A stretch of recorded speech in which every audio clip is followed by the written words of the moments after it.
माननीय सभासदों, माननीय उपसभापति जी,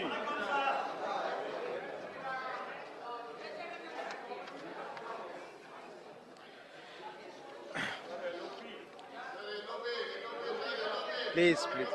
Honorable members, 13th December will always be remembered.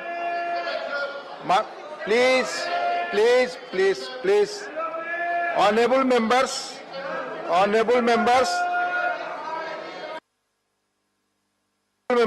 13th December will always be remembered as the grimmest day in the history of independent India.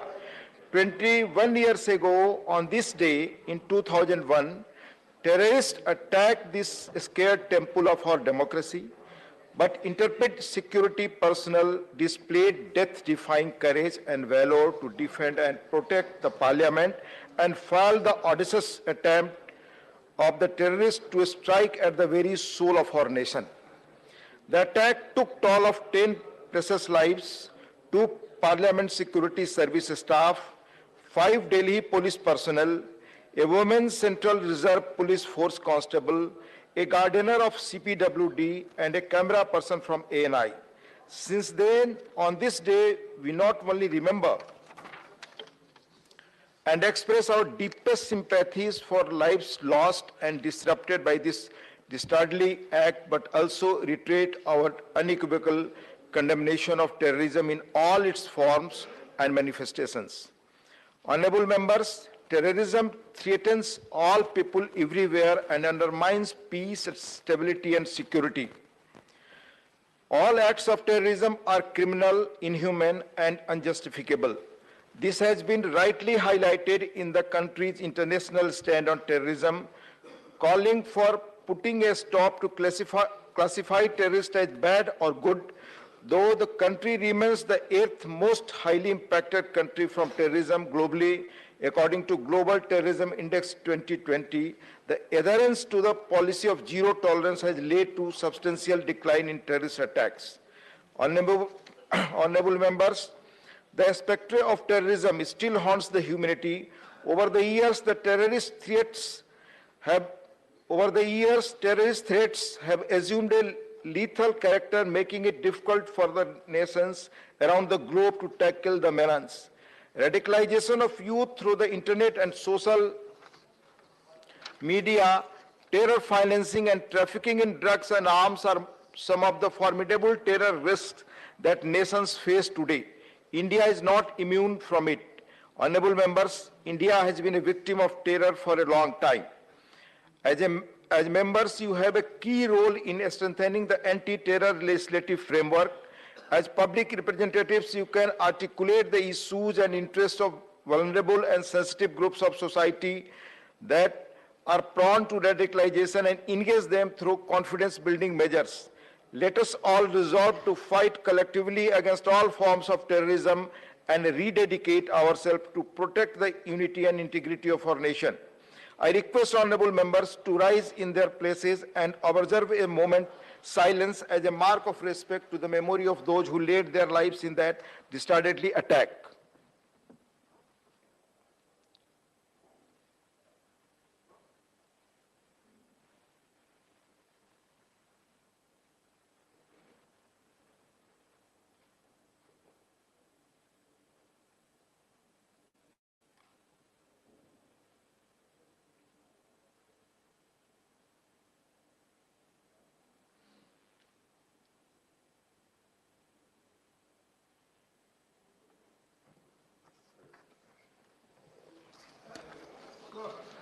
Papers to be laid on the table.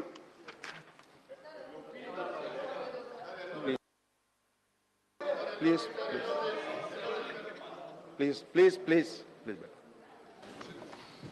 Mani LOP. Sir, I have given notice under 267 Rules of Procedure and Conduct of Business in the Council of States. Sir, I hereby give notice under Rule 267 of the Rules of Procedure and Conduct of Business in the Council of States of my intention to move the following motion. for the suspension of business listed for 13 December 2022. Our national security and a territorial integrity is being impinged upon by brazen Chinese transgressions as the government remains a mute spectator.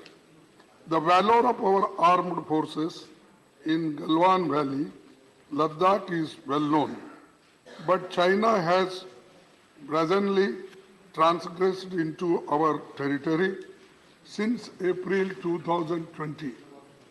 The illegal and unprovoked Chinese transgressions upon Y Junction in Dipiang Plains continues till day. Similar is the state of Chinese transgressions into Gogra and Hot Springs area in eastern Ladakh. Not only this, Chinese built up next to Pangon's Lake area, including building of PLAs, divisional headquarters, army garrisons, weapon shelters for artillery, anti-aircraft guns and armored carriers is being continuously ignored by our government. Government also remains oblivious to the Chinese construction of a new radom and two high Pangon Sow Bridge, also with decks on both sides, facilitating easy movement of Chinese troops has also been brushed aside. Despite demand to ensure status quo ante as April 2020, China has refused to vacate. No, take minute actually. No, sir, you know, since back, Finish in 1 minute. To vacate our territory and has been deliberately taking shelter beyond the statement of our Prime Minister dated 20th June 2020, saying that no one has entered into our territory. Even the ongoing talks with the Chinese. The notice is with Honorable Chairman. He will No, decide. this is the notice. I am reading the content of notice. I am reading the content of notice so that it should go in the slot, and I want to reply according to that. माननीय LOP आपने पूरी notice पढ़ ली है. No one has entered into our Please, the territory. notice is under Even consideration the of Honorable ongoing Chairman. He will talks. decide. Please, माननीय Deputy Chairman, sir. Please. While Deputy Chairman, sir. Please. The Honorable Please. Defense Minister Shri Rajya माननीय Sabha LOP, is slated you have to make a statement explained. regarding the आपने Yangtze बता दिया incident. पूरा. It's under माननीय LOP, आपने अपने notice का content, आपने अपने नोटिस का कंटेंट बता दिया. Please. Honorable Deputy Chairman, sir. माननीय एलओपी का please. Please. The Honorable Defense Minister. आपने अपनी पूरी नोटिस बता ली. अब आपने अपनी पूरी नोटिस बता ली. प्लीज माननीय एलओपी को बोलने का पूरा मैंने मौका दिया. उन्होंने अपनी नोटिस बताई. प्लीज अपने सीट्स ले. Honorable Deputy Chairman, sir. Please. The Honorable Defense Minister Shri Rajya Sabha is slated to make a statement regarding the Yangtze incident in Tawang sector in Arunachal Pradesh on 9 December at 2 p.m. today. Looking at the gravity of the situation and the request made by the opposition also, I would urge the chair to allow the Honorable Defense Minister to make the statement at 12:30 p.m. instead of 2 p.m. so that the issue can be placed before the House even by in the middle of question hour. So kindly allow the Defense Minister to make the statement and he will give all the information that is sought for by the opposition. Please एक minute नाजिर साहब आप बैठ जाए. Please madam please बैठ जाए. Please एक minute. माननीय प्रमोद जी, माननीय लीडर ऑफ द हाउस ने कहा कि 12:30 बजे माननीय रक्षा मंत्री जी बयान देंगे इस विषय पर. माननीय एलओपी साहब ने अपनी नोटिस पढ़ी। आप 12:30 बजे क्वेश्चन आवर के बीच में माननीय रक्षा मंत्री का बयान सुने। ये संवेदनशील मामला है, देश के हित से जुड़ा, आप सब लोग उसी की बात कर रहे हैं। माननीय रक्षा मंत्री जी को सुन ले आप। जो माननीय एलओपी साहब की चिंता है, माननीय एलओपी साहब की जो चिंता है, जो सवाल उठा, उस पर ही माननीय रक्षा मंत्री जी बोलने के लिए आ रहे हैं। 12:30 बजे उनके बयान सुनने का धैर्य कम से कम रखिए, प्लीज प्लीज प्लीज। 12:30 बजे माननीय रक्षा मंत्री जी इस विषय पर बयान देंगे। Papers to be laid on the table. Rao Inderjit Singh, Rao Inderjit Singh, Deputy Chairman, sir, 12:30 बजे I बयान rise होगा। to lay on the table of the 12:30 House बजे बयान होगा। papers mentioned against my name ji. as serial number 1 in today's revised list of business. 12:30 बजे माननीय रक्षा मंत्री बयान देंगे, प्लीज।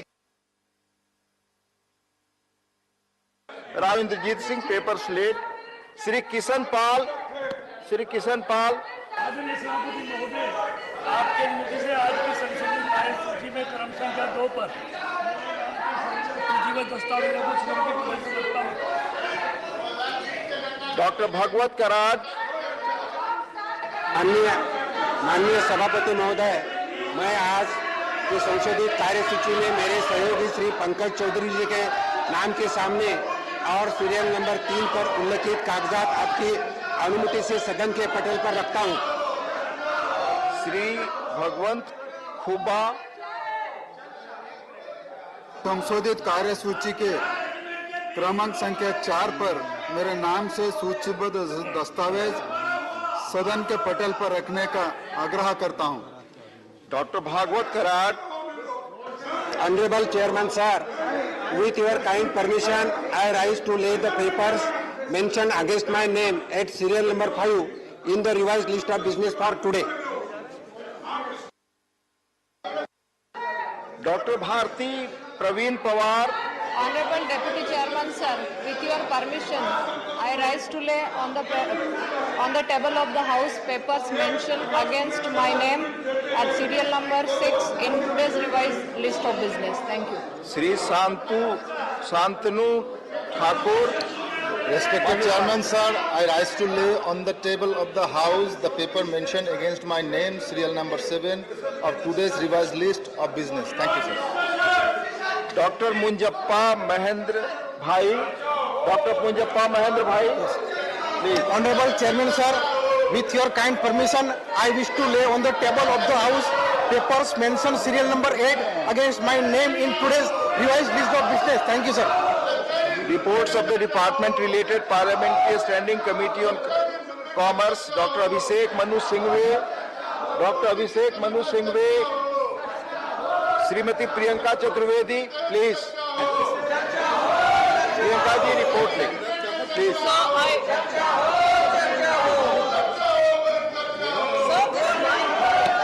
रिपोर्ट ले करें, आप कहें, आपकी बात ही रिकॉर्ड पे जा रही है। I rise to present the 173rd, 174th and 175th reports in English and Hindi of the department-related Parliamentary Standing Committee on Commerce mentioned against my name in the list of business. Thank you.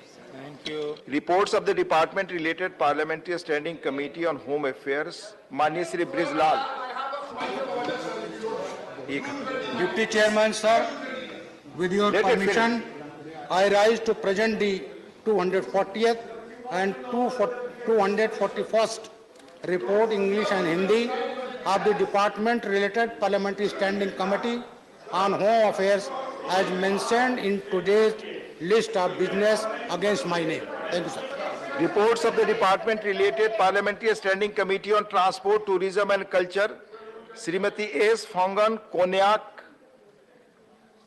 Honorable Deputy Chairman, sir, with your permission, I present to you the 328th, 329th, 330th, 331st and 302nd reports in English and Hindi of the department-related Parliamentary Standing Committee on Tourism, Transport and Culture as listed against my name in today's list of business. Thank you, sir. Reports of the department-related Parliamentary Standing Committee on Finance, GVL Narasimha Rao. Sir, with your kind permission, I rise to lay on the table a copy in English and Hindi of the 52nd report of the department-related Parliamentary Standing Committee on Finance on the Competition Amendment Bill 2022 as mentioned in the list of business against my name. Thank you, sir. माननीय dairy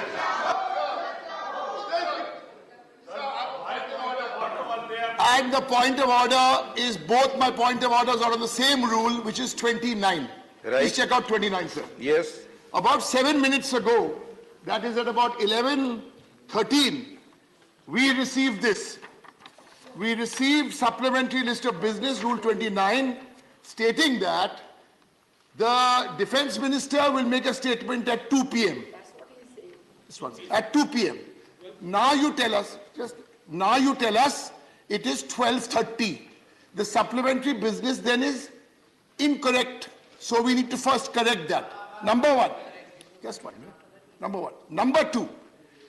A statement may be made, but it is very clear the issue is of grave concern. We are all with the army and the soldiers, but please allow the opposition to be a part of this discussion after the statement. Statement can come, we will listen. Yes, sir. The statement can come. No one wants to disrupt. The statement will come. We will listen to the Defense Minister, and then we wish to participate. That's all. Thank you Derek ji. Regarding पहले point के संदर्भ में आपको Derek जी, पहले point के संदर्भ में मैंने अनुरोध किया कि 12:30 बजे माननीय रक्षा मंत्री जिस पर बयान देंगे, 2 बजे लिस्ट ऑफ बिजनेस में आया था, ये कलेक्ट आप कह रहे हैं, पर हाउस की सहमति है तो 12:30 बजे क्वेश्चन आवर के बीच देंगे, ये मैंने कहा. नंबर 1. नंबर 2, चूंकि महत्वपूर्ण मुद्दा है, माननीय यूरोपी ने उठाया, हम सबने सुना, नोटिस उनकी है 267 में, इसलिए मैंने कहा कि 2 से 12:30 में उसको हम लोग कर लें. This was number 1. नंबर 2, क्या आप कुछ कहना चाहते थे? मैंने द रूल प्रोवाइड करता है कि with the leave of the chairman the business of the day can be determined. तो हमने चेयरमैन साहब से भी रिक्वेस्ट की है और हाउस की सेंटिमेंट देखते हुए मैंने अनुरोध किया कि 12:30 बजे कर लें. प्रमोद जी, विनम्रता पूर्वक आपसे अनुरोध करना है कि देश की संप्रभुता से, सुरक्षा से बड़ा कुछ नहीं. जब से ये सरकार आई है, चीन जब चाहे हमारे यहाँ टहलता हुआ चला आता है. सर, हमने स्टेटमेंट मांगे नहीं. विषय पर माननीय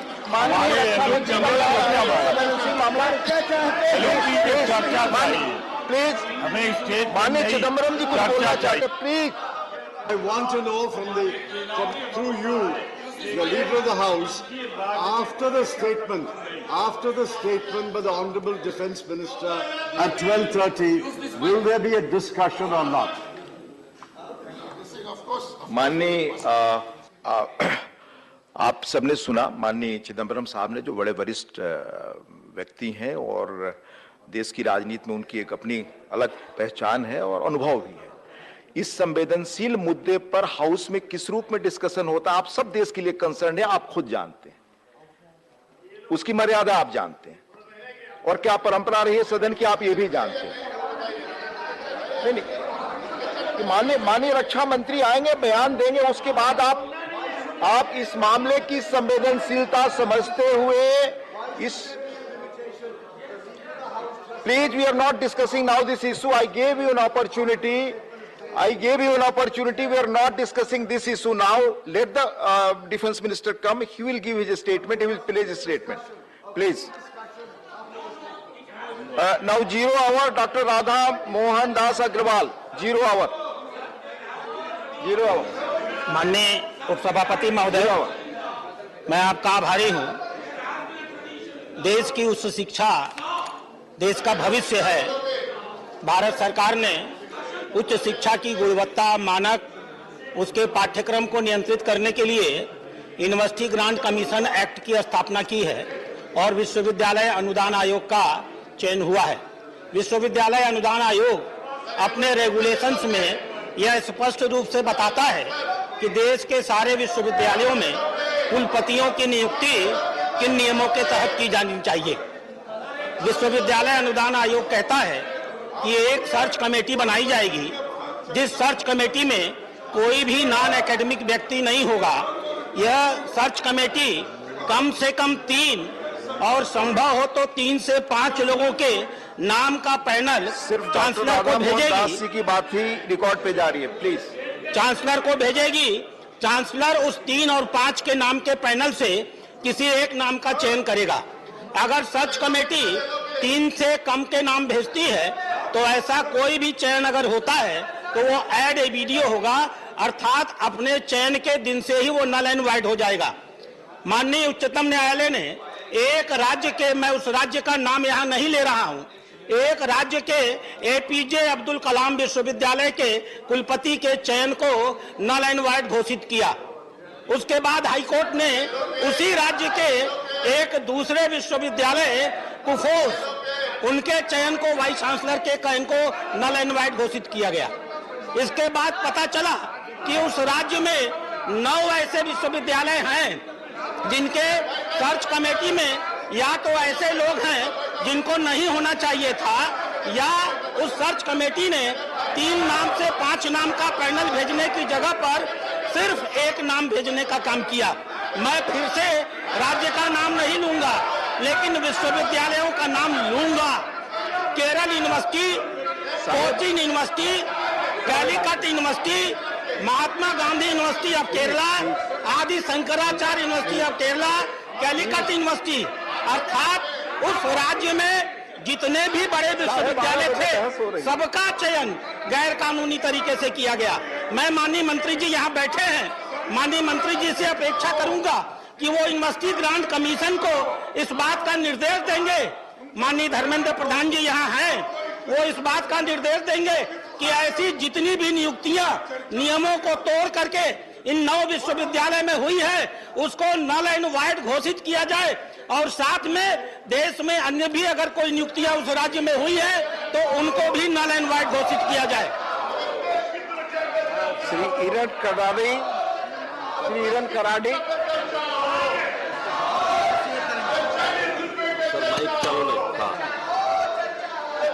धन्यवाद गौरवान्वित उपसभापतिಗಳೇ, आपके अपनी सीट पर जाए। ಕರ್ನಾಟಕ ವೀರ ಯೋಧರಿಗೆ ಜನ್ಮ ನೀಡಿದ ಪುಣ್ಯಭೂಮಿ. ಬ್ರಿಟಿಷರ ವಿರುದ್ಧ ಪ್ರಥಮ ಸ್ವಾತಂತ್ರ್ಯದ ಕಹಳೆಯನ್ನು ಮೊಳಗಿಸಿ ಅವರೊಂದಿಗೆ ಯುದ್ಧ ಮಾಡಿದ ವೀರ ರಾಣಿ ಕಿತ್ತೂರು ಚೆನ್ನಮ್ಮ, ರಾಣಿ ಅಬ್ಬಕ್ಕ, ಕೆಳದಿಯ ರಾಣಿ ಚೆನ್ನಮ್ಮ, ಹೈದರ್ ಅಲಿಯ ಸೈನಿಕರನ್ನು ತನ್ನ ಕೈಯಲ್ಲಿರುವ ಒನಕೆಯಿಂದಲೇ ಹೊಡೆದುರುಳಿಸಿ ಸಾಹಸಗೈದ ಚಿತ್ರದುರ್ಗದ ಒನಕೆ ಓಬವ್ವ ಅವತ್ತಿನ ಕಾಲದಲ್ಲಿಯೇ ಸುಮಾರು 2,000ಕ್ಕಿಂತ ಹೆಚ್ಚು ಮಹಿಳೆಯರನ್ನು ಸಂಘಟಿಸಿ ಮಹಿಳಾ ಸಾನ್ಯವನ್ನು ಕಟ್ಟಿ ಹೋರಾಡಿದ ಬೆಳವಡಿ ಮಲ್ಲಮ್ಮ, ಈ ರೀತಿ ತನ್ನ ಶೌರ್ಯ ಪರಾಕ್ರಮಗಳಿಂದ ದೇಶದ ಗಮನ ಸೆಳೆದ ರಾಜ್ಯ ಕರ್ನಾಟಕ. ಮಾನ್ಯ ಉಪಸಭಾಪತಿಗಳೇ, ಸ್ವಾತಂತ್ರ್ಯ ನಂತರ ದೇಶದ ಮೊದಲನೆಯ field marshal general K M. Cariappa ಮತ್ತು 3ನೇ ಮಾರ್ಷಲ್ ಜನರಲ್ ಕೆ.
संसद में आपने कई बार अपने सांसदों को लोकसभा और राज्यसभा में सवाल पूछते सुना होगा।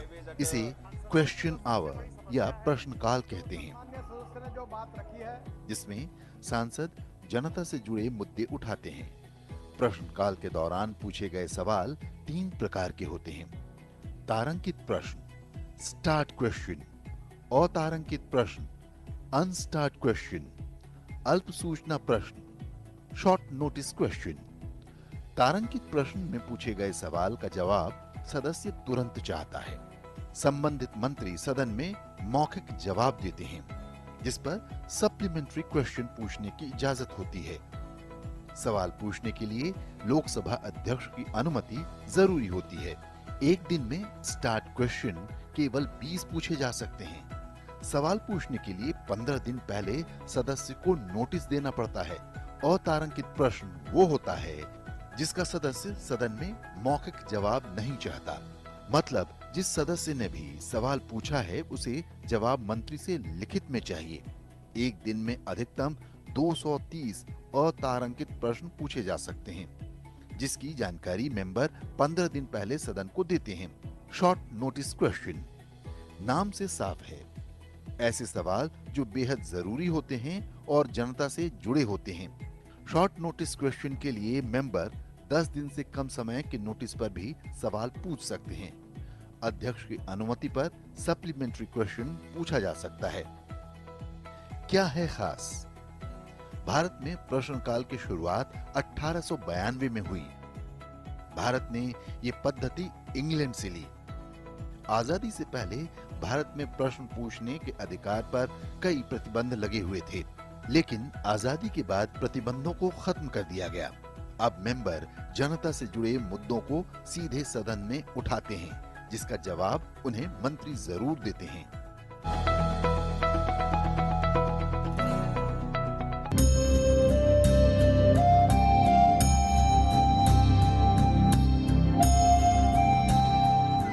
India became free 75 years ago. We all know we have fundamental rights. Do you also know we have fundamental duties? The duty towards our nation, to defend the country and render national services when called upon to do so. Jai Hind.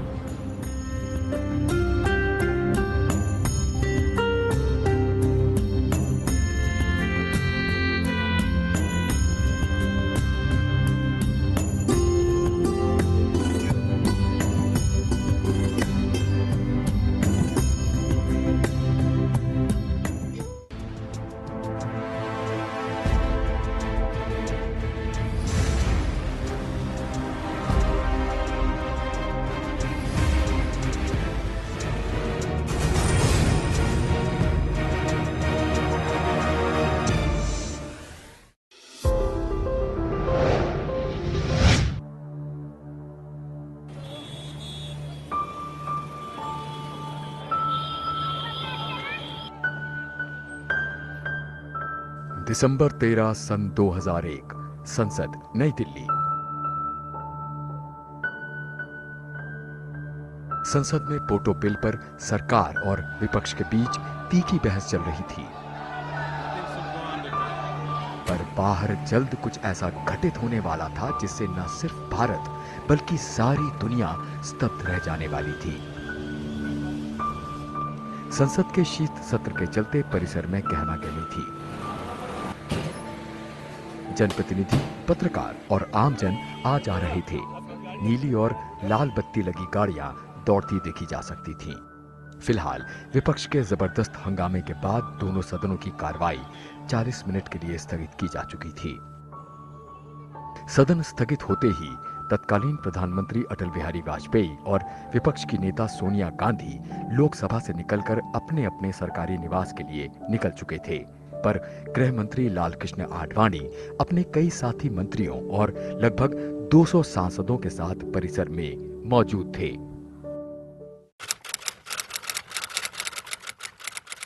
समय करीब 11:25।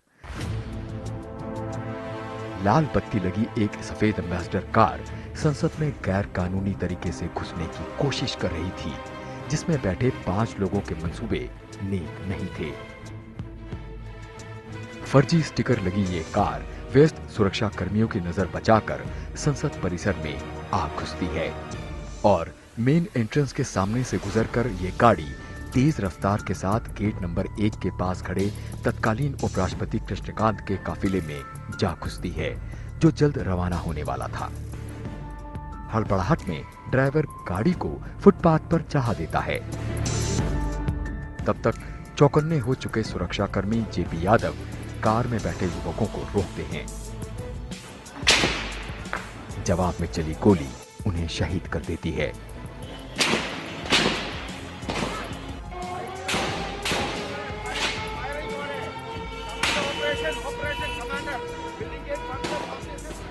जल्द 3 और सुरक्षाकर्मी और एक महिला माली इनकी गोलियों का शिकार होने वाले थे।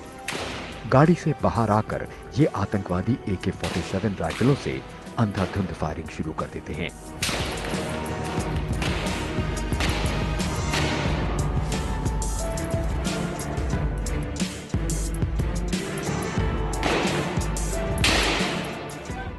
सतर्क हो चुके सुरक्षाकर्मी जवाबी फायर करते हैं और संसद भवन परिसर गोलियों और ग्रेनेड्स के धमाकों से गूंज उठता है।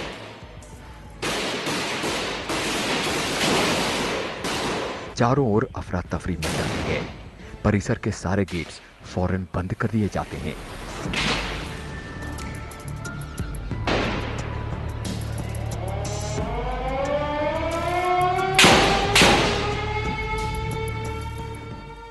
दुनिया के सबसे बड़े लोकतंत्र के मंदिर यानी संसद भवन पर हमला हो चुका था।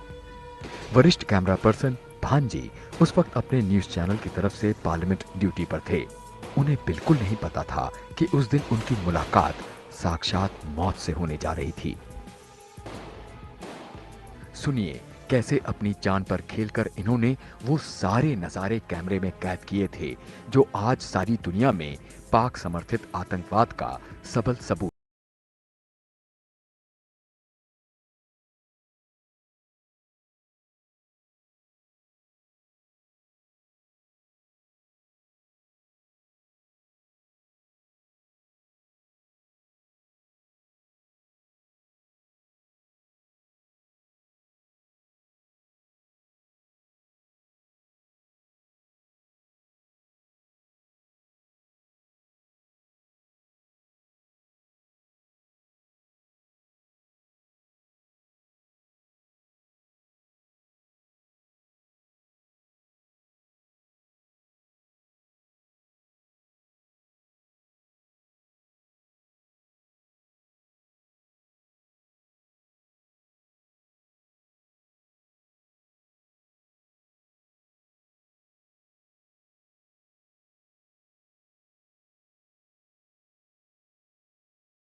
माननीय सभासदों, माननीय सभापति जी। क्वेश्चन आवर क्वेश्चन 61 माननीय Sujeet Kumar ji, question hour, nothing else is going on record. Sir, question 61 माननीय मंत्री जी, फर्स्ट सप्लीमेंट्री जवाब सभा पटल पर रखा गया। क्वेश्चन और है, प्लीज क्वेश्चन आवर चलने दे, ये मेंबर्स का आवर है, please. Sir, in response to an unanswered question on 24th of March 2022, sir, the government said that the import of solar cells from China has increased by 26% compared to the previous year.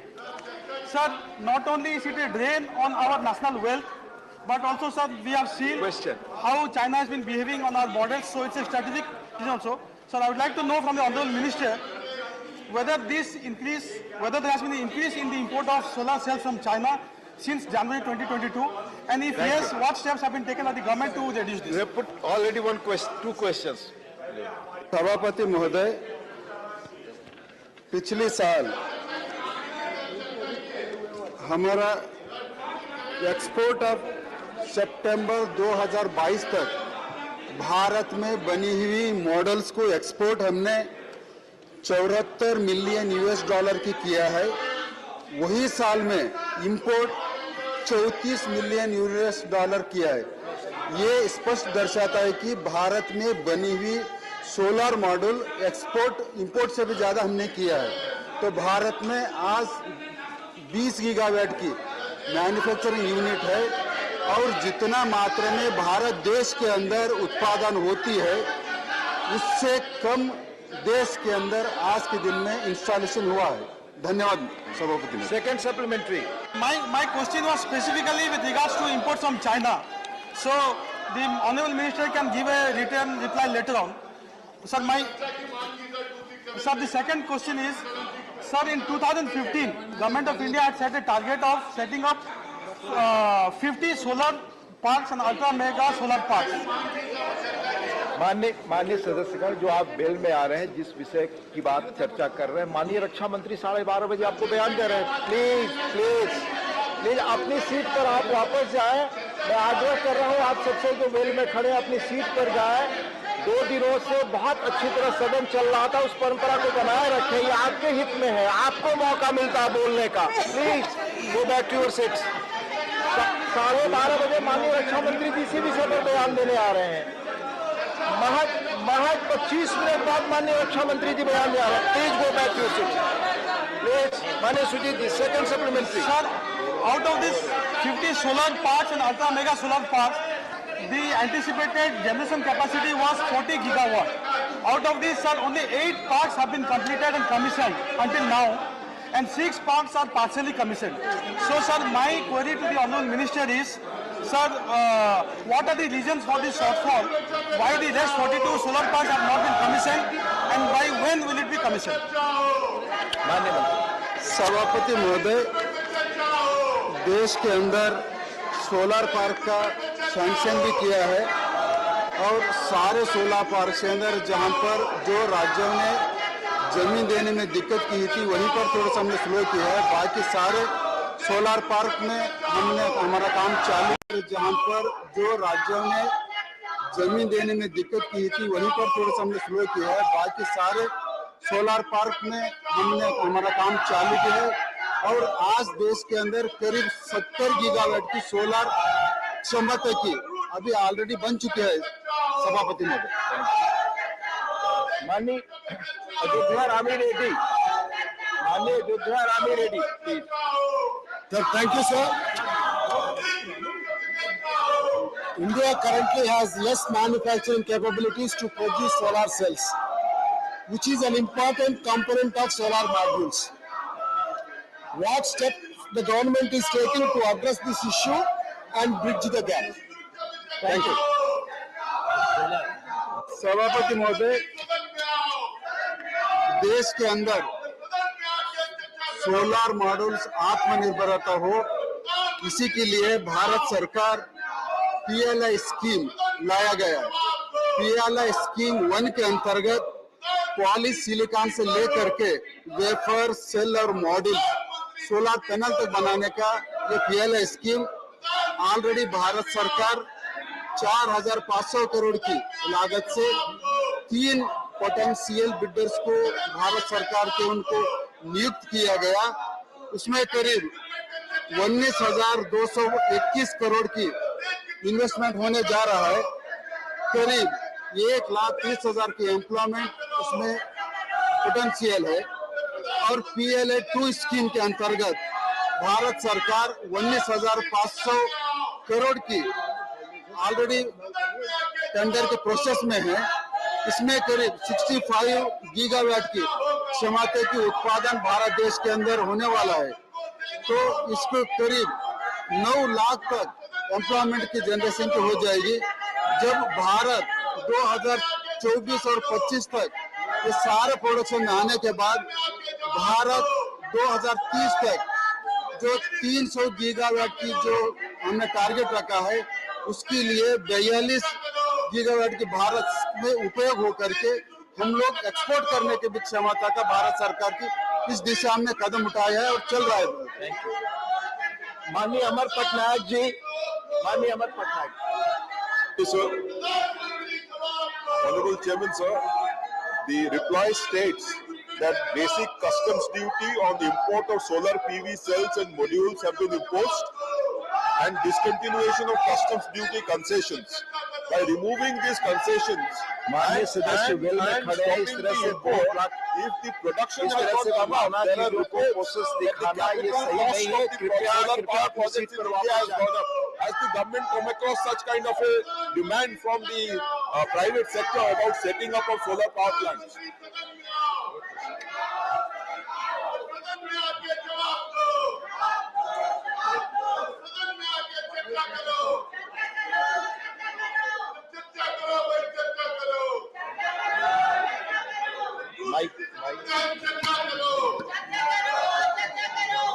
Honorable Chairperson, sir, what Honorable member is saying is correct.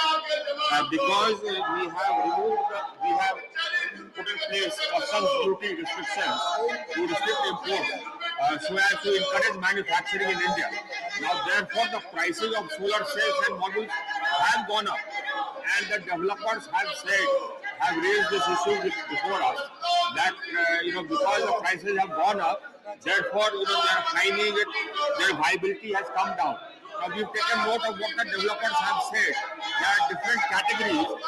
There are some categories where the bid happened before the customs duty was put in place. Now in such cases, we are in discussion with the Ministry of Finance to make sure that the customs duty does not apply to them. In many cases, the bid happened after the customs duty was put in place. In such cases, the developers are expected to have taken that into account when they were bidding for it. So we have seized on the matter, and it is right. The prices have gone up, but we believe that it is a small price to pay for building up capacity in our country. And Mr. Chairman, sir, by 2025, the module manufacturing capacity in our country, which is presently 20 gigawatts, would have gone up to 97 gigawatts, 97,000 megawatts. Already, we have capacity under construction. Our exports are also going up, as my colleague just said. So we are emerging. We are emerging as a manufacturing destination for solar cells and modules. Thank you. माननीय सदस्यगण जो well में खड़े हैं, कृपया अपनी seat पर जाएं। इस तरह से प्ले कार्ड लेकर आना, वेल में खड़ा होकर के नारे लगाना और दिखाना, ये सदन के नियमों के अनुकूल नहीं है। कृपया अपनी सीट पर जाएं। 2 दिनों से इतनी अच्छी आप चर्चा कर रहे थे, सदन की गरिमा किस रूप में लोग देखते हैं, कृपया उसको बनाए रखें। प्लीज प्लीज प्लीज, जो लोग वेल में खड़े हैं, कृपया उनके नाम नोट करें। Please please. माननीय कामाख्या प्रसाद तासा।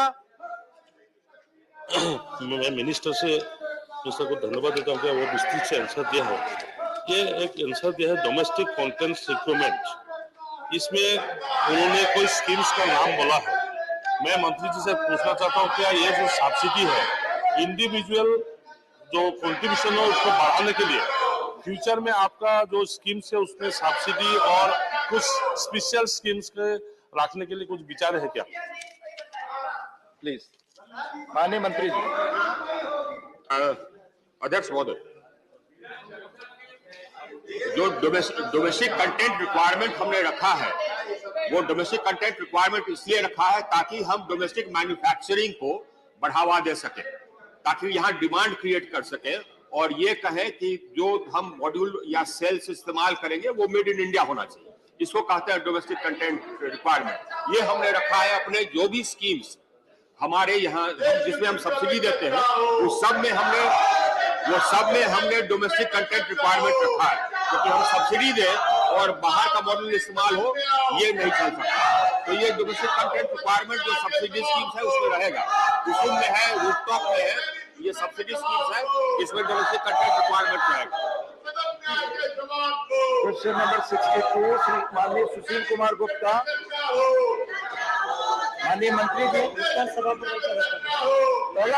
माननीय मंत्री जी, आपने न्यू एजुकेशन पॉलिसी के तहत क्षेत्रीय भाषाओं में इंजीनियरिंग, टेक्नोलॉजी और मेडिकल एजुकेशन को भी बढ़ाने का निर्णय लिया, परंतु अभी तक केवल मध्य प्रदेश में प्रपोजल आई है, पूरे हिंदुस्तान में और कहीं नहीं आई। भारत सरकार इस दिशा में क्या प्रयत्न कर रही है ताकि छात्र अपनी रीजनल लैंग्वेज के अंदर पढ़ सके और छात्रों का, भावी डॉक्टरों का और रोगी का संवाद ठीक से हो सके? धन्यवाद। माननीय सदस्य ने जो प्रश्न पूछा है कि इंजीनियरिंग और मेडिकल स्टूडेंट को अपनी रीजनल लैंग्वेज में उसको पढ़ने का अवसर मिले। मेडिकल एजुकेशन एक थोड़ा सा अलग टाइप का एजुकेशन है और इसलिए उसको एक साथ में यूनिवर्सल नहीं करते हुए मध्य प्रदेश गवर्नमेंट की रीजनल लैंग्वेज में अपनी सारी किताबें, जो मेडिकल साइंस की किताबें थी, उसको हिंदी में ट्रांसलेट किया और ट्रांसलेट हो जाने के बाद इस बार पायलट प्रोजेक्ट के रूप में मध्य प्रदेश में उसका इम्प्लीमेंटेशन किया है।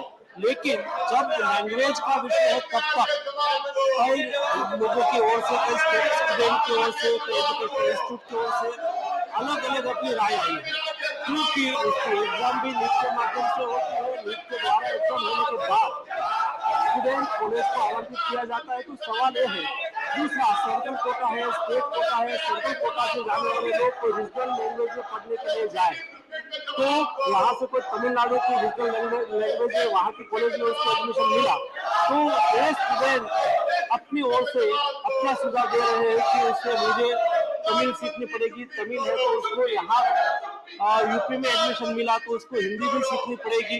ये सब विषय उपस्थित हो रहे हैं, इसलिए हमने एक पायलट बेस पर अभी मध्य प्रदेश में स्टार्ट हुआ है। क्या आउटपुट निकलता है, क्या सभी की राय बनती है, उसके आधार पर हम मेडिकल एजुकेशन के लिए आगे बढ़ेंगे। दूसरा सप्लीमेंट्री।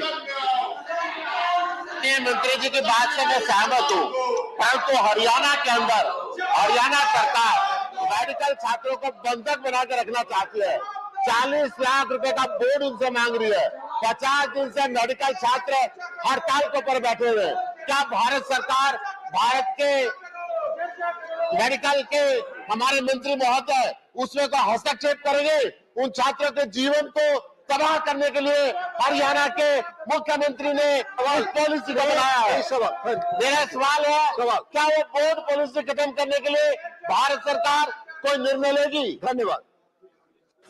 माननीय अध्यक्ष महोदय, मेडिकल एजुकेशन पूरा होने के बाद जिस स्टेट में मेडिकल एजुकेशन स्टूडेंट लेते हैं उसके पीछे एवरेज स्टेट गवर्नमेंट अपने स्टूडेंट के लिए 1 करोड़ से 1.5 करोड़ रुपया खर्च करके अपने एक डॉक्टर बनाती है और सब स्टेट गवर्नमेंट अपनी अपनी तरह से, सेंट्रल गवर्नमेंट का काम है हमें एनएमसी के माध्यम से मेडिकल कॉलेज को एफिलिएशन देना, उसका सिलेबस तय करना और सब स्टेट गवर्नमेंट मेडिकल कॉलेज चलाती है। स्टेट गवर्नमेंट मेडिकल कॉलेज चलाने के बाद वहाँ जो स्टूडेंट तैयार होकर डॉक्टर बन के आता है उसके पास स्टेट गवर्नमेंट अपनी अपनी तरह से बॉन्ड का प्रावधान रखते हैं, कितने समय तक का बॉन्ड हो, कितने पीरियड के लिए उसको गवर्नमेंट में सेवा देनी है, वो गवर्नमेंट में सेवा ना दे तो कितने उसको बॉन्ड तय करना है। ये सब तय करने के लिए स्टेट गवर्नमेंट डिसीजन करती है। देश के कोई बच्चे का भविष्य ना बिगड़े, सभी बच्चे मेडिकल कॉलेज का मेडिकल एजुकेशन लेके, और मैं तो माननीय अध्यक्ष महोदय मानता हूँ कि स्टूडेंट को अपने सामने से अपनी सर्विस, अपनी ड्यूटी अपने स्टेट के लिए देनी चाहिए, क्योंकि स्टेट एक डॉक्टर निर्माण करता है। हेल्थ एक्सेसिबल बनाने के लिए, हेल्थ अफोर्डेबल बनाने के लिए दूर सुदूर क्षेत्र में जाके डॉक्टर 1 साल 3 महीने 1 साल से ज्यादा कोई जगह पे वो नहीं होता है, तो जाके सेवा देने से उसका भी सशक्तिकरण होगा और दूर सुदूर क्षेत्र के लोगों की रिक्वायरमेंट भी पूरी होगी। इसलिए सब स्टूडेंट को भी मेरा सुझाव है कि वो जिस स्टेट गवर्नमेंट की ओर से जो व्यवस्था की गई है उसको फॉलो करें, ताकि स्टेट गवर्नमेंट का भी काम हो और अपने स्टूडेंट का भी सशक्तिकरण हो। धन्यवाद। डॉक्टर राधा मोहन अग्रवाल। जर्मनी में जाने वाले छात्र, जर्मनी की जनसंख्या 8 करोड़ है, जर्मन में शिक्षा लेते हैं। स्विट्जरलैंड की जनसंख्या 87 करोड़ है, 87 लाख है, वहां के भारतीय स्विस में शिक्षा लेते हैं। रसिया की जनसंख्या 14 करोड़ है, वहां जाने वाले भारतीय पहले रशियन सीखते हैं तब मेडिकल पढ़ते हैं। जापान की जनसंख्या 12 करोड़ है, वहां जाने वाले पहले जापानीज सीखते हैं तब वो मेडिकल की शिक्षा लेते हैं। तमिलनाडु की जनसंख्या 8.5 करोड़ है, वो अपनी तमिल भाषा में, कर्नाटक की जनसंख्या 6 करोड़ है, वो अपनी कन्नड़ भाषा में, केरल की जनसंख्या 3 करोड़ 50 लाख है, वो अपनी मलयालम की भाषा में, बंगाल की जनसंख्या 9 करोड़ है, वो अपनी बंगाली में, महाराष्ट्र की भाषा 12 करोड़ है, वो अपने महाराष्ट्र की भाषा में क्यों नहीं दे सकते? इसलिए माननीय मंत्री जी से मैं जानना चाहूंगा, क्या सरकार ऐसी व्यवस्था करेगी कि जो हमारे 22 भाषाएं स्वीकृत भाषाएं हैं उनमें हर राज्यों में शिक्षा दी जाए, और जो अपनी 22 भाषाओं में शिक्षा न देने दें उन्हें हिंदी भाषा में शिक्षा देने के लिए कहा जाए। धन्यवाद। धन्यवाद। माननीय अध्यक्ष महोदय, हमारी सरकार रीजनल लैंग्वेज में मेडिकल और इंजीनियरिंग का एजुकेशन मिले उस विषय के लिए पक्षधर है, हम उसको सपोर्ट करते हैं। एक बात विषय ये है कि सब दुनिया के सभी कंट्री अपनी अपनी लोकल अपनी कंट्री लैंग्वेज में वो एजुकेशन देते हैं और वहां जाके उसकी लैंग्वेज सीखनी पड़ती है। वैसे ही धीरे धीरे, इसलिए तो मैंने पहले भी स्पष्ट किया कि एक्सपेरिमेंट के बेस पे, पायलट बेस पे मध्य प्रदेश में वो चालू किया है और आगे उसका क्या आउटपुट निकलता है और राय बनेगी तो दिशा में भी हम आगे बढ़ेंगे। माननीय जवाहर सरकार, माननीय जवाहर सरकार।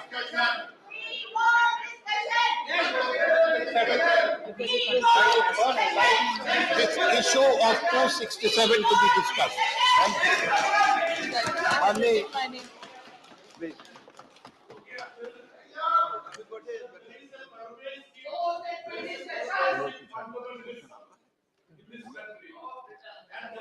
Applicable for this so-called picking up regional language for medical education.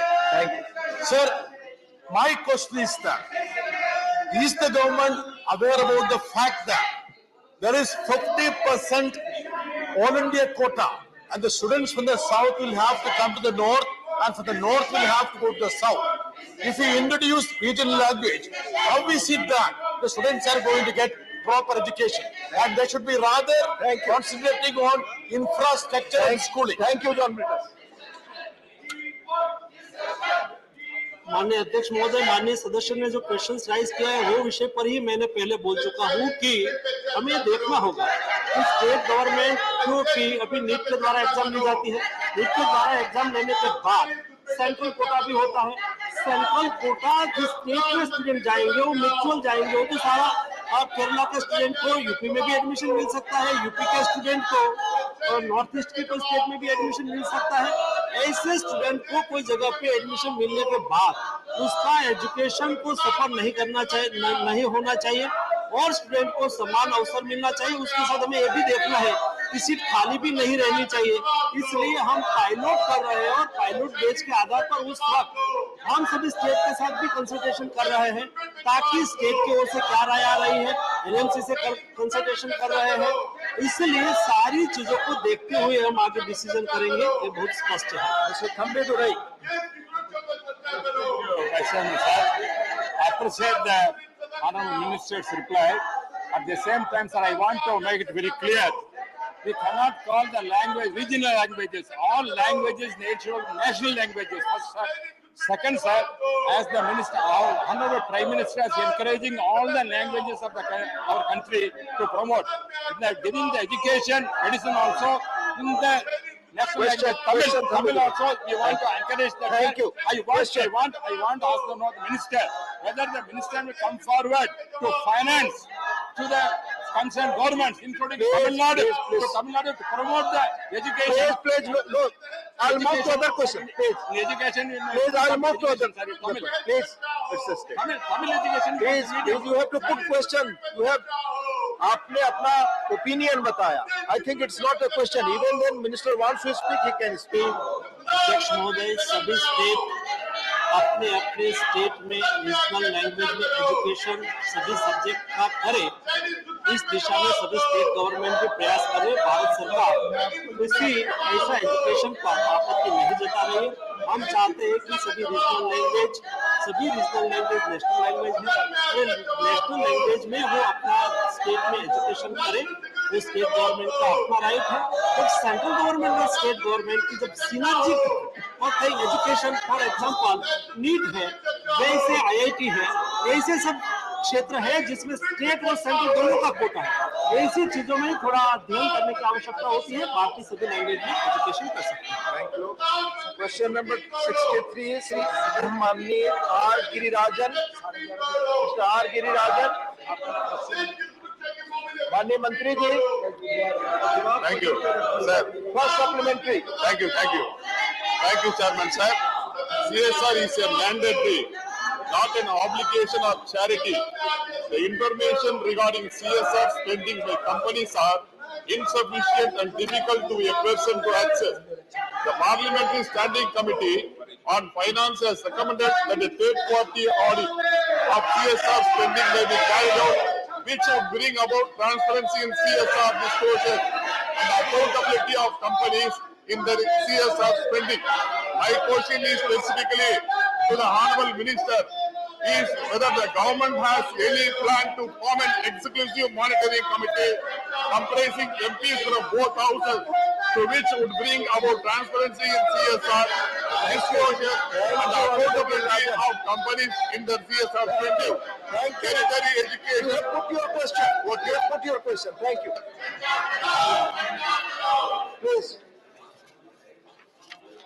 Please take your seat. Honorable Minister is replying. Sir, CSR policy is a board-driven exercise. The board decides what to do, monitors it, and executes it. And these companies are creating wealth for the nation. So there is nothing that is mandatory from the side of the government. The board of a company has been empowered to take a decision on all activities that are covered under CSR. And these activities route is mentioned in Schedule 7. As far as making it is not mandatory.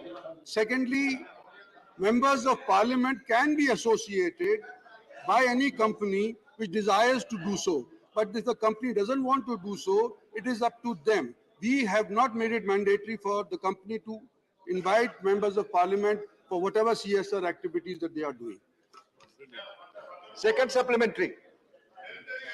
Including the vocational training is very important, and the need of the hour to generate the skilled person to the expectations of the companies.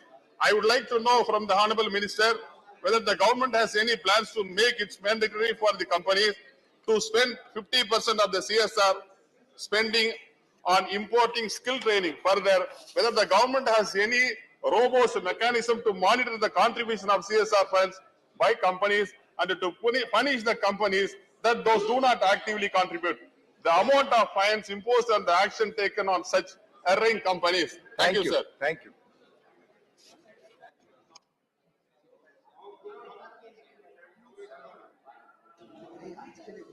Other Companies Act, enter area covers education. जो भी माननीय सदस्य अपना bag पीछे करके खड़े हैं, कृपया सदन के नियमों का पालन करें और अपनी सीट पर जाएं। प्लीज, माननीय मंत्री जी। Sir, Schedule 7 of the Companies Act, item number 2 covers inter alia, education, special education and vocational skills. So the answer to the minister is yes, the CSR activities does cater to vocational activities and vocational education. Now, over the last 3 years, the maximum amount of CSR that has been spent by companies has been on education. In 18-19, it was 6,000 crores. 19-20, it was 7,175, and 2021, it's 6,607. On vocational skills itself, in 2018-19, the spending was 7,908 crores. In 19-20, it was 1,181 crores. And 2021, it was 640 crores. So it is increasing every year on even vocational education. Like I said before in the earlier answer, but however, the government is not making it mandatory for any company to spend only on this or on that particular CSR activity. Thank you. माननीय नरेश बंसल।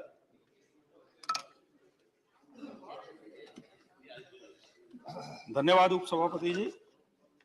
मैं माननीय corporate affairs minister जी से जानना चाहता हूं, बहुत सारी कंपनियां अपने सीएसआर का फंड उसी वित्तीय वर्ष में खर्च नहीं करती है। क्या सरकार की कोई ऐसी योजना है कि वो उसी वर्ष में, वित्तीय वर्ष में उस फंड को खर्च कर सके? उसकी कोई मॉनिटरिंग है क्या?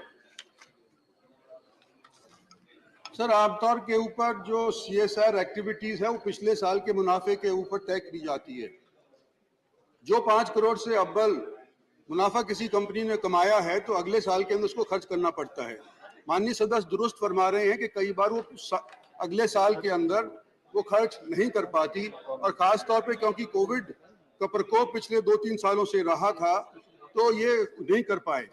अब उसके लिए सरकार ने क्या प्रावधान करा है, वो ये है कि अगर उस फाइनेंशियल ईयर के अंदर उन्होंने, बोर्ड ने तय कर लिया है कि हमने ये फलाना प्रोजेक्ट लेना है और उस साल के अंदर वो प्रोजेक्ट कंप्लीट नहीं कर पाते हैं, तो उनको एक विंडो दी गई है कि साल के उपरांत, साल खत्म होने के उपरांत वो 1 महीने के अंदर अंदर एक सेपरेट अकाउंट बैंक के अंदर खोलें जिसका नाम होगा सीएसआर अकाउंट। उस सीएसआर अकाउंट के अंदर जो भी पैसा उन्होंने खर्च करना होता है उस एक्टिविटी के ऊपर, उसके अंदर डालना होता है और फिर 3 साल तक उसको वो खर्च करना पड़ता है। अगर 3 साल के अंदर फिर भी वो पूरा अमाउंट खर्च नहीं हुआ तो ये फिर फंड रूट है, जैसे गंगा एक्शन प्लान है, डिजास्टर मैनेजमेंट है, इसके अंदर उस पैसे को खर्च करना पड़ता है। तो एक बार कंपनी लायबल हो जाती है सीएसआर स्पेंडिंग के लिए तो वो कंपनी के खाते से निकल करके सीएसआर अकाउंट में चला जाता है और कंपनी उसको अपने लिए इस्तेमाल नहीं कर सकती। मैंडेटरी तो नहीं है ये कि भाई उसी साल के अंदर करे, एक्टिविटी शुरू करना उस साल के अंदर मंजूरी जरूर होनी चाहिए कि हमने, बोर्ड ने फैसला कर लिया है कि ये एक्टिविटी हम शुरू करेंगे। और अगर लंबी चौड़ी एक्टिविटी है, 1 साल में पूरी नहीं होती है, 2 साल में पूरी नहीं होती है, 3 साल में नहीं पूरी होती है, तो 3 साल तक उसको पूरा करने की अनुमति सरकार दे रही है। माननीय सुलता देव जी।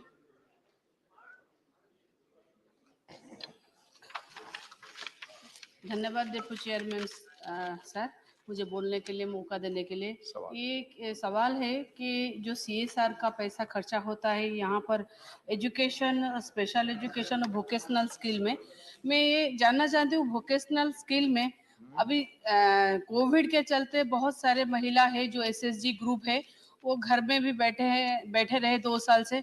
अगर वोकेशनल स्किल का ट्रेनिंग का प्रोविजन है, कोई वोकेशनल स्किल जो एसएसजी महिला है उनके लिए प्रावधान किया गया था कि नहीं? अगर किया गया था, कौन से स्टेट में कितना है? मैं खासकर जानना चाहूंगी कि उड़ीसा में 70 लाख एसएसजी वुमेन्स ग्रुप है, उनको कितना वोकेशनल ट्रेनिंग दिया गया है? Thank you.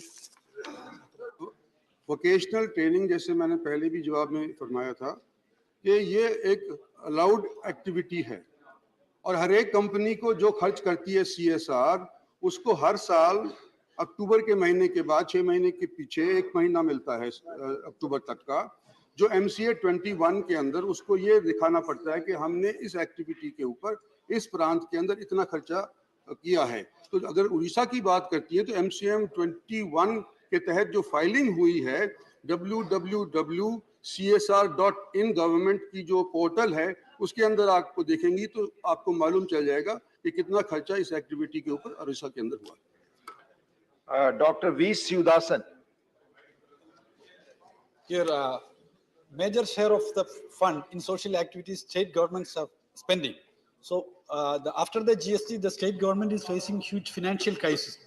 So here my question is, this government is given the permission to the public sector companies and corporates to given their corporate CSR fund to the Exemption. PM Care Fund. But then why the union government is not ready to give the permission to the public sector companies and corporate companies to contribute their CSR fund to the CMDRF? So this is my question. This is very injustice. So I request the reply from the minister. Thank you. माननीय मंत्री जी, 11:30 बज चुके हैं। माननीय सदस्यगण, माननीय रक्षा मंत्री जी का बयान होगा अभी। स्टेटमेंट आपको हाथ में मिल रहा है, अभी बट रहा है स्टेटमेंट। माननीय रक्षा मंत्री जी, अरे प्लीज स्टेटमेंट मिल रहा, please please please. No no, माननीय रक्षा मंत्री जी, आप कॉल वाले रक्षा मंत्री जी, नो, माननीय रक्षा मंत्री जी अपना बयान दें। आदरणीय उपसभापति महोदय, मैं इस गरिमामयी सदन को अरुणाचल प्रदेश के तवांग सेक्टर में हमारी सीमा पर 9 दिसंबर 2022 को हुई एक घटना के बारे में अवगत कराना चाहूंगा। उपसभापति महोदय, 9 दिसंबर 2022 को चाइनीज पीएलए ट्रुप्स ने तवांग सेक्टर के यांगसे एरिया में लाइन ऑफ एक्चुअल कंट्रोल पर अतिक्रमण कर स्टेटस को एक तरफा बदलने का प्रयास किया। चाइना के इस प्रयास का हमारी सेना ने दृढ़ता के साथ सामना किया। उपसभापति और सदन को यह भी बताना चाहूंगा, इस फेस ऑफ में हाथापाई भी हुई और भारतीय सेना ने बहादुरी से पीएलए को हमारी टेरिटरी में अतिक्रमण करने से रोका और उन्हें उनकी पोस्ट पर वापस जाने के लिए मजबूर कर दिया। इस झड़प में दोनों ओर के सैनिकों को कुछ चोटें आई हैं। उपसभापति महोदय, मैं इस सदन को यह बताना चाहता हूं कि हमारे किसी भी सैनिक की न तो मृत्यु हुई है और न ही कोई गंभीर रूप से घायल हुआ। इंडियन मिलिट्री कमांडर्स के टाइमली इंटरवेंशन के कारण पीएलए सोल्जर्स अपनी लोकेशंस पर वापस चले गए और इस घटना के पश्चात एरिया के लोकल कमांडर ने 11 दिसंबर 2022 को अपने चाइनीज काउंटर पार्ट के साथ स्थापित व्यवस्था के तहत एक फ्लैग मीटिंग भी की और इस घटना पर चर्चा की। चीनी पक्ष को इस तरह के एक्शंस के लिए मना किया गया और सीमा पर शांति बनाए रखने के लिए उन्हें कहा गया। इस मुद्दे को चीनी पक्ष के साथ कूटनीतिक स्तर पर भी उठाया गया है। उपसभापति महोदय, मैं इस सदन को आश्वस्त करना चाहता हूं कि हमारी सेनाएं हमारी भौमिक अखंडता को सुरक्षित रखने के लिए पूरी तरह से प्रतिबद्ध हैं और इसके खिलाफ किसी भी प्रयास को रोकने के लिए सदैव तत्पर है। मुझे विश्वास है कि यह सदन हमारी सेनाओं की वीरता और साहस को एक स्वर से समर्थन देगा और अध्यक्ष महोदय, मैं आश्वस्त हूं कि यह संसद बिना किसी संशय के भारत की सेना की क्षमता, शौर्य, पराक्रम और प्रतिबद्धता का भी अभिनंदन करेगी। धन्यवाद।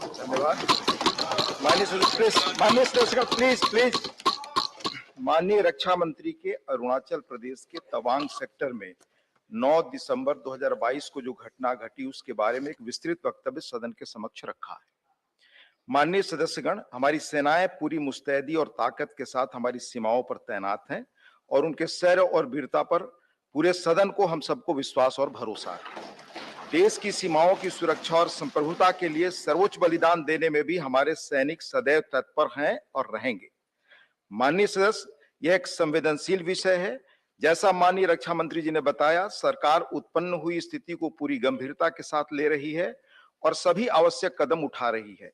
मुझे विश्वास है कि इस संवेदनशील मुद्दे पर पूरा सदन एक है और एक मत से हम यह संदेश इस सदन से देना चाहेंगे कि देश की सुरक्षा की चुनौतियों का सामना करने में सभी दल और पूरा देश एक साथ है।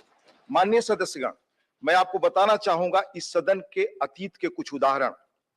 सेशन नंबर 210 में 6/3/2007 को Naxal attack on Shri Sushil Kumar Mahato MP Lok Sabha, इस विषय पर।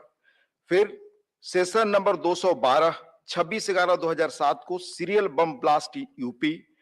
फिर सेशन नंबर 215 13/3/2009 को follow up Mumbai terrorist act, फिर 215 सेशन में 18/2/2009 को सिचुएशन इन श्रीलंका, इन संवेदनशील विषयों को देखते हुए क्वेरी पूछने के बहस करने की आगे प्रक्रिया नहीं बढ़ी। इसलिए इस पर भी जो क्वेरी आए हैं, मैं निवेदन करता हूं कि कोई क्वेरी इस पर नहीं हो।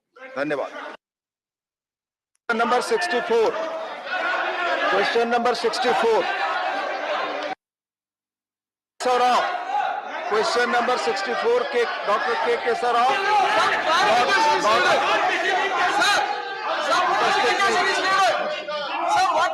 मंत्री जी, question number 64, question number 64 medical students, some clarification is needed. What is this sir? What practices are popular? Doctor DP बट्स, सभापति जी, आपके माध्यम से मैं पूछना चाहता हूं कि यूजी और पीजी, खासकर post graduate medical seats continuously falling vacant हैं। नेशनल मेडिकल कमीशन या हेल्थ मिनिस्ट्री क्यों नहीं इसका स्टैंडर्ड रिलैक्स करके इन सीटों को पूर्ण करती, ताकि देश को अक्षति ना हो।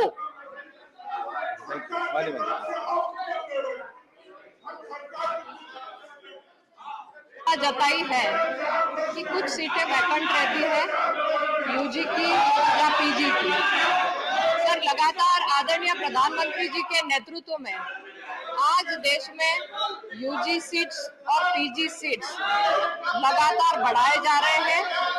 जो वैकेंसी की चिंता जताई है उसमें अवगत कराना चाहती हूँ कि पीजी में जो प्री क्लिनिकल और पैरा क्लिनिकल पोस्ट है सर, उसमें अनविलिंगनेस कहूंगी मैं, स्टूडेंट्स इसको प्रायोरिटी नहीं देते हैं, इसीलिए सर वो वैकेंट रहते हैं।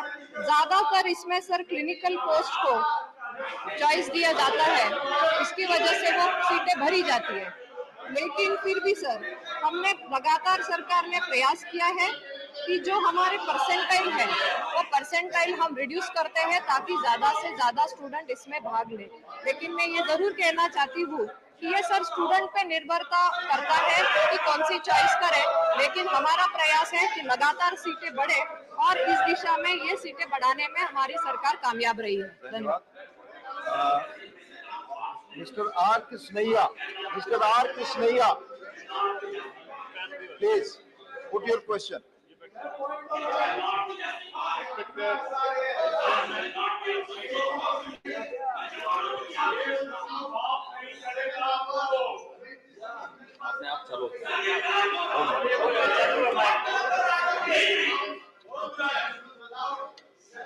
Respected Chairman, Vice Chairman, in NEET admissions, the OBC reservations are not implementing properly. It is several times, it was brought to the notice of the central government and at the same time Prime Minister also. The government assured to give proper implementation of OBC reservations. But those who are coming under open competition, getting high marks, they are treating as a reserved candidate. It is against the judgment of the Supreme Court. In several judgments, the Supreme Court given those who comes under open competition, they may be treated as an open competition, not reservation. Put your question. Question.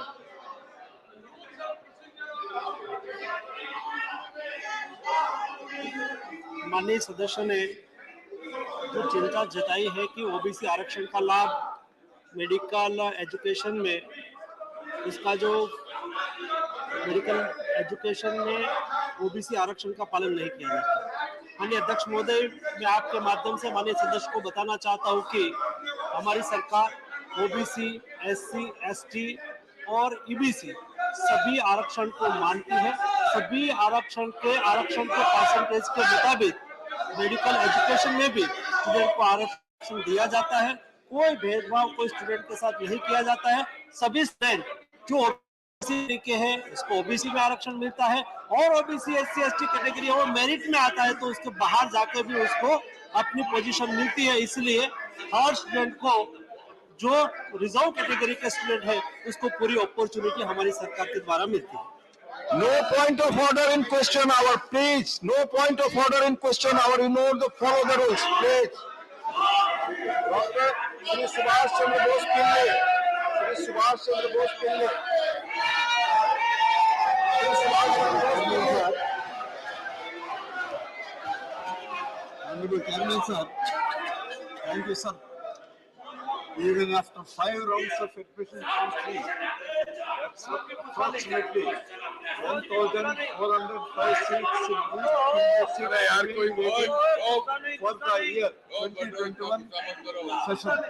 Due to lack of interest among students in certain medical specializations, since they are usually interested in opting for clinical streams only, I request the Honorable Minister to you, sir, has the government taken any steps to include these streets under clinical streams to address this issue? माननीय अध्यक्ष महोदय, हम medical education में India के student को India में ही opportunity मिले, इसलिए लगातार सीटें भी बढ़ा रहे हैं, मेडिकल कॉलेज भी बढ़ा रहे हैं। जब 2014 के पहले हमारे यहाँ जो मेडिकल सीट कुल मिला के थी वो थी 387 थी, वो आज बढ़ा के 67% की बढ़ोतरी के साथ 648 आज के दिन में मेडिकल कॉलेज हमारे यहाँ उपलब्ध है। उसके अलावा देश के स्टूडेंट को देश में पढ़ने की अपॉर्चुनिटी मिले, इसलिए हमारे यहाँ सीटों में भी बढ़ोतरी लगातार हो रही है। जो पहले 44,000 सीट थी वो आज 96,000 हो गई है। वैसे ही पीजी में भी हमारी सीट केवल 8 साल में, जो 2014 में वो सीट थी 31,000 सीट पीजी की थी, वो आज बढ़ के 64,000 हुई है, यानी कि 105% की बढ़ोतरी हुई है। लगातार हम पीजी की सीट भी बढ़ाते हैं, यूजी की सीट भी बढ़ाते हैं। अभी जो क्वेश्चंस रहा कि कई सीट खाली रह जाती है, वहां स्टूडेंट को अपॉर्चुनिटी नहीं मिलती है। जैसे पीजी की सीट बढ़ती है वैसे वैसे चॉइस भी स्टूडेंट को मिलने लगी है।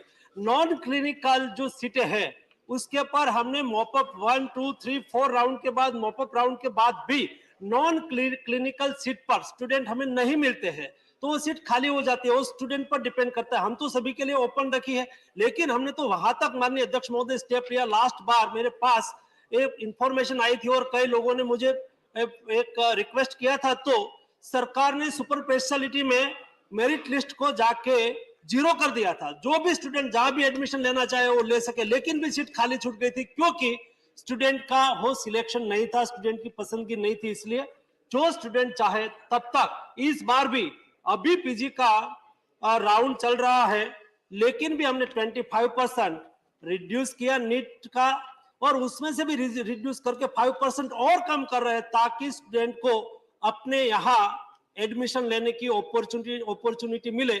लेकिन अभी भी कई सीटें खाली रहने की संभावना है क्योंकि स्टूडेंट की प्रायोरिटी नहीं है, स्टूडेंट का सिलेक्शन नहीं है। स्टूडेंट ही नहीं आना चाहे तो उसके लिए तो हमारा कोई रास्ता नहीं है। लेकिन स्टूडेंट क्यों नहीं आना चाहते हैं, अदर फैकल्टी में उसको अपॉर्चुनिटी मिल जाती है, अदर कैटेगरी में उसको अपॉर्चुनिटी मिल जाती है, ताकि उसको चॉइस फिलिंग के लिए सुविधा हो गई है, इसलिए कई सीट खाली रहती है। लेकिन भी जब तक हमारा प्रयास है कि कम से कम सीट खाली रहे, और हम स्टूडेंट के साथ काउंसलिंग भी करते हैं, उसके लिए जो नॉन टेक्निकल पोस्ट है, नॉन टेक्निकल सीटें हैं, उसके लिए भी क्या क्या उसको भविष्य में अपॉर्चुनिटी मिले, उसके लिए हम एनएमसी के साथ कंसल्टेशन करके उसको रिवाइज भी करने की कोशिश कर रहे हैं ताकि स्टूडेंट उसमें एडमिशन ले और सीट खाली ना रहे।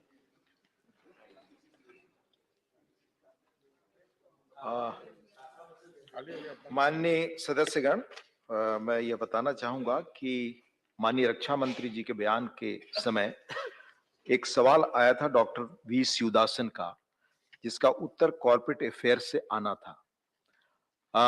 मैं आग्रह करूंगा माननीय मंत्री कॉर्पोरेट अफेयर से कि सवाल आपको राज्यसभा की ओर से उपलब्ध करा दिया जाएगा, कृपया उसका जवाब भिजवा दें।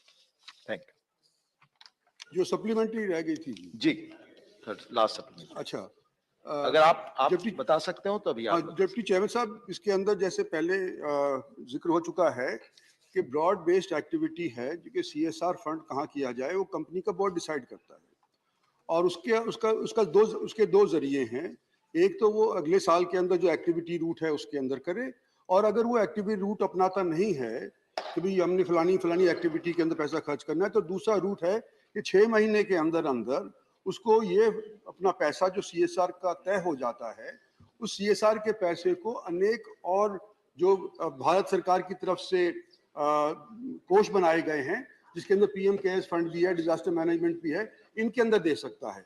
तो ये एक ब्रॉड बेस्ड एक्टिविटी बोर्ड की है, और हमने 2 बार चिट्ठी भी लिखी हुई है कंपनीज को भी भारत सरकार की तरफ से कि भाई ये सन 14 में लिखी गई है और सन 21 के अंदर लिखी गई है कि आप इसको इंटरप्रिटेशन के अंदर ब्रॉड तौर के ऊपर इंटरप्रेट करें, और जो देश की भलाई के लिए काम हो सकता है उसके अंदर आप इस पैसे को खर्च कर सकते हैं। लेकिन जरिया ये होगा, एक्टिविटी रूट का होगा, या ये आपको इन कोष के अंदर प्रधानमंत्री फंड का भी, केयर्स का भी जिसका अंदर जिक्र है, इसके मार्फत करना पड़ेगा। धन्यवाद।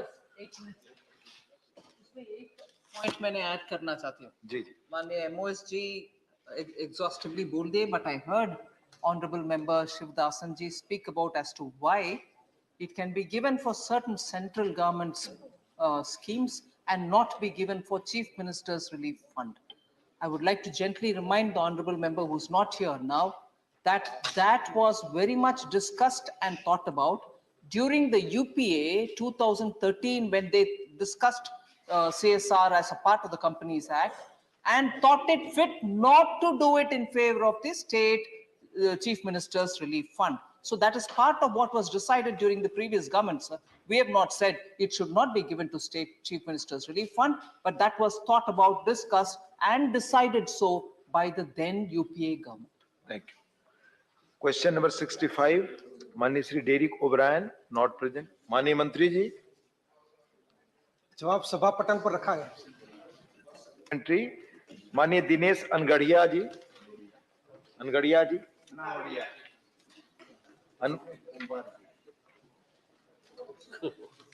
धन्यवाद माननीय उपसभापति महोदय जी। माननीय प्रधानमंत्री श्री मोदी जी की सरकार ने आयुष को बढ़ावा देने के लिए बहुत सारे कदम उठाए हैं। माननीय, मैं आपके माध्यम से मंत्री जी से पूछना चाहता हूं कि आयुष विभाग की दवाइयां अच्छी क्वालिटी की मिले, इसके लिए क्या कदम उठाए गए? माननीय उपसभापति महोदय, जब से प्रधानमंत्री 2014 में प्राइम मिनिस्टर बने तब से आयुष डे बाय डे उसका जो बजट है वो भी 4 गुना बढ़ गया है। और अभी 2 दिन पहले 11 दिसंबर को गोवा में प्रधानमंत्री जी ने 3 बड़ी आयुष इंस्टीट्यूट का ओपनिंग भी किया। उसमें एक आयुर्वेदिक की है, एक यूनानी की है और एक होम्योपैथिक की है। लेकिन आज हमारे माननीय सदस्य ने question quality of Ayush drugs के बारे में पूछा है, तो हमारी जो prescribe drugs and cosmetic act है 1940 एंड रूल्स 1945, उसके अंडर में जो प्रोविजन है उसके अंतर्गत quality control and issuance of the drug licence of Ayurveda, Siddha, Unani and homeopathic medicine, वो स्टेट ड्रग लाइसेंसिंग अथॉरिटी या स्टेट ड्रग कंट्रोल के अंडर में आता है। और rule 158B of the drugs and cosmetic rule 1945 वो आयुर्वेदिक, सिद्धा एंड यूनानी ड्रग्स के मैन्युफैक्चर के लिए कि जैसे अच्छी क्वालिटी की मेडिसिन रहे, और 82I वो होम्योपैथिक मेडिसिन के लिए। और गुड मैन्युफैक्चर प्रैक्टिस की वजह से अच्छी मेडिसिन मिल पाए, उसमें schedule T and schedule MI drugs and cosmetic rules का पालन किया जाता है। और एक सेंट्रल स्पॉन्सर स्कीम की वजह से भी हम जो आयुष फार्मेसी, जो उसको नेशनल आयुष मिशन बोलते हैं, उसके अंडर भी हम जो स्टेट फार्मेसी उसको स्ट्रेंथन करते हैं। इसके अलावा हमारी अगस्त्य स्कीम है, वो आयुष गुणवत्ता एवं उत्पादन संवर्धन योजना, उसके वो सेंट्रल सेक्टर्स के, उसके अंदर वो हम आयुष फार्मेसी को स्ट्रेंथनिंग एंड अपग्रेडेशन करते हैं। साथ में फार्मेको विजिलेंस ड्रग है, उसमें जो मिसलीडिंग एडवर्टाइजमेंट है, ऐसे काफी बात है वो हम करते हैं। क्वालिटी कंट्रोल, संक्षिप्त उत्तर दीजिए। और हमने 2 MOU भी एक अमेरिकन हर्ब एसोसिएशन के साथ भी किया है और एक इंडियन फार्माकोपिया के साथ भी किया है। ऐसे डे बाय डे अच्छी क्वालिटी की मेडिसिन नॉट राष्ट्र लेवल पर पूरा वर्ल्ड को मिले, इसलिए मोदी जी की गवर्नमेंट और आयुष मिनिस्ट्री के अंडर हम कर रहे हैं। Thank you sir. Thank you. माननीय डॉक्टर अशोक वाजपेयी जी।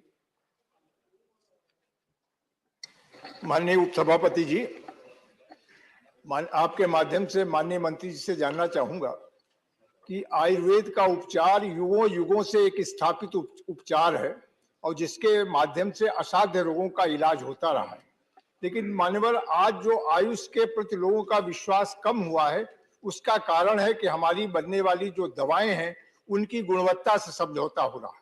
तमाम सारी फार्मेसी बन गई हैं जो सब स्टैंडर्ड दवाओं को बनाने का काम करती हैं, इसलिए उन दवाओं का, आयुष दवाओं का पूरा प्रतिफल नहीं मिलता है। इससे हमारी जो आयुर्वेदिक इलाज पद्धति है वो भी प्रभावित होती है और दुनिया में उसकी ख्याति कम होती है।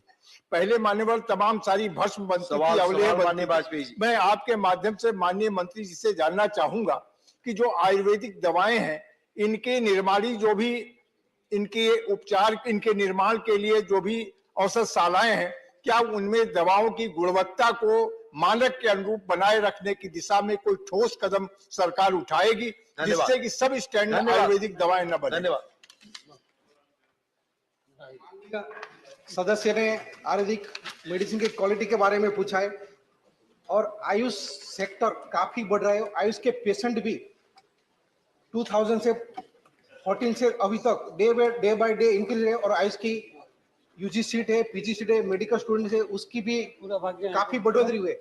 ऐसे आयुष सब फार्मेसी को जो हमारे जो उसका जो रूल्स है उसका पालन करना होता है और ये हमारा prescribe drugs and cosmetic act है और उसका जो रूल्स है उसका पालन करके ये सब मेडिसिन बनाई जाती है और कहीं भी हम कुछ ऐसे लुक होल नहीं छोड़ते कि मेडिसिन की क्वालिटी कॉम्प्रोमाइज हो। Thank you sir. माननीय प्लीज माननीय V Vijay Sai Reddy. Thank you, Deputy Chairman, sir. The government is targeting 23 billion Ayush exports by 2025. With the recent release of the Food Safety and Standards Ayurveda Ahara Regulations 2022, published by the Food Standards and Safety Authority of India, that is FFSAI, how does the government intend to conduct research to study the effectiveness of side effects of such medicines, to regulate and certify it as per the international standards so that the targeted exports could be reached? Thank you. माननीय मंत्री जी।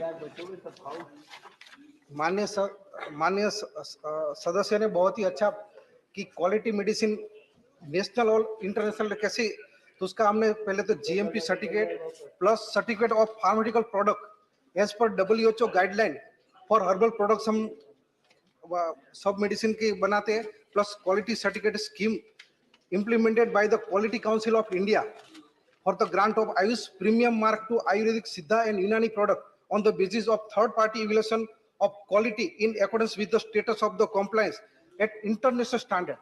ऐसे सब medicine हमारी जो Ayush export की national और international हम export करते, सब स्टैंडर्ड मेडिसिन मानकों के अनुकूल हम बनाते। Thank you. Now question number 66, माननीय श्री इमरान प्रतापगढ़ी, एब्सेंट। मंत्री जी। Respected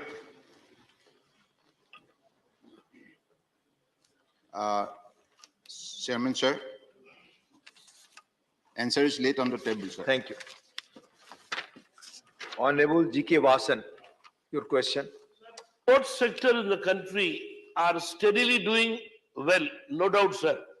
But at the same time, sir, I would like to tell the Honorable Minister that minor ports are competitive to the major government ports in the country, sir. I would only like to know from the Honorable Minister what steps the central government has taken to enhance performance parameter for the major ports in the country for the efficiency of functioning of the ports. Thank you, sir. Thank you.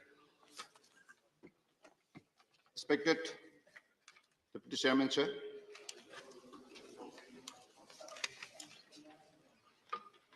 Particularly for the growth of the national economy,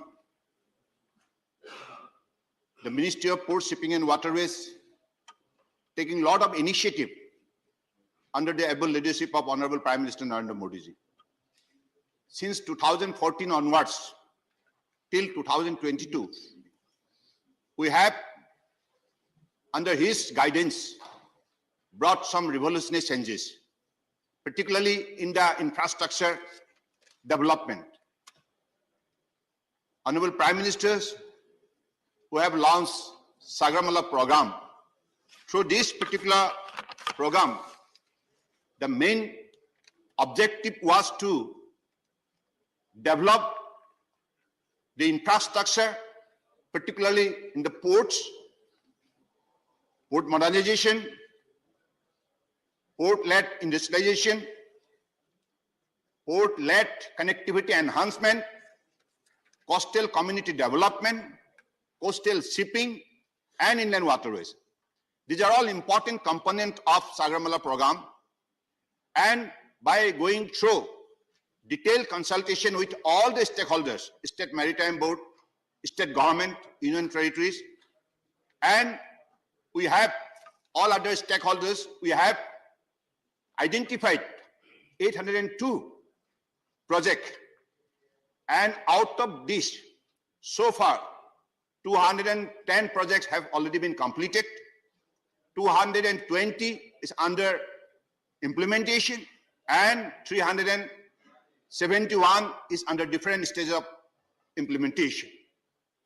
So this has brought revolutionary changes, particularly for the capacity enhancement of the port, be it modernization, be it mechanization, be it digitization. In all aspects, whatever global level of facility needs to be developed, that was being done. And because of this, all the major ports have developed their cargo handling capacity. As a result, now, if you go through all the data, then you'll see every year there's a growth of 6% cargo handling capacity, whether it is coastal shipping, whether it is exim cargo, whether it is inland waterways. So in the all aspect, the success story has revealed the fact of happening that under the dynamic leadership of Honorable Prime Minister, this country, particularly shipping, being the largest transporter of the country, played a very, very important role. And we have also created scope for the private sector to take important part. Thank you. And because of the introduction of PPP mode, so far, every major port Please have be got the brief. investment. Please be brief because there is other question also. Yeah. So I believe this is how the entire Ministry of Port, Shipping and Waterways is growing with the support of the other stakeholders. Thank you. Dr. Sasmit Patra. Thank you, Honorable Deputy Chairman, sir. Paradip Port in Odisha, sir, has been doing extremely well and is one of the largest cargo handling capacities today in the country. My specific question to the Honorable Minister is, what are the plans and programs that the ministry is considering to increase the capacity handling and operations of the Paradip Port in Odisha? Paradip Port, one of the largest ports of India, having the capacity of maximum number of bulk cargo handling. And that is why it is become one of the most profit-making ports, and now aiming to become the mega port in the near future. That is why, whether it is Western Dock, Eastern Dock, this kind of project has been brought into place, and by spending several thousand crores, particularly with the equity of the private players, and this has created a lot of attraction, particularly the location and also the environment that is there in the Paradip Port. It is unique, and For your information, by 2047, Paradip port capacity will be more than 5 million ton. But this is the target we have set, and just to achieve that target, we are developing all kinds of infrastructure that is required. Honorable members, House stands adjourned till 2 p.m.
हैं मनरेगा में याद करिए, हर गांव में तालाब होते थे, बिहार हो, यूपी हो, चाहे तमिलनाडु, चाहे बंगाल हो, हर घर के पीछे तालाब होता था, मछली पाली जाती थी।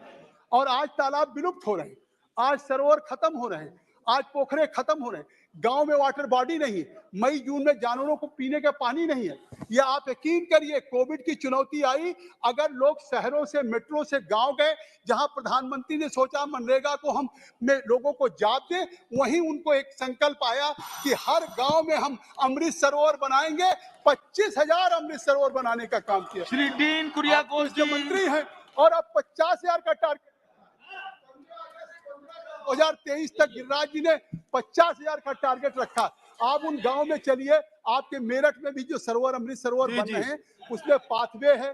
प्लीज दो मिनट काम आ गया। नहीं 2 मिनट दूंगा, मैंने मानवर शुरू दो वाक्य केवल बोलिए प्लीज, ओनली 2 सेंटेंसेस।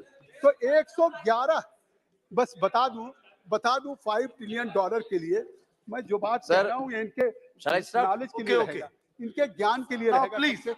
तो वो मैं कहना चाहता हूँ कि हम 5 ट्रिलियन डॉलर कैसे अचीव करेंगे।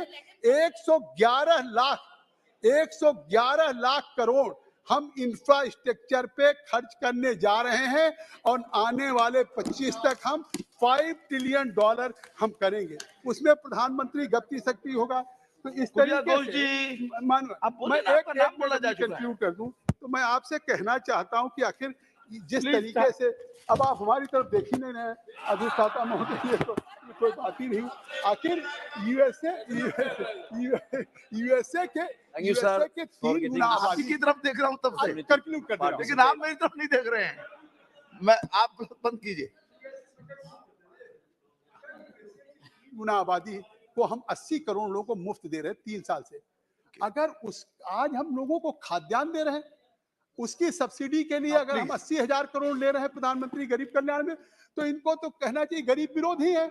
निश्चित तौर पर उनके विरोधी जो कोविड में जिनको 5 किलो अनाज मुफ्त देने का काम हमारी सरकार कर रही है, आज उसको रोकने का काम कर रहे हैं। Thank you ji, please. No, now you please start. Sir, thank you very much for getting this opportunity to participate in this discussion. Nothing will go on record. Around 30 minutes. Thank you. Praises on this government, Jagadindra Palji, continued, and we heard about that. Sir, I am not commenting on that, but the real factor is the rural India, the people of our nation is very much worried about the policies and the activities of this government. All the praises, whatever he said, please is about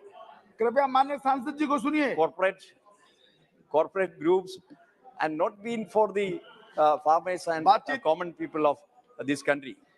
Sir, it is quite unfortunate to say that the budget 22-23 is indicating the changes in center's focus and priorities.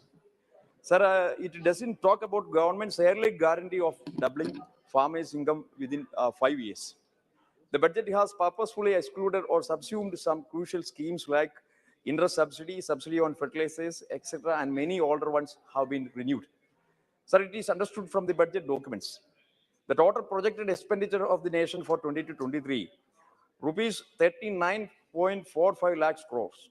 Of this, only rupees 1.24 lakh crore is earmarked for agriculture sector, which is only 3.5 or 3.1%. Also, it is clear that the priority of agriculture goes down to 7th position after defense, consumer affairs, road transport, home affairs, railway, and rural development. I have no doubt these areas are important, but agriculture sector should get more priority because a large volume of our population still depending on agriculture sector. Sir, since the inception of 17th Lok Sabha, I have been attempting to draw the attention of Union government on depressing trends in the price of agricultural products like natural rubber, cardamom, pepper, etc. It is quite unfortunate to say that these issues were not considered with adequate attention. Sir, what is the rubber price, market price nowadays? Only 140 rupees we are getting. At least 250 rupees we should get because we are not getting the production cost. Yeah, our rubber farmers are facing a crucial situation there. As per the Swaminathan formula, production cost plus 50% is very much necessary and we should get the minimum support price. And what is the price of cardamom? Nowadays, we are getting only 800 rupees. At least 1,500 rupees we should get the MSP for cardamom and pepper also.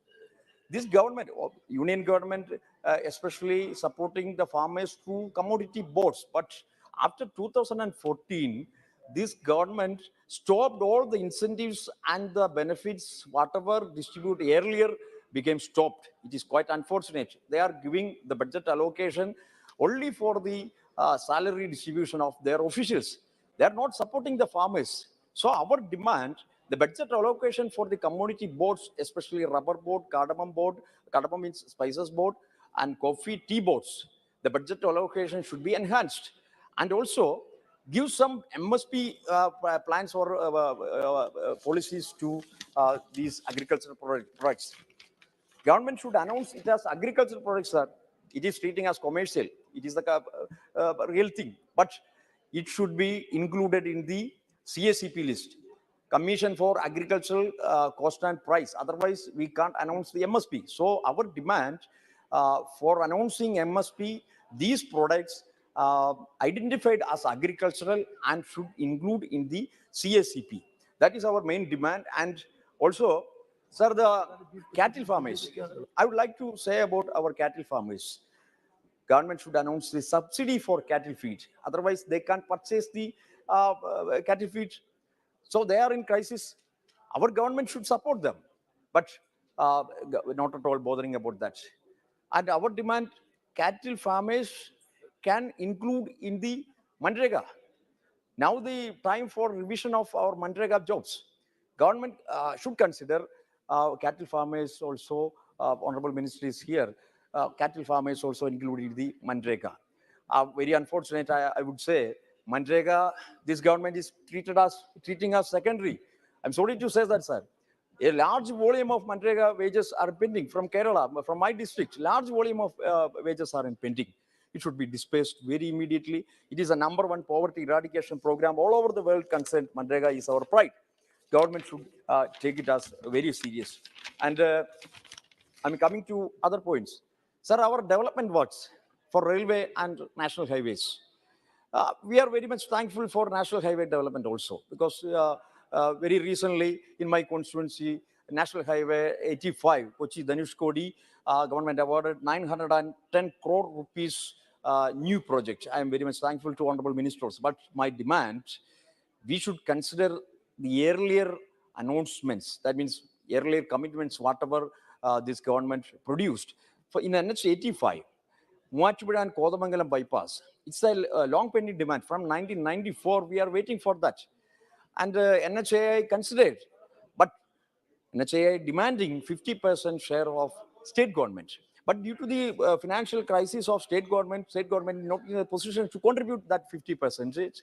And my request, without Movattupuzha and Kodamangalam bypass, NH85's development not being completed, not complete. So that's why central government, Ministry of Road Transport, take it as a standalone work and complete it very fastly. And about our railway project, sir, Vande Bharat is coming. We are welcoming. But what about Angamali? Sir, 2 minutes I need. Angamali Sabari rail project. It started in 1997, 1998. But after 7 kilometers, the rest of the part is still in stagnation. We want to restart that. It is the time. Time has arrived because Kerala government already committed 50% share for the construction. But why this government is keeping delay? So our demand to Railway Ministry, Honorable Railway Minister, should consider very fastly. Idukki district is out of the railway map even now. It is only the hope. That's why, and apart from that, the people who are living that area, that project areas, peckmarked their land, and they can't pledge their land, they can't do nothing with their land. That's why they are in crisis. Government should take it in priority and restart, defreeze that Angamali Sabari railway project very immediately. And one more thing I would say about plantation laborers here. Sir, I am coming from the district Idukki. A large volume of sir, 1 minute. I'm concluding. Last point. Plantation workers, their living condition is very much pathetic. They have no housing facilities, even drinking water from Pirimedu Taluk. More than 17 estates already been stopped their operations. So I urge upon the government to announce a tea workers package for Kerala, whatever government announced in Assam and Bengal. I don't know what is the condition of that package. Anyway, we needed a special package for tea garden workers there. Thank you, sir. Supplementary demands के ऊपर आपने बोलने की मुझे इजाजत दी, इसका मतलब यह है कि आप सप्लीमेंट्री डिमांड्स के जरिए आप सरकार से पैसा मांग रहे हैं सरकार चलाने के लिए। मैं एक सवाल संसद से मांग रहे हैं। मैं एक सवाल फाइनेंस मिनिस्टर साहब से करना चाहता हूं, क्या इस देश के अंदर गरीबों के लिए, मिडिल क्लास के लिए और धन्ना सेठों के लिए अलग अलग कानून है? मैं आपको बताना चाहता हूं, अगर इम्तियाज जलील 50 लाख रुपए का अगर लोन लेता है और वो लोन डिफॉल्ट करता है, तो बैंकों को ये इख्तियार है कि मेरा नाम, मेरे गारंटर का नाम, मैं जो प्रॉपर्टी मॉर्गेज कर रहा हूं, उसका एडवर्टाइजमेंट अखबार के जरिए वो देकर मेरी प्रॉपर्टी सीज करते हैं और मुझे बदनाम करते हैं मैं 50 लाख रुपए का लोन लिया हूं। लेकिन अगर किसी ने 5,000 करोड़ रुपए का लोन लिया है, किसी ने 50,000 करोड़ रुपए का लोन लिया है, जिसको आप बड़ी आसानी के साथ हर रोज माफ करते जा रहे हैं, पिछले 4 सालों के अंदर आपने कितना पैसा राइट ऑफ किया है? और ये मैं नहीं बता रहा हूं अध्यक्ष महोदय, ये जवाब कल फाइनेंस मिनिस्टर ने क्वेश्चन आवर के अंदर बताया है। तो सुनिए, उसके अंदर पिछले 4 साल के अंदर कितना पैसा 8,48,186 करोड़ रुपीस का लोन राइट ऑफ किया गया है। और जब हम इनसे पूछ रहे हैं कि किसका पैसा ये आपने राइट ऑफ किए हैं, तो जवाब सुनिएगा अध्यक्ष महोदय, आपको भी हैरानी होगी जो जवाब फाइनेंस मिनिस्टर मैडम ने दिए हैं। उसमें लिखा है, RBI has informed that under the provisions of Section 45E of the Reserve Bank of India Act 1934, RBI is prohibited from disclosing borrower-wise credit information. RBI ये आपको कह रहा है कि हम आपको डिटेल नहीं दे सकते हैं कि कौन बड़े धन्ना सेठों ने पैसा लिया है, ये देश को आप नहीं बताएंगे। आखिर ये पैसा 8,48,186 करोड़ रुपीस आपने राइट ऑफ किए हैं। इसका जवाब आप दीजिएगा कि मेरे लिए कानून अलग कैसा हो सकता है, और जिन्होंने धन्ना सेठों ने पैसा लेकर कोई लंदन भाग गया है, कोई सिंगापुर भाग गया है, उनका नाम भी RBI नहीं बताएगी हमारे को। दूसरा ये है कि मैं अभी सुन रहा था जगदम्बिका पाल साहब को। पाल साहब सुनिए, आप किसानों के बारे में कह रहे थे। मैं जिस क्षेत्र से आता हूं, देश का एक छोटा सा एक शहर है, उस क्षेत्र के अंदर, महाराष्ट्र के अंदर मराठवाड़ा एक छोटा सा क्षेत्र है, उस क्षेत्र के अंदर जनवरी से लेके नवंबर 2022 तक महज 11 महीनों के अंदर 940 किसानों ने आत्महत्या की है। मैं देश की बात नहीं कर रहा हूं, मैं सिर्फ मराठवाड़ा एक जो देश का एक छोटा सा हिस्सा है, कहीं ना कहीं आपकी कुछ नीतियां गलत हो रही है। अध्यक्ष महोदय, कहीं ना कहीं आपकी नीतियां गलत हो रही है। वरना इन किसानों की मौत को आपने सिर्फ एक आंकड़ा बनाकर रख दिए है। 940 किसान अगर सिर्फ एक क्षेत्र से मर रहे हैं और ये कहते हैं कि नहीं हमने किसानों के लिए इतना किया है, तो क्या वजह है कि आज किसान अपनी जान दे रहा है? आप ये कहते हैं कि प्रधानमंत्री उज्ज्वला गैस स्कीम के अंडर में आपने 10 करोड़ लोगों को दे दिए हैं। आप ये आंकड़ा बताइए, कितने ऐसे गरीब लोग जो पहले हम भी मानते हैं, हम भी खुश हुए थे, हमने भी स्वागत किए थे कि ये लोग जब अलग अलग तरीके से गैस की जगह पहले लकड़ी के ऊपर, कोयले के ऊपर है तो अपना खाना बनाते थे, आपने गैस दिए, लेकिन कितने लोग अब दोबारा रिफिल करने के लिए जाते हैं? क्या यह सच्चाई नहीं है कि पिछले 7 सालों के अंदर, 7 साल पहले गैस के सिलेंडर का रेट 450 रुपये था, आज आपने उसको 1080 रुपये किए हैं और ये उम्मीद कर रहे हैं कि आप जितना पैसा एडवर्टाइजमेंट के ऊपर लगा रहे हैं कि प्रधानमंत्री उज्ज्वला योजना के ऊपर, वही पैसा अगर आप दे देंगे तो शायद इन गरीबों को फायदा होगा। अनएम्प्लॉयमेंट, आज बेरोजगार, ये आंकड़ा मैं नहीं बता रहा हूं, कोई मनगढ़ंत आंकड़े नहीं बता रहा हूं, centre for monitoring Indian economy, इनके आंकड़े आए हैं। तो सुनिए फाइनेंस मिनिस्टर साहब, अनएम्प्लॉयमेंट रेट इन इंडिया अभी 8% के ऊपर आया है। 3 महीने का सबसे ज्यादा का आंकड़ा जो है वो अभी आया है। अध्यक्ष महोदय, हो सकता है आपके पास भी एक ईपीएस 95 की एक स्कीम है। बुजुर्ग लोग, ऐसे बूढ़े लोग, और मैं फाइनेंस मिनिस्टर साहब को यह बताना चाहता हूं कि इनके पास भी सर 65 लाख ऐसे पेंशनर्स हैं जिनको पेंशन कितनी दी जा रही है? 250 रुपये, 500 रुपये। फाइनेंस मिनिस्टर साहब से मैं इसलिए मुखातिब हो रहा हूं कि ये मेरे शहर से आते हैं। अगर देश के फाइनेंस मिनिस्टर साहब, मैं आपको कहता हूं, लीजिए एक नाम भी नोट करिएगा, सुलोचना गडप्पा, 70 साल की महिला है, औरंगाबाद में रहती है। सुलोचना गडप्पा, फाइनेंस मिनिस्टर साहब नोट करिए, आप औरंगाबाद शहर से ही आते हैं। उसको कितनी पेंशन दी जाती है? 250 रुपये। 70 साल की, कोई बच्चा नहीं है, और 250 रुपये के अंदर वो अपना घर का बसेरा करेगी। मेरा यह कहना है कि पेंशन स्कीम के अंदर आपके पास कितना पैसा है, वो पैसे से ईपीएस 95 के पिछले कई सालों से, और हर एमपी को इन लोगों ने खून से अपना लेटर लिखकर आपको निवेदन दिया है कि हमारे लिए कुछ तो भी करिएगा करके, आपके पास भी दिए हैं, आपकी भी फोटो छपी थी उसमें। दूसरा यह है कि आप ईएमआई के रेट्स तो बढ़ा रहे हैं, होम लोन का रेट बढ़ गया, व्हीकल लोन का रेट बढ़ गया, आप एफडी का रेट क्यों नहीं बढ़ा रहे हैं?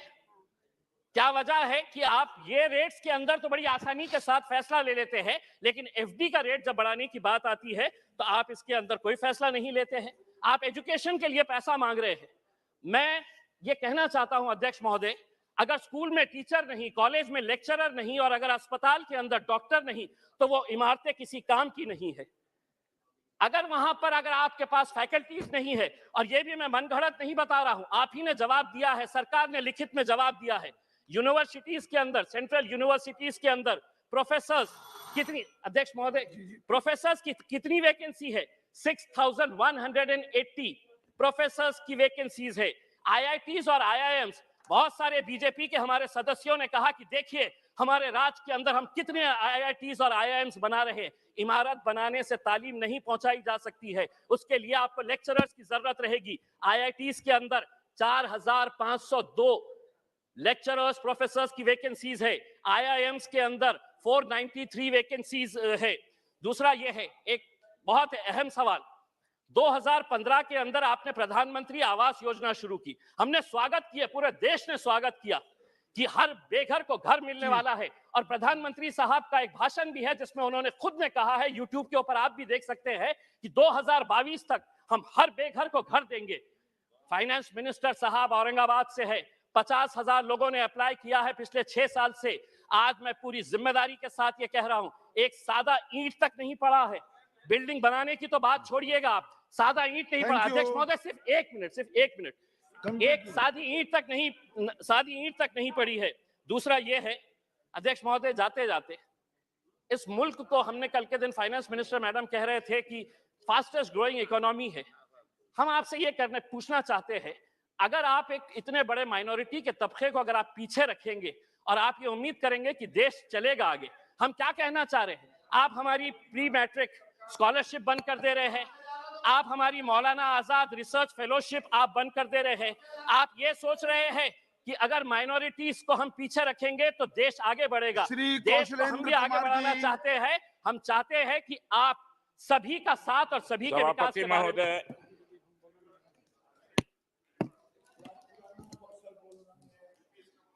आज आपने अनुपूरक बजट पर आपने मौका दिया है बोलने का, इसके लिए बहुत बहुत धन्यवाद सभापति महोदय।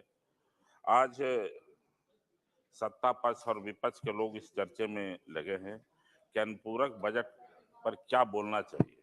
मैं तो जानना चाहता हूं सरकार से कि विगत 8 साल से आप सत्ता में आए हैं, तो सत्ता में आने से पहले आपने वादा किया था कि जब हमारी सरकार बनेगी तो 2 करोड़ लोगों को मैं रोजगार दूंगा हर साल।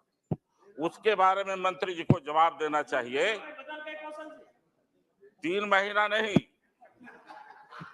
हम लोग बदलने वाले नहीं हैं। जो काम हुआ है देश में, जो लोगों के बीच में वादा किया गया है, उस पर बात करना चाहते हैं। आप अपनी बात कहिए जी। हम लोग हाउस में आए हैं जनता के बदौलत जी। और आने वाला 2024 होगा सर, फिर हम लोग को जनता से वोट लेना है, तो हम लोग कितना झूठ बोलेंगे।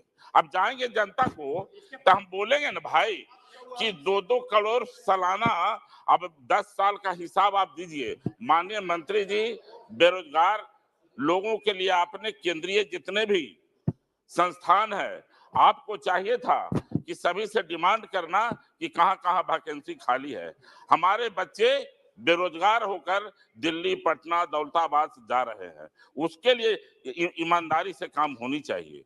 सभापति महोदय, उन्होंने कहा था कि जब हमारी सरकार बनेगी तो मैं प्राइवेट नहीं करूंगा, रेलवे को प्राइवेट नहीं करूंगा। प्रधानमंत्री जी का भाषण है, लेकिन आज क्या हो रहा है? आज रेलवे को भी प्राइवेट किया जा रहा है, प्लेटफार्म बेचा जा रहा है, टेलीफोन को प्राइवेट किया जा रहा है। उतना ही नहीं, मेरे संसदीय क्षेत्र में आयुध फैक्ट्री था, अब आयुध फैक्ट्री को भी प्राइवेट कर दिया जा रहा है। सवाल है माननीय सभापति महोदय, मैं मंत्री जी से जानना चाहता हूं कि आपने जो वादे किए, तो यह अनुपूरक बजट तो उसी हिसाब से लाना चाहिए था कि हमारे जो बेरोजगार बच्चे हैं उनको रोजगार कैसे दे, जो हमारे देश की संपत्ति है उसको बचा के रखना है या नहीं कि बेच देना है। सभापति महोदय, आज हमारे देश के सामने भारतीय रुपया 84 रुपया और $1 का दाम है। उस समय जब सरकार आपकी बनी थी, उस समय 64 रुपया। आज देख लीजिए जो हालात है महंगाई का। आपने कहा था कि महंगाई पर भी हम रोक लगाएंगे। जब आपने उजाला योजना चलाया, माननीय प्रधानमंत्री जी ने, पूरे दुनिया लोगों ने तारीफ किया कि हर गरीब के पास उजाला योजना चला गया। आप देख लीजिए कि उजाला योजना में आज गरीब लोग कितने गैस भरवा रहे हैं। जो ग्रामीण क्षेत्र में गैस एजेंसियां लिए हैं सभापति महोदय, उनके पास लोग गैस भराने नहीं जा रहे हैं। उसका सर्वे होना चाहिए। मैं मंत्री जी से जानना चाहता हूं कि उन गरीबों को आपने सालाना महीनेवारी देख लीजिए कि उस समय 460 रुपया गैस था, तो लोगों ने 1 महीना 2 महीना भराया। आज गैस का कीमत 1200 रुपये तक चला गया। आप आज गरीब के पास गैस नहीं है, देख रहे हैं कि लकड़ियां चुन चुन कर खाना बना रहे हैं, तार के पेड़ से जलावन निकाल रहे हैं, जो सूखे पेड़ हैं उससे जलावन निकाल के घर में खाना बना, तो उनका आंख आज भी खराब हो रहा है। इसलिए माननीय प्रधानमंत्री जी या मंत्री जी जब जवाब देंगे तो महंगाई पर भी लोगों को जवाब देश के सामने रखना पड़ेगा। 2024 है, सिर्फ सबके लिए है। हम लोग का तो बचाव तभी होगा जब माननीय मंत्री जी जवाब में कहेंगे कि हम महंगाई को रोकेंगे। आज सभापति महोदय, हम समझते हैं कि बिहार पिछड़ा राज्य है। बिहार नहीं, बहुत है, उड़ीसा है, कई राज्य हैं। आपने कहा था कि देश का विकास दर हम बढ़ाएंगे, और देश का विकास तभी हो सकता है जब पिछड़े राज्यों को हम आगे ले जाना चाहते हैं। तो पिछड़े राज्यों के लिए आपने कई राज्यों को विशेष राज्य का दर्जा भी दिया, लेकिन बिहार लगातार मांग कर रही है विशेष राज्य के दर्जे का, लेकिन आपने अभी तक विशेष राज्य का दर्जा नहीं दिए। मैं माननीय मंत्री जी से कहना चाहूंगा कि जो पिछड़े राज्य हैं, जिस तरीके आपने पहले राज्यों को आपने राज्य के विशेष राज्य का जहां जहां दर्जा दिया, उसी तरीके से बिहार में भी पिछड़े राज्य विशेष राज्य का दर्जा देकर जहां की औद्योगिकरण बढ़े, इसके लिए आप काम करिए। मैं यही कहना चाहता हूं कि हर गरीब को पक्का मकान देने का भी आपने वादा किया था कि 2022 तक हर गरीब के छत का इंतजाम मैं करूंगा। लेकिन आज देश दुनिया हम लोग घूम रहे हैं, गांव में घूम रहे हैं, क्षेत्र में जा रहे हैं, गरीब के पास आज भी गरीबी वही हालत है। आज भी इंदिरा आवास की जो बनना चाहिए था, आज गरीबों को बीच नहीं मिल रहा है। प्रधानमंत्री आवास कांग्रेस एक साथ चले गए। तो मैंने आपको आज प्रधानमंत्री आवास योजना, मैं जो बात कह रहा हूं सर, जी प्रधानमंत्री जी ने जो बात कहा था उसी को कह रहा हूं कि बजट में यही लाना चाहिए था। आज गरीबों के पास मकान नहीं है, पक्का मकान बनवाने का भी इंतजाम सरकार को करना चाहिए। उतना ही नहीं, किसानों को खाद नहीं गांव में मिल रहा है। आज 37% बिहार से मैं आता हूं, बिहार में अभी यूरिया मात्र 37% सप्लाई हो रहा है। आज किसान परेशान है। आप कहते हैं कि राज्य सरकार जमाखोरी करा रही है, लोग प्रचार करा रहे हैं, लेकिन मैं जानना चाहता हूं सरकार से कि आज पूरे देश में कितने राज्यों को आपने किस रूप में आपने यूरिया का आवंटन किया, ये सरकार को बताना चाहिए। लगातार किसान परेशान है। सभापति महोदय, यही बात कहकर मैं अपनी बात को समाप्त करता हूँ। बहुत बहुत धन्यवाद। धन्यवाद महोदय कि आपने मुझे सप्लीमेंट्री डिमांड्स ऑन ग्रांट्स पर बोलने का मौका दिया। मैं यही कहना चाहूंगा कि demands on grant, supplementary demands on grants को तो हमें पास करना ही है, लेकिन इसकी स्क्रूटनी करना भी हमारा दायित्व बनता है। 3,25,000 करोड़ से ऊपर की सप्लीमेंट्री ग्रांट्स जो है, कैश फ्लो हमें अंदर इसमें देना है। मैं आपसे के माध्यम से, माननीय वित्त मंत्री जी शायद इस वक्त यहाँ मौजूद नहीं है, एमओएस हैं, और मैं उम्मीद करता हूं कि जब वो जवाब देंगे तो इस बात को भी ध्यान में रख करके जवाब देंगे। यहां कल से बहुत चर्चा हो रही कि साहब माननीय सदस्य, ये गैस सब्सिडी तेल कंपनियों को सरकार सब्सिडी दे रही है, इसलिए ये खर्चा जो है सप्लीमेंट्री डिमांड्स लाना जरूरी है। मैं आपके माध्यम से माननीय मंत्री जी से सिर्फ इतना पूछना चाहूंगा कि क्या ये सही है कि जो रशिया से क्रूड ऑयल हम लोग सब्सिडाइज्ड रेट्स पर इंपोर्ट कर रहे हैं, ऑलमोस्ट 32% सब्सिडाइज्ड रेट पर रशिया से क्रूड इंपोर्ट हो रहा है। आखिर ऐसी कौन सी वजह है कि जो भारत सरकार की जो ऑयल कंपनीज हैं वो डायरेक्ट इंपोर्ट क्यों नहीं कर रही? क्या ये सच नहीं है कि आपके सरकार के जो खास जिन पर आशीर्वाद रहता है 2-3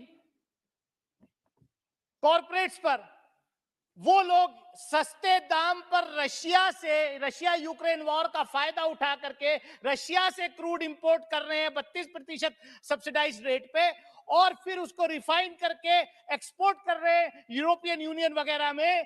तो ये जो विंडफॉल गेन जो चंद खासतौर से रिलायंस और एसआर की नायरा 2 कंपनीज का कितना बड़ा विंडफॉल गेन हो रहा है, इस पर सरकार जो है क्या कहना चाहेगी? क्यों नहीं सरकार की तेल कंपनियां डायरेक्ट ये काम करती, ये बिजनेस करके, और हमारे जो जो गरीब जनता जो डीजल पेट्रोल 100 रुपए लीटर पर खरीद रही है, उसका फायदा अगर उसको पहुंचे तो मैं समझता हूं कि 50 रुपए लीटर डीजल और पेट्रोल आम जनता को मिल सकता है। मैं जो है, अब मुझे पता नहीं किसकी कंपनी है, शायद जिसके लिए आप पहले काम करते थे एसआर की होगी, मुझे नहीं मालूम किसकी है। मैं सिर्फ इतना कहना चाहता हूं माननीय सभापति महोदय कि हम लोग यहाँ पर इतनी बड़ी बड़ी बात कर रहे हैं। इस सरकार ने, अभी बात हुई इकोनॉमिक पैरालाइसिस की, आज कौन सा इकोनॉमिक पैरालाइसिस नहीं है? आज तो गब्बर सिंह टेरर से सारे छोटे मोटे व्यापारी परेशान हैं। आप भी आते हैं सर, पिछले 3 दिन पहले मेरठ में भी वही हाल था, अमरोहा में भी वही था, बरेली में भी वही था। जीएसटी के नाम पर रेड जो है, किसी बड़े उद्योगपति घरानों पर रेड नहीं करती है सरकार, ऐसे लोगों पर नहीं करती जिनका मैं नाम ले रहा हूं, उनको तो जो एग्जेम्पशन दे देती है। लेकिन जो बेचारा ठेले पर पकौड़ी तल के बेच रहा है, आपने नौजवानों को रोजगार तो दिया नहीं। आदरणीय प्रधानमंत्री जी ने कहा था कि ये भी रोजगार है कि स्टूडियो के बाहर जो पकौड़ी तलने का पकौड़े तलेगा, वो भी तो एक रोजगार है। लेकिन आज तो हालत ये हो गई, उत्तर प्रदेश के अंदर जो पकौड़े तल रहे ठेले पे लगा करके, जीएसटी की रेड उन पर हो रही है। सभापति महोदय, मैं कहना चाहूंगा आपसे कि डिमोनेटाइजेशन आपने किया कि साहब टेरर खत्म करेंगे, ब्लैक मनी जो है कैश खत्म करेंगे, नकली नोट खत्म करेंगे। मैं समझता हूं डेटा सबके पास है, नकली नोटों का सर्कुलेशन उस वक्त से ज्यादा हो गया, जो कैश करेंसी प्रिंट थी आज 2 गुना से ज्यादा हो गई। तो आपकी जो पॉलिसीज हैं उस पे आप क्या कहना चाहेंगे? मैं माननीय मंत्री जी जब जवाब देंगी तो ये मैं उम्मीद करूंगा कि ये मुझे बताएंगे। सभापति महोदय, मेरा समय है, मैं आपके माध्यम से, सभापति महोदय, इस देश का विकास, माननीय प्रधानमंत्री जी का नारा है सबका साथ सबका विकास और सबका विश्वास, लेकिन ये हो क्या रहा है कि प्री मैट्रिक स्कॉलरशिप तक खत्म कर दिया आपने। जो एससी एसटी ओबीसी माइनॉरिटीज के बच्चे थे, वो आप चाहते हैं कि वो स्कूल ना जाएं, वो पढ़े ना। जो मौलाना आजाद नेशनल फेलोशिप थी, वो आपने खत्म कर दी। आप कर क्या रहे हैं? सच्चर कमेटी ने इस देश में बताया, डायग्नोज किया कि किस तरीके से इस देश के अंदर माइनॉरिटीज के बच्चे जो हैं, पर्टिकुलरली मुस्लिम माइनॉरिटीज के बच्चे कितने पिछड़े हैं, वो स्कूल नहीं जा पाते। रंगनाथ मिश्रा कमीशन ने उसका इलाज किया। सभापति महोदय, मैं 2 मिनट में अपनी बात खत्म करूंगा। रंगनाथ मिश्रा कमीशन ने उसका इलाज दिया, लेकिन सरकार सुप्रीम कोर्ट में एफिडेविट देती है कि साहब रंगनाथ मिश्रा कमीशन ने तो सिर्फ जो है 4 दीवारी में बैठ करके ये रिपोर्ट तैयार कर दी। मैं पूछना चाहता हूं आपके माध्यम से, हम तो सर्वजन सुखाए सर्वजन हिताय की बात करने वाली पार्टी से हैं, लेकिन आपने जो 10% इकोनॉमिक क्राइटेरिया पर रिजर्वेशन दिया, उसका सर्वे कहां हुआ था? वो कौन सा कमीशन था जिसने सर्वे दिया? उनको आपने रिजर्वेशन दिया। मैं सभापति महोदय, मैं इन्हीं बात के साथ मैं आपके माध्यम से चाहूंगा कि जो प्री मैट्रिक स्कॉलरशिप है उनको बहाल किया जाए। जो एससी एसटी माइनॉरिटीज के ओबीसी के बच्चों को जो पढ़ाई से रोकने की कोशिश की जा रही है, मैं माननीय वित्त मंत्री से चाहूंगा कि वो उसको बहाल करने का काम करें। बहुत बहुत शुक्रिया, धन्यवाद। Thank you, sir. So I speak here on the demands for grants. Sir, Jagdambika Pal ji शायद अभी निकल गए। उन्होंने 3-4 चीजें बोली, मैं थोड़ी संक्षेप में बोलना चाहूंगी कि उन्होंने कहा कि देश में बहुत अच्छा काम हुआ, कोविड में सेंट्रल गवर्नमेंट ने बहुत सारी चीजें की और राज्य ने और सारे सांसदों ने आभार मानने चाहिए केंद्र सरकार की बहुत मदद की। अच्छी बात है की जरूर, लेकिन 2-3 चीजें हैं जो रिकॉर्ड पे आनी चाहिए। उन्होंने जब राज्य का हिसाब किया, और सप्लीमेंट्री डिमांड्स ऑफ ग्रांट्स हर राज्य के बजट में आता है, कभी कभी ऐसा हो भी जाता है कि प्लान एक होता है, थोड़ा सा कम ज्यादा होता है, तो ये सब जानते हैं, बहुत सालों से हम यहाँ हैं, तो सप्लीमेंट्री डिमांड, तो इसीलिए ये चीज कोई नई नहीं है, ना स्टेट के बजट में होती है ना देश के बजट में होती है। मैं 3-4 छोटी चीजें आपको बनाना चाहती हूँ सर, कि उन्होंने कहा कि राज्यों ने ज्यादा कुछ नहीं किया, जो किया वो केंद्र सरकार ने किया। सही, आपने वो, आप तो माई बाप सरकार है, देश का सबसे बड़ा बजट आप नहीं करेंगे तो कौन करेगा। लेकिन एक चीज देखनी चाहिए, एक सक्सेस स्टोरी में महाराष्ट्र की बताना चाहती हूँ, जहाँ महाविकास आघाड़ी की सरकार थी, तब जो एमपी फंड था सर, वो इस डिपार्टमेंट ने, फाइनेंस डिपार्टमेंट ने विड्रॉ किया था 2.5 साल के लिए। अभी धीरे धीरे शुरू हो रहा है।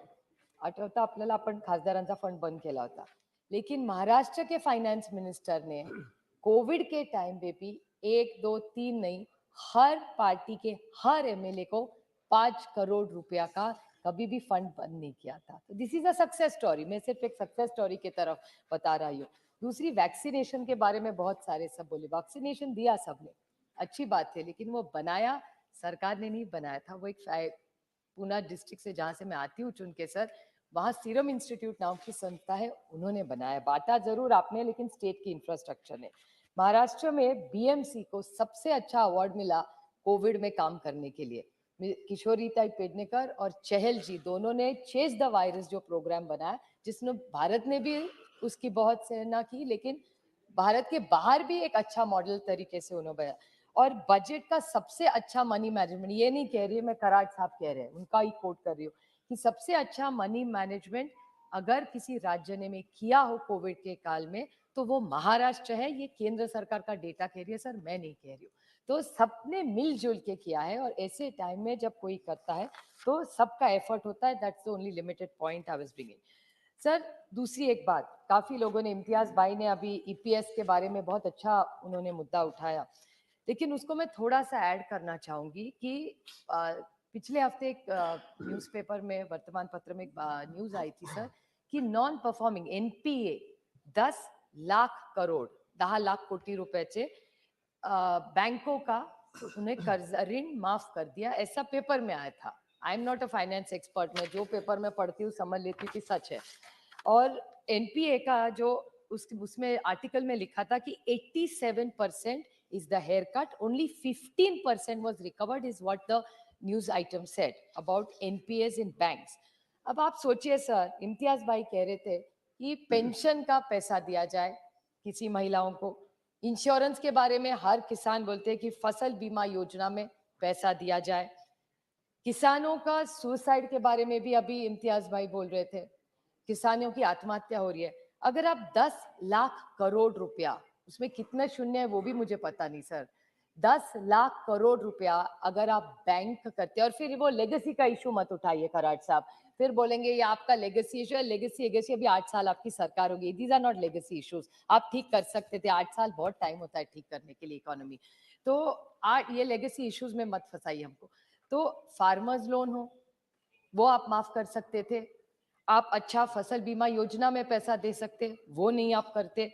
जो इम्तियाज भाई बोल रहे थे ईपीएस का, पेंशनर्स का पैसा ही नहीं दिखते, लेकिन 10 लाख करोड़ रुपया आपने ये बैंकों को माफ किया। वो किसका किया वो तो नहीं हम सबको पता, किसका भी किया होगा, लेकिन आप उनका भी कर सकते तो इनका भी करिए, इतनी सिर्फ मेरी विनती है, बाकी मेरी कुछ मांग नहीं है। दूसरी एक स्कीम है, इतना पैसा आपने मांगा है सर, वयोश्री नाम की बहुत अच्छी स्कीम है सोशल जस्टिस डिपार्टमेंट, बहुत अच्छी, इस सरकार का मैं कॉन्ग्रेचुलेट करती हूँ कि बहुत अच्छी स्कीम आपने बनाई।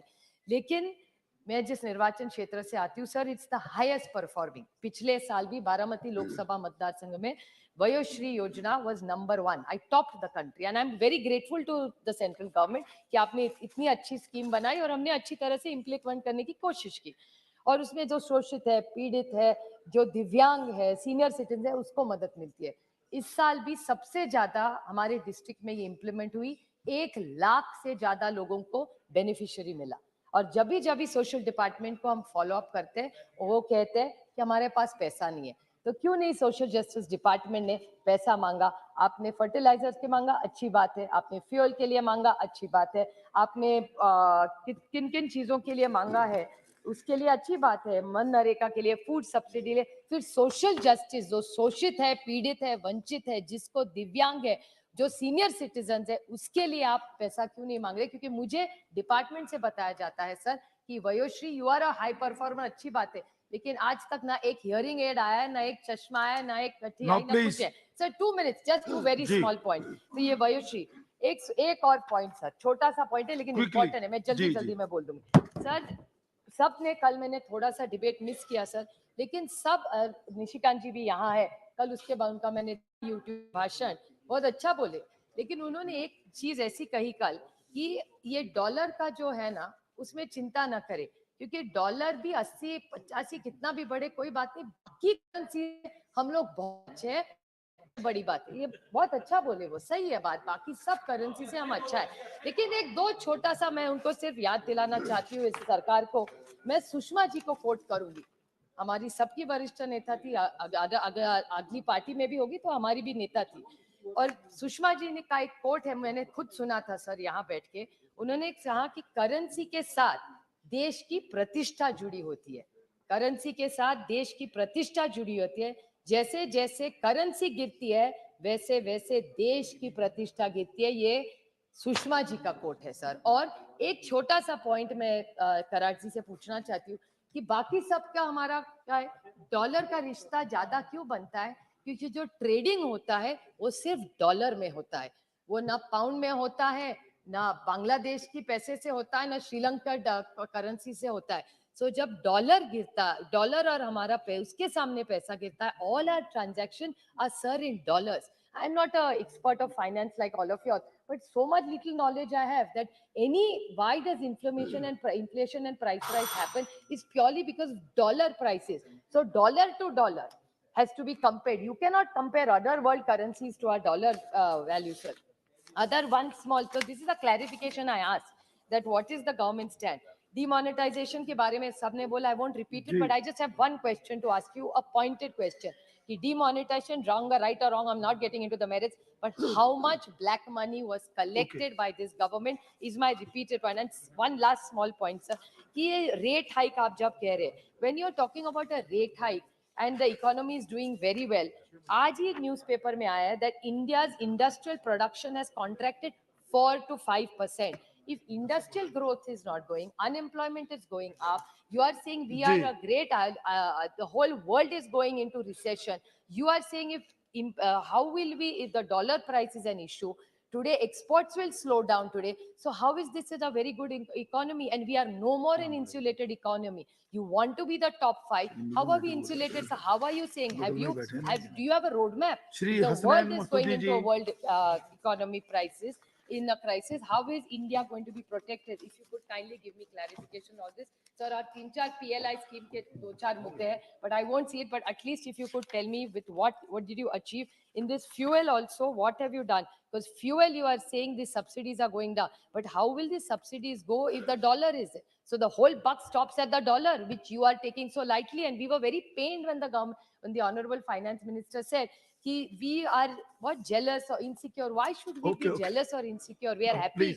आप देश अच्छा चलेगा तो हमारा क्षेत्र भी अच्छा चलेगा, राज्य अच्छा चलेगा. So I request you to clarify the stand on the dollar, because I think you're misleading the nation by putting up an economic situation which is not true.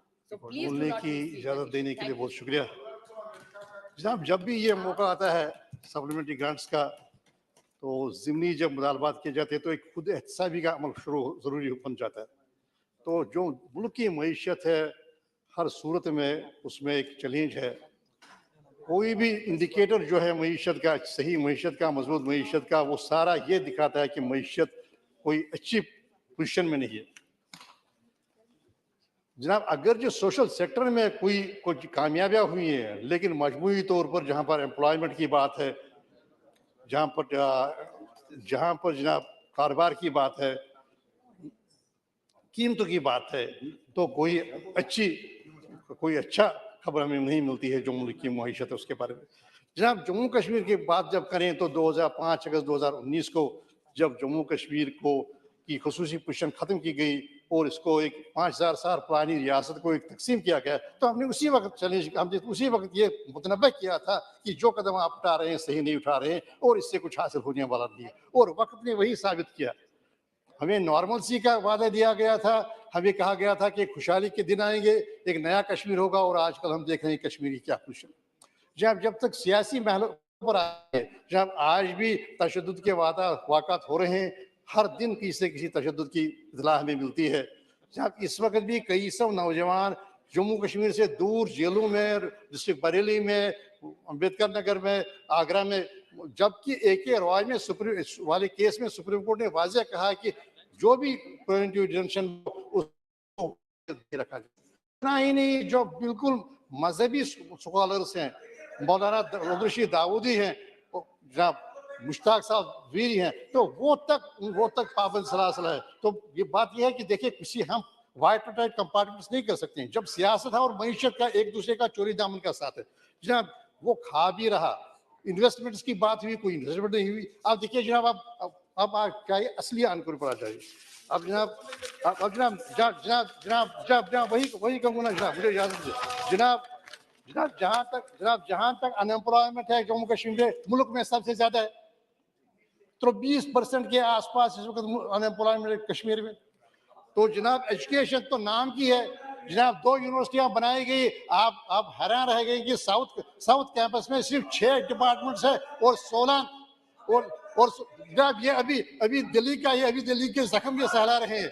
तो अब जनाब 6 डिपार्टमेंट्स है और 16 खुलती फैकल्टी है। सेंट्रल यूनिवर्सिटी एजुकेशन जनाब कहीं है ही नहीं। जनाब जहां तक एम्स है, जम्मू में अगर जो वहां पर स्टूडेंट्स लाए गए हैं, लेकिन कश्मीर में कहीं और स्टूडेंट्स है और कहीं और एम्स बन रहा है।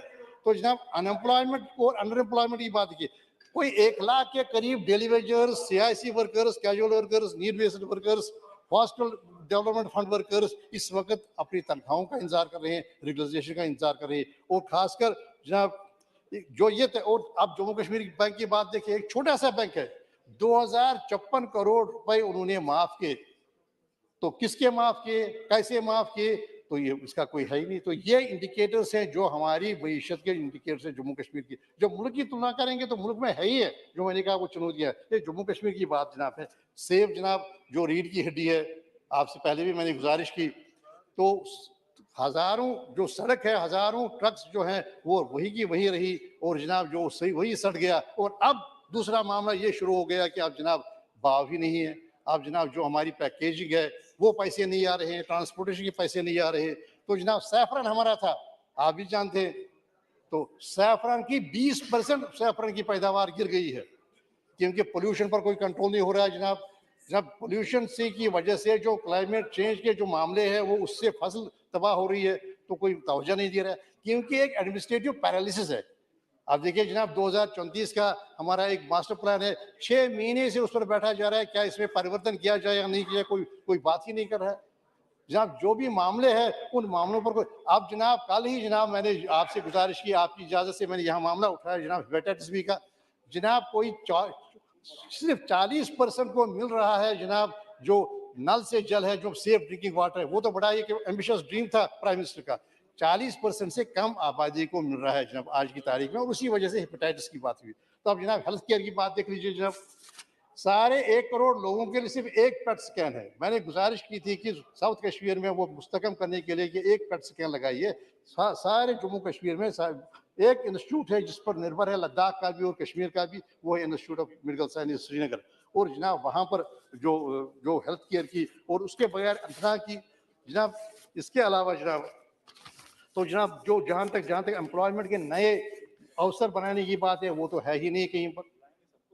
कोई इन्वेस्टमेंट मुझे कहिएगा, कोई अगर वित्त मंत्री हमें ये निशानदेही करेंगे ये इन्वेस्टमेंट जम्मू कश्मीर में हो गई है, उसकी यहाँ पर निशानदेही कहे तो हम कहेंगे ये जनरेट हो गया, वो तो है ही नहीं। हर जगह बेइत्मीनानी है जनाब, जम्मू में बेइत्मीनानी है।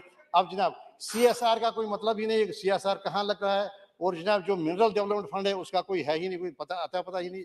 जम्मू में जनाब बेइत्मीनानी है, हर जगह बेइत्मीनानी है जनाब। और तब तक ये नहीं होगा, मैं कहूँगा, मैं शुभ चिंतक के तरीके से बोलूंगा, मैं कोई विरोध में नहीं कह रहा हूँ, तब तक कुछ नहीं होगा जनाब जब तक कि आप सियासी हुकूक जम्मू कश्मीर को बहाल नहीं करेंगे, अपना अंडू नहीं करेंगे अपने डिसीजन जो आपने 5 अगस्त के किए। जी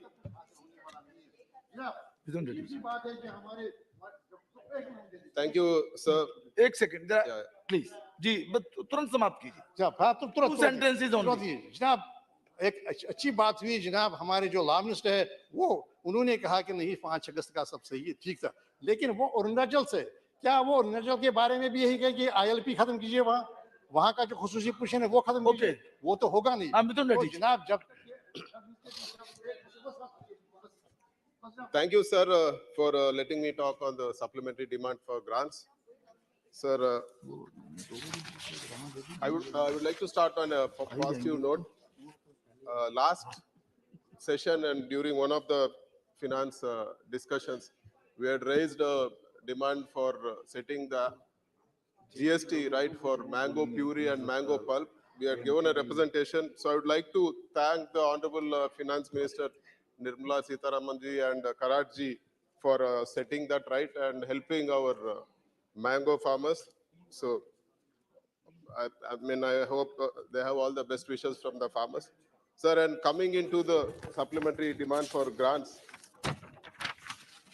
sir, if you see that there has been an increase in the allocation for Manrega by 16,400 crores, but if you see overall, it is a reduction of 8,600 crores compared to the previous year. Sir, it is not right in cutting down the funds for Manrega because especially after the pandemic, Manrega supported the downtrodden, Manrega supported the livelihoods of the poor people. So I urge the government not to cut down on Manrega. If you see, for the case of Andhra Pradesh, sir, only 14 crore mandates have been allotted, and it's a reduction of 9.68 crore mandates. So, which is not a welcome thing, sir. We demand the government not cut down the spending on Manrega and increase the allotment for Manrega. And if you see the fiscal indicators, the budget in the budget, the fiscal deficit has been pegged at 6.4%. But if you see, I mean, it is concerning that the fiscal deficit in the first half of financial year 22-23 rose to 6.2 lakh crores compared to 5.27 lakh crores the previous year. So the government should explain how it is going to peg the fiscal deficit at 6.4% of GDP, and also, if you, I mean, without cutting the capex allocation, sir.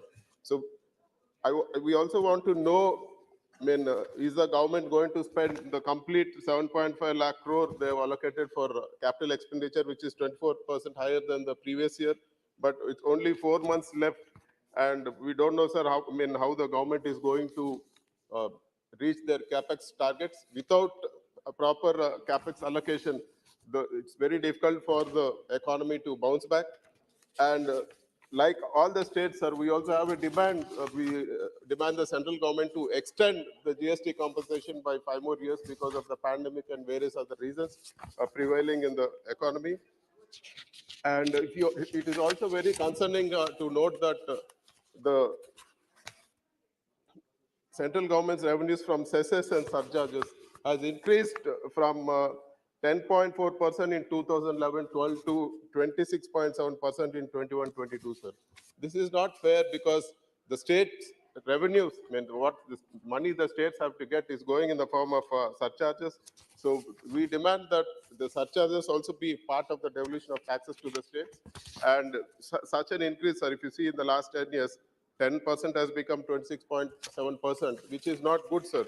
The state's set to lose the revenues.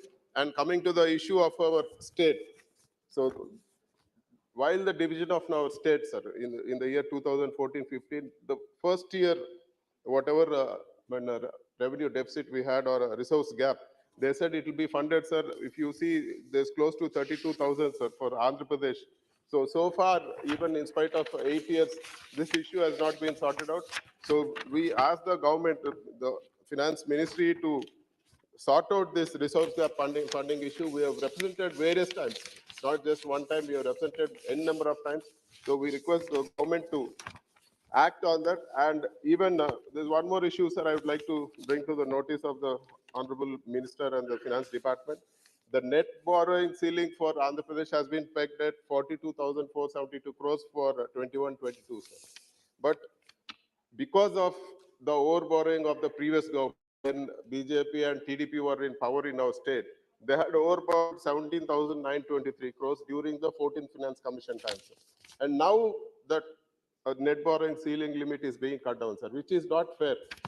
We can't suffer because of the doings of the previous government, sir. So we request the government to not to link it, sir. And even if you see a circular which has been given by the Finance Ministry, which says that the overborrowings of the previous finance commissions will not be adjusted in the 15th Finance Commission. Even by that order what the Finance Ministry has passed, this 17,000 crores which is being cut in our net borrowing ceiling should not be adjusted in this current thing, sir, in the current 15th Finance Commission. So we also have a concern, sir. During the division of the state, Polavaram was declared a national project, sir. And it is clearly stated in the AP Reorganization Act that Polavaram project is a national project and it will be executed by the center. But if you see today, sir, the execution of the project is not going according to plan anywhere. The funds for the project are not being given in time, and it is no way treated like a national project, sir. Polavaram project is the lifeline of our state, Andhra Pradesh. During the division, they said that Polavaram project will be done, sir. It was there in the AP Reorganization Act. It clearly states. But if you see, there are various issues which are coming up, sir. During the course of the project, and because of the new land acquisition rules, the cost of the project shot up, the land acquisition and R&R cost shot up, and the central government and Jal Shakti approved the cost estimate at 55,548 crores. The technical advisory committee passed it in 2019, sir. But still now the finance department is yet to ratify it, and it's still pending for approval from the finance department, which is not good, sir. It is not happening with any national projects.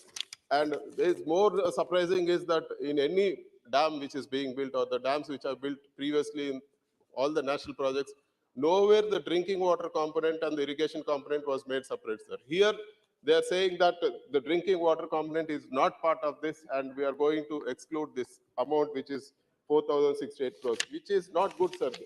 You can't build a dam and say it's not meant for drinking, it's only for irrigation. And if you are going to use for drinking water purpose, we are going to reduce the amount. It is not fair for the department to say this, and we demand that the drinking water be also part like any other national project which have been done in our country.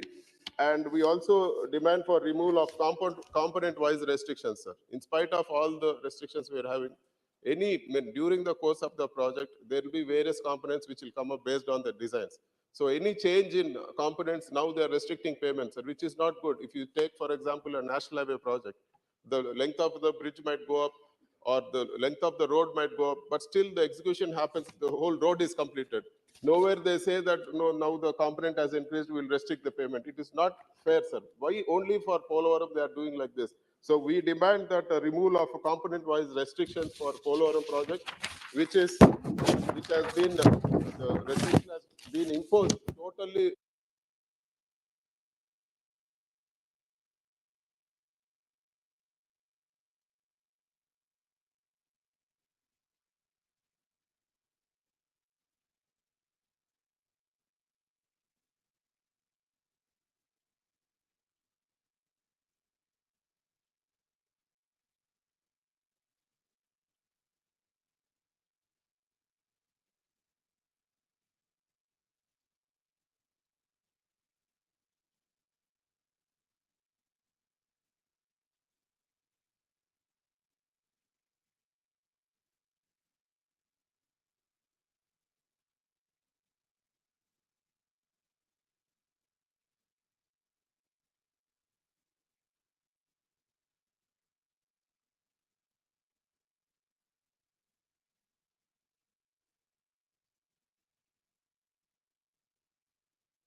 माननीय सभासदों, माननीय सभापति जी,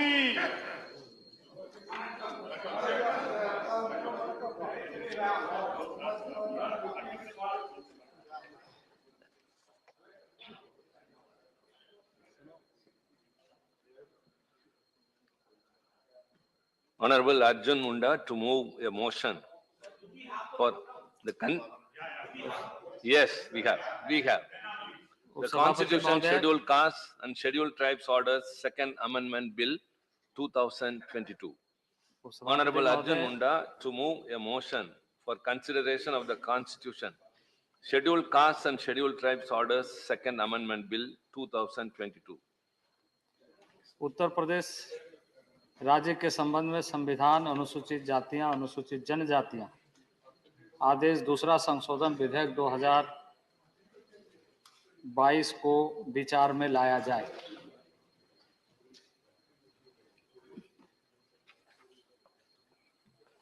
Motion moved. Anything you want to say, please? You want to I'll yes. answer last. Any member desiring to speak may do so. And first, Honorable Member Pramod Tiwari ji. Sir, Lok Sabha में ये bill 28 मार्च को पेश हुआ था, 1 अप्रैल को इसे पास किया गया। ये कांग्रेस पार्टी की सरकार थी जिसने देश में संविधान लागू किया और अनुसूचित जात और अनुसूचित जनजात को आरक्षण दिया। ये श्रेय कांग्रेस पार्टी की सरकार को जाता है। मैं याद दिलाना चाहता हूं कि उस समय हमने ये भी व्यवस्था की थी कि अंडर सेक्शन 341 एंड 342 हम इसमें अमेंडमेंट कर सकते हैं और उसी के तहत ये सरकार लाई। मेरा 2-3 इस पर मैं जोड़ना चाहता हूं, क्योंकि आरक्षण हम लाए हैं तो हम तो कमिटेड हैं, हम तो इसके साथ खड़े हैं, पर मेरे दिमाग में एक बात नहीं आती। मैं इसका सीधा जवाब मंत्री जी से चाहूंगा, वाइस चेयरमैन साहब आपके माध्यम से, कि सरकार ने तो आपसे कहा था कि आप गोंड, इनके साथ धुरिया, नायक, ओझा, पथारी, राजगौड़ समुदायों को भी अनुसूचित जनजाति में शामिल करें। ये सिर्फ गोंड को क्यों किया आपने? उनको क्यों छोड़ दिया आपने? मेरा एक जिज्ञासा है।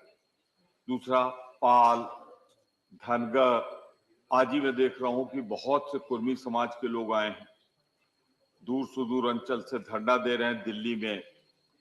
उनको क्यों नहीं आप इसमें शामिल करते? उनकी मांगों को क्यों नहीं मानते? आपकी नीयत और नियत इसमें कुछ दुरुस्त मुझे नहीं लगती कि इनके लिए बजट का प्रावधान कोई आपने नहीं किया है, बस आप जोड़ दे रहे हैं। और जो मेरा पहला सवाल है कि इसके साथ जो और जातियां आई थी उनको क्यों नहीं जोड़ रहे, ये मैं आपसे जानना चाहता हूं। पर एक सवाल तो मेरे ख्याल से वाइस चेयरमैन साहब आपको, पूरे हाउस को आ रहा होगा कि इसमें आप कुछ जिले जोड़ रहे हैं। आप कह रहे हैं ये कुछ जिलों में लागू होगा। मेरा आपसे सिर्फ इतना कहना है, इसे पूरे उत्तर प्रदेश पे क्यों नहीं लागू करते?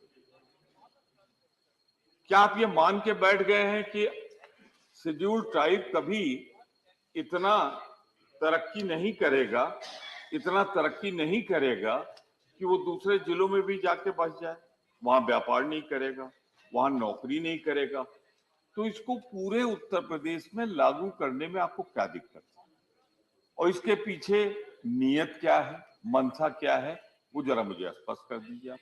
2 सवाल मेरे हो गए कि इसी में जो और उपजातियां आई थी आपने उनको नहीं शामिल किया, और इसको भी आधे अधूरे मानते कुछ जिलों में कर रहे हैं आप।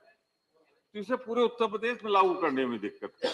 और कोई आप तो नहीं लाए, आप ही का प्रदेश है झारखंड, वहां कांग्रेस के जमाने से लागू हुई। मध्य प्रदेश दिग्विजय सिंह जी के समय से लागू है, वहां पे शेड्यूल्ड ट्राइब का। तमाम राज्य वहां पहले से है। कोई आप कोई नई चीज नहीं करने जा रहे हैं, ये तो होता रहा है, लेकिन आप पूरे प्रदेश में क्यों नहीं कर रहे हैं? दूसरा सवाल मेरे मन में, और आपको भी होता होगा, लेकिन आप बोलेंगे नहीं क्योंकि जो मिल गया वो खोना नहीं चाहेंगे आप। ये आपकी सरकार जब बनती है तो ये अनुसूचित जात और जनजात पर जुल्म क्यों शुरू हो जाता है, संख्या क्यों बढ़ जाती है? ये मैं नहीं कह रहा हूं, ये आंकड़े बोल रहे हैं, फिगर्स बोल रहे हैं कि जब जब आप सत्ता में आते हैं जुल्म तो सभी को सहना पड़ता है, किसान को, मजदूर को, नौजवान को, परंतु सबसे ज्यादा पीड़ित अगर कोई होता है आपके राज्य में तो वो अनुसूचित जाति और अनुसूचित जनजाति के लोग होते हैं। क्यों है ऐसा? ये आपकी मानसिकता ऐसी क्यों है? क्यों आप दलित विरोधी हैं, अनुसूचित जाति विरोधी हैं? ये मैं आपसे चाहूंगा आप स्पष्ट करें। अब आप देखिए ना, मैं आपसे पूछना चाहता हूं, अगर इस जुल्म का सबसे बड़ा कोई शिकार वाइस प्रेसिडेंट साहब हुआ है, वाइस चेयरमैन साहब, तो माननीय मंत्री जी हुए। अब मंत्री जी तो नहीं बोलेंगे, लेकिन मैं बोल देता हूं आपकी तरफ से, शायद आपका कुछ भला हो जाए। झारखंड में जब शेड्यूल्ड ट्राइब का चीफ मिनिस्टर बनने की बारी आई तो आपका पत्ता साफ कर दिया गया, वहां दूसरा कोई लाया गया। मैं नहीं कहता, अगर आप होते कितने अच्छे लगते आप वहां पे बैठ के कुर्सी पे, लेकिन आपके साथ भी पार्टी ने आपको नहीं बख्शा।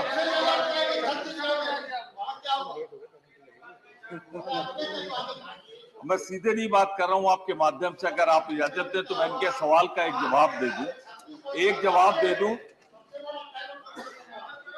अब आपका जवाब दे दूं मैं। साहब आप ये बता दो मुझे कि एक ट्राइबल हमने बनाया है झारखंड में, जितनी एजेंसी आपकी हैं, जितने आपके पास संसाधन हैं, आप उसके खिलाफ कार्रवाई करने पे आमादा। अभी आप नहीं तय करेंगे बैठ के, तय करेंगे वाइस चेयरमैन। सब लग गए हैं कि हिंदुस्तान का इकलौता ट्राइबल चीफ मिनिस्टर चैन से न रह पाए। सब कुछ आप कर रहे हैं, और अगर आज यहां नहीं कहूंगा तो कहां कहूंगा? ये तो मैं जानता हूं कि आप मेरे विरोधी हैं, ब्राह्मण विरोधी हैं। एक को चीफ मिनिस्टर है ब्राह्मण, बताओ जरा, इतने राज्यों में भाजपा है। आप बताओ ना कोई जाट है, आप बताओ ना कोई मुस्लिम कैबिनेट तक में नहीं है। तो सबका साथ सबका विकास ऐसे ही होगा। चलाइए चलाइए, जिस दिन चला सकते हैं, 24 के बाद नहीं रहेंगे। अब हमारी बात अगर आप करें तो हमारे एलओपी जो बैठे हैं वो जीते जागते प्रमाण है, राष्ट्रीय अध्यक्ष प्रमाण है अनुसूचित जात से।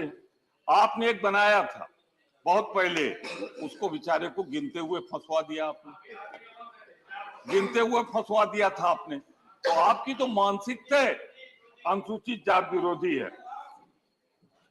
अब आपके झारखंड की बात मंत्री जी कर लूं, वहां आपका जो मात्र संगठन है जिसके बूते पे आप यहां बैठे हैं, वहां एक शिविर हुआ और उसके अध्यक्ष ने उस संगठन के, उनका नाम कुछ और है, मैं लूंगा तो बेकार नाराज जाएंगे आप, नाम नहीं ले रहा हूं, उन्होंने कहा था आरक्षण पर फिर से विचार होना चाहिए।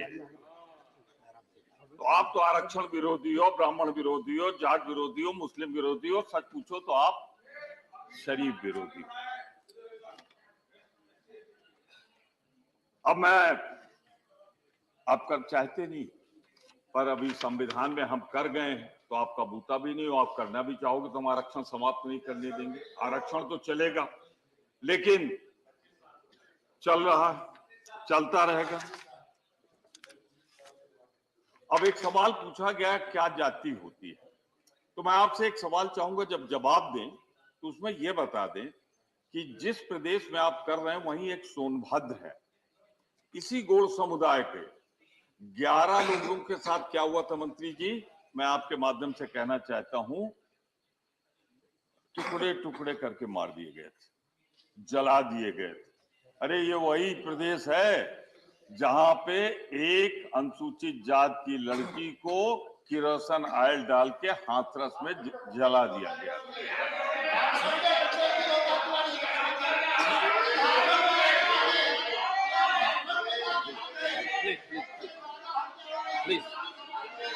Please, please, please. No interruption, please. You please. Tiwari ji.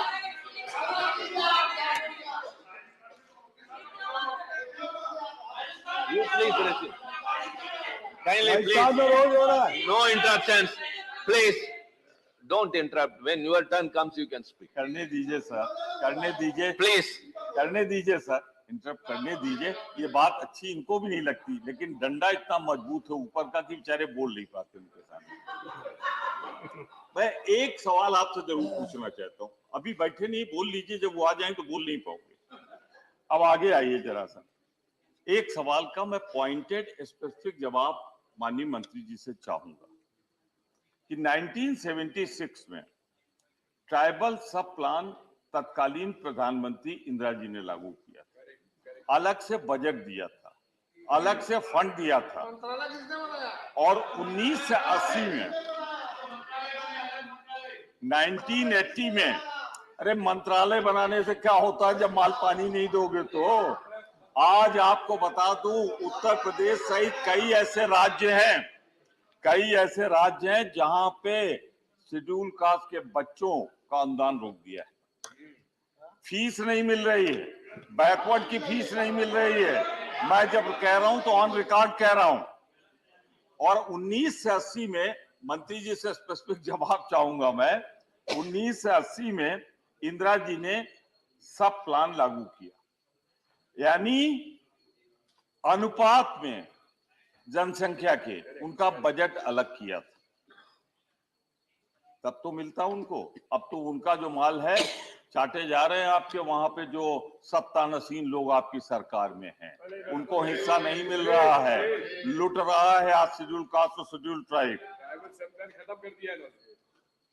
मैं बहुत ज्यादा सवाल इनसे नहीं करना चाहता, लेकिन इतना जरूर कहना चाहता हूं कि एससी और एसटी के पिछड़ेपन को दूर करने के लिए अगर ईमानदारी से आप कोशिश करें तो मेरे 3 सवाल का जवाब जरूर दीजिएगा। कुछ जिलों में था, कुछ जिलों में आप बढ़ा रहे हैं, इसे पूरे प्रदेश में लागू करने में आपको क्या दिक्कत है? एक। दूसरा, जो इंदिरा गांधी ने अलग से आबादी के अनुपात में इनको बजट दिया था, उसको फिर से लागू करने में आपको दिक्कत क्या है? और तीसरा सवाल मैं आपसे पूछकर जरूर चाहूंगा आप जवाब दें कि आखिर आपके मन में, जो जातियों का नाम लिया मैंने, धर्म का नाम लिया, इनके साथ इतनी नफरत क्यों है? क्यों है नफरत? क्यों नहीं आप करते? अगर याद आए तो बताइएगा, आपके पूरे देश में कौन ब्राह्मण मुख्यमंत्री है, कौन जाट मुख्यमंत्री, कौन मुस्लिम मुख्यमंत्री? नहीं बताना चाहे मत बताइएगा, और आप तो बिल्कुल मत बताइए, खतरे में है आप। मैं आखिरी बात कह के समाप्त कर दूंगा। हम चूंकि आरक्षण लाए थे, कांग्रेस की सरकार ने ही संविधान में प्रावधान किया था, शेड्यूल ट्राइब का अलग से बजट भी हमने दिया था, इंदिरा जी ने दिया था, मैंने बता दिया। हम उनके हित चिंतक हैं, इसलिए जो कुछ आप लाए हैं हम इसका समर्थन करते हैं, लेकिन ये जरूर चाहते हैं कि इसको पूरे प्रदेश में क्यों आप लागू नहीं कर रहे हो। धन्यवाद।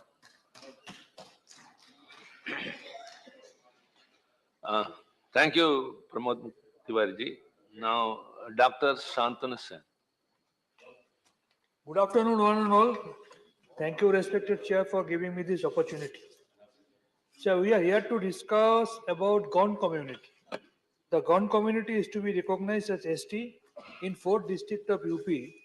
The bill amends the SC order to exclude Gond community as ST in 4 districts of UP, and it amends ST order to recognize Gond as ST.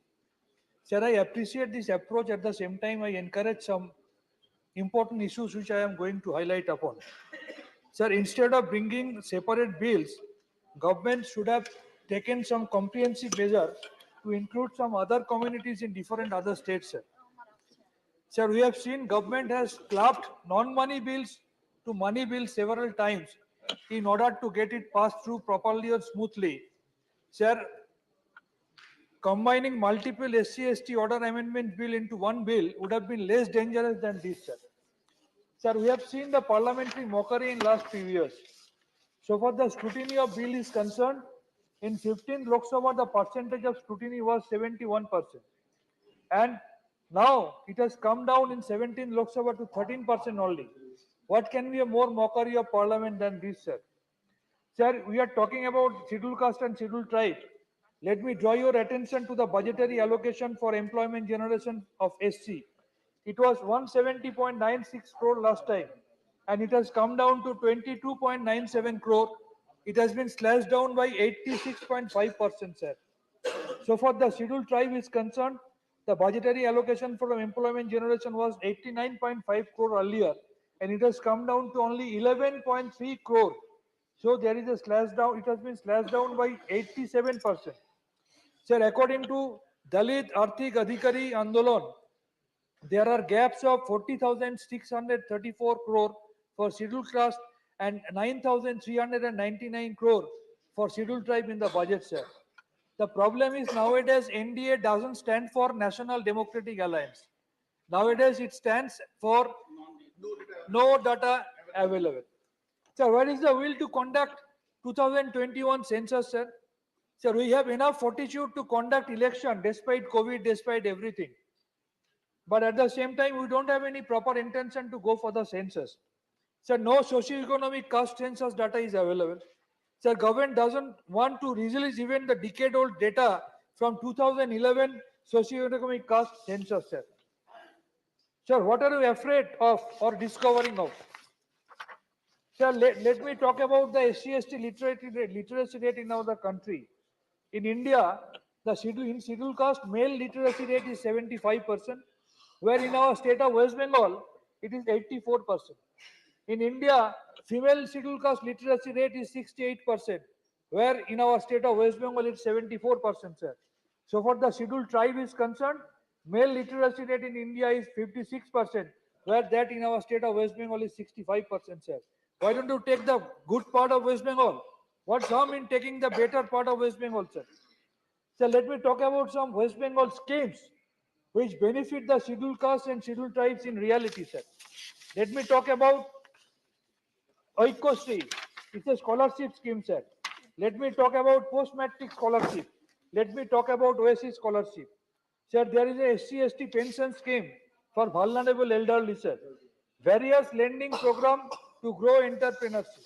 The actual problem is the love and affection for scheduled caste and scheduled tribe of this BJP government is. If you recall, our respected Draupadi Murmu ji, after she got the nomination for the President of India, light post was installed in her native place. That is a love for scheduled caste, scheduled tribe community. After she became our respected President, sir, then only guest house was prepared near his in-laws' house. That is a love and concern for the scheduled caste and scheduled tribe community. Sir, the problem is, West Bengal is the only state where we are having specific scheduled caste advisory council. But this government is so egoistic, they won't talk to West Bengal government because their Mamta Ji is ruling the state. Center's vision, I am talking about some center's vision. So there was one national overseas scholarship for SC. The students who wanted to study Indian culture and history abroad used to be benefited. What did this government do? This government totally discontinued this scheme, sir. Central government has Shreyas. This is a project, it's an umbrella program comprising of 4 highly important higher education programs. National Fellowship for Scheduled Caste, National Overseas Scholarship for Scheduled Caste, Top Class Education for Scheduled Caste, and free coaching for Scheduled Caste and OBC. Can you imagine the budgetary allocation for this important project, sir? You will be surprised to know that the entire budgetary allocation is a paltry amount of only 364 crores, sir. You can just imagine by going through this data how much concern this government is so far the scheduled castes and scheduled tribes are concerned. Sir, Government of India announced in 2021 budget that 750 Ecolabbo residential schools will be formed. Only 367 are functional till date, sir. So there is now new population criteria for sub-district Ecolabbo school. So again, some restriction have been imposed upon. So the number will be even less in the coming days. Sir, only 36,000 land titles were distributed under the Forest Rights Act between 2019 and 2020. Forest performers are BJP ruled states, that is Bihar, earlier it was, Uttarakhand and Goa. Sir, it doesn't serve anyone to offer mere lip services to the cause of ST while selling their lands and resources to corporation.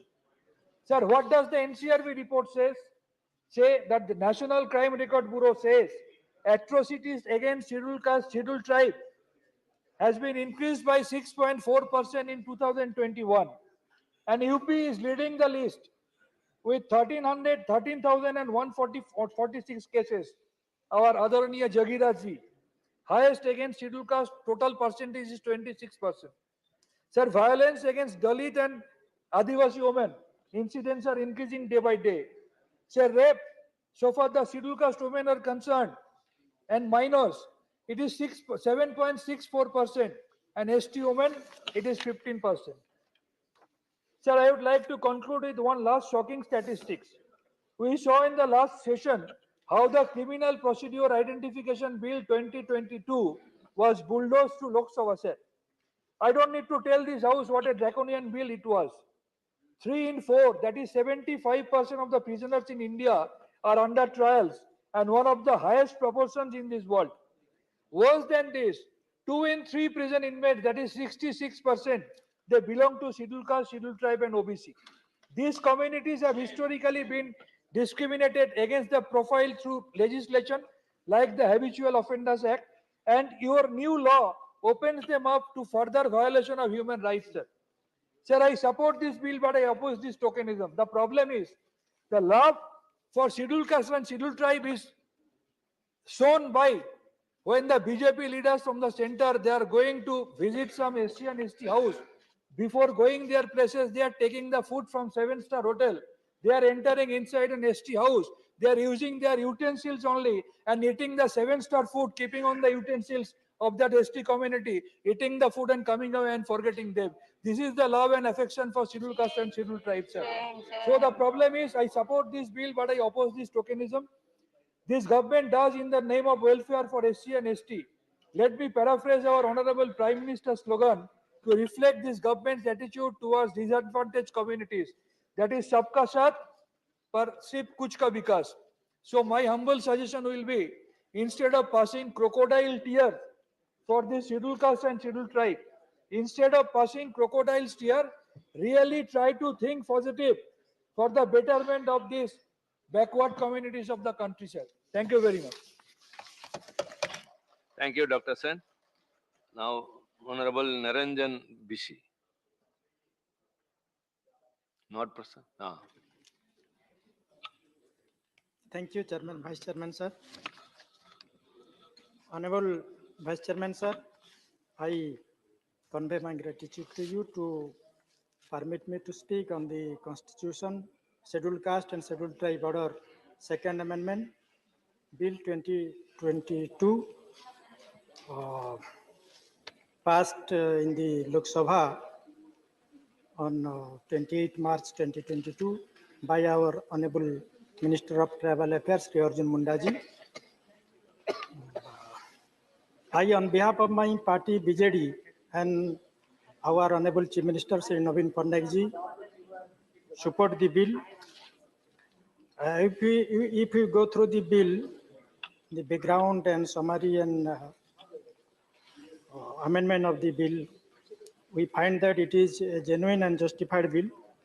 Definitely, it will helpful for the largest interest of the tribal community. The state government of Uttar Pradesh has requested to exclude Gond community living in the newly created district Sant Kabir Nagar, Sant Ravidas Nagar, Kushi Nagar, and Chandulia in the state of Uttar Pradesh from the list of scheduled caste, and to include Gond, Rajgond, Dhuria, Nayak, Ojha, Pothari living in the above district in the list of scheduled tribe in the state of Uttar Pradesh.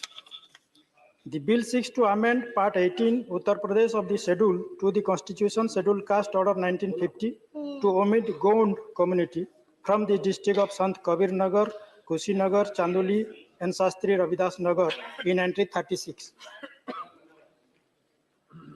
and to include Gond, Dhuria, Nayak, Ojha, Pathari, Rajgond community living in the said Sant Kavinagar, Kushinagar, Chandolia and Sant Ravidas Nagar in the list of scheduled tribe in the state of Uttar Pradesh.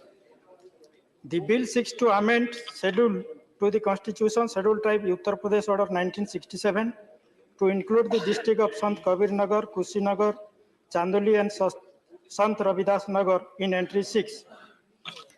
Sir, Jaipal Singh Munda, the member of the Constituent Assembly, had said, हम आदिवासी हैं, आदिवासी नाम हमको पसंद है, दूसरे नाम हमको मंजूर नहीं. तो ये जो आदिवासी हैं उत्तर प्रदेश में गोंड, सारे राज्यों में भारत के गोंड और राजगोंड सब ट्राइबल कम्युनिटी में है, शेड्यूल ट्राइब लिस्ट में है. बट उत्तर प्रदेश में वो शेड्यूल कास्ट में थे, इसीलिए अभी जो हमारे माननीय मंत्री अर्जुन मुंडा जी उसको शेड्यूल ट्राइब कम्युनिटी में लाए हैं. हम उसको बहुत बहुत अप्रिशिएट करते हैं, धन्यवाद देते हैं. सर, हमारे उड़ीसा में the scheduled tribe, there are 62 number of scheduled tribe like Sabar, Kandha, Gonda, Binjala, Santal, Ho, Oram, Munda, Matia, Mirdha, Chenchu, Dal. But some of these communities proposed for inclusion are actually subset or phonetic variation of the name of the existing ST communities, but are still deprived of the benefits availed by ST with similar tribal characteristics residing in the different parts of the Odisha state who have since been notified as scheduled tribe. So, inclusion of the left out communities will give them their much needed recognition as scheduled tribe and ensure them social justice in accordance with the provision of the Constitution of India. Ministry of Task Force Committee constituted by the Ministry of Tribal Affairs, Government of India, had examined and recommended the 10 communities of Odisha for inclusion in the ST list in the state of Odisha on priority basis. They are, sir, Tamaria, Bhanjapuran, Tamudia, Bhakta, Durua, Kolanga, Nakasia, Pava, Khandayat Bhuya, Tamudia, Chopua Kamar, Kondhia. These 10 communities should be included in the ST list. And sir, some other changes sought for our jo Sahara. Sir, this Sahara is a synonym of Sabara, Sahara, and Sora communities, which is enlisted in serial number 59 of Scheduled Tribe list of Odisha. Sir, Sabara, the tribal king Sabara, Vishwabasu Sabara, who was first priest of Lord God Nilamadhava, now Sri Jagannath Puri. So he was tribal leader, sir. He is a scheduled tribe king, Sabar king, Vishwabasu. His heirs and he who is a ancestor of Sabar community, they had been identified as Saara wrongly. So this Saara in 11 districts of Odisha, like Khurda, Nayagad, Kotak, Puri, Bhubaneswar, Dhenkanal, Ongul, Jajpur, Jagatsinghpur, these Saara people are demanding to include in the list of scheduled tribe in our Odisha state. They are suffering deprived from the reservation benefit in the field of education, promotion, employment, and political posts, sir. So the Sahara should be included because it is a synonym, and due to phonetic variation, Sahara has been deprived, Sahara has been left out. Another one is Kandha Kumbhara, Jodia, Jadia, Chaktia Bhunjia, Mankidia, Poroja, Banda Poroja, Durua, Paharia. The Paharia is also synonym, and inclusion of particularly vulnerable tribal groups, that is Paudi Bhuya, Choktia Bhuya. So these tribal communities,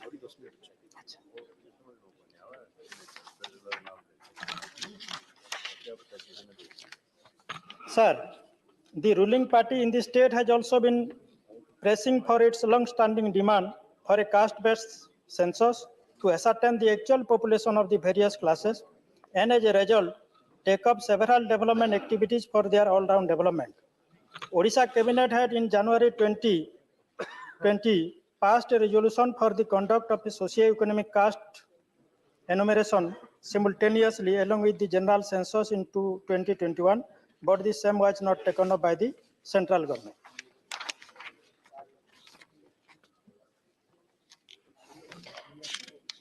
Sir, the government of India Scheduled Caste Order 1936 had identified 54 subcaste groups of Odisha as scheduled caste, but during last 72 years, the number of subcaste has increased in the state of Odisha. Until 2022, it was 95, while some subcaste group are still in queue to be enlisted in scheduled caste.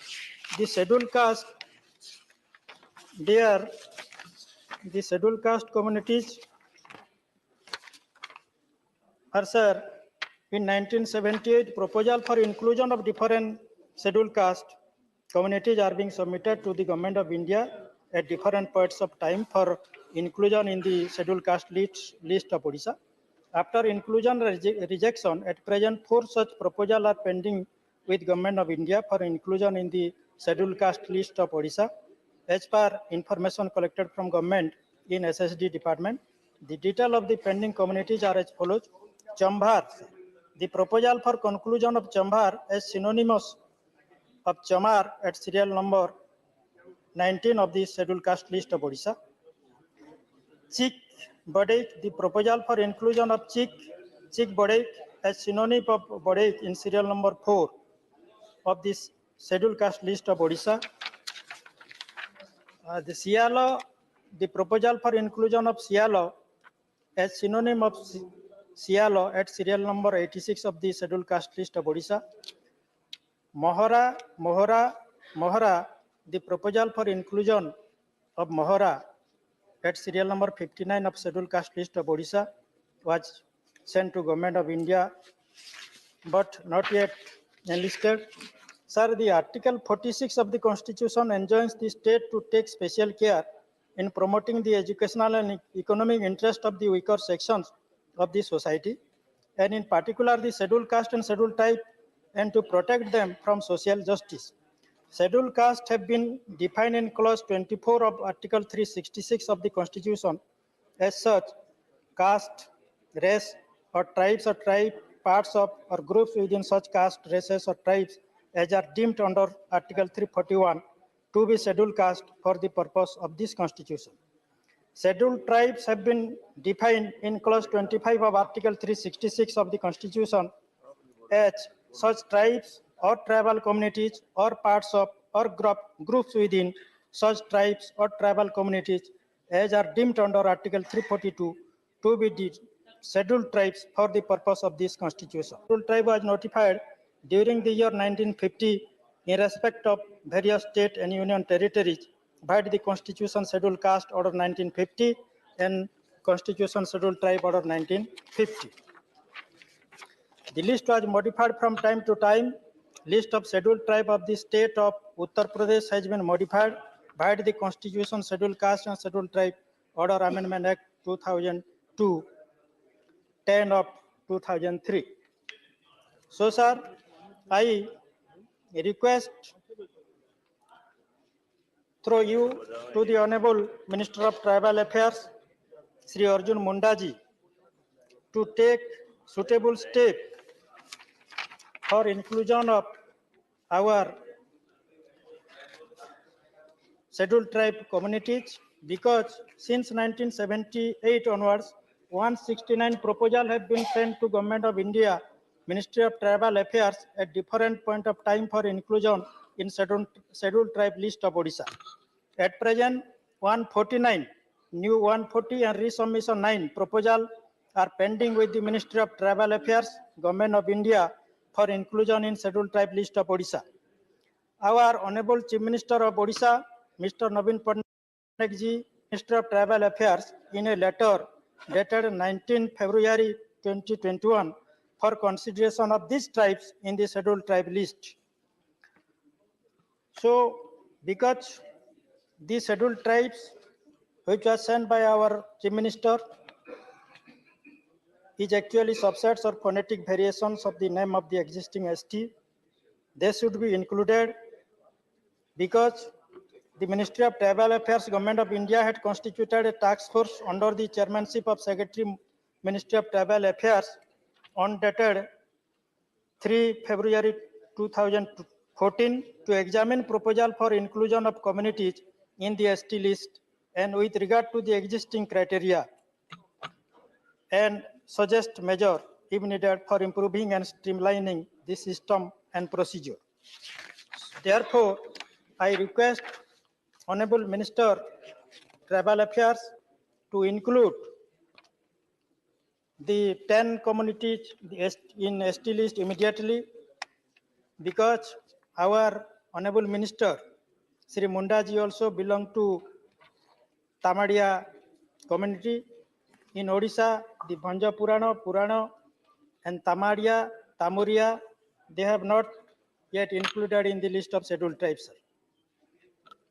So, once again, I request for inclusion of the 10 communities which has been given on dated, which has been examined and approved by the task force on that 3 July 2014.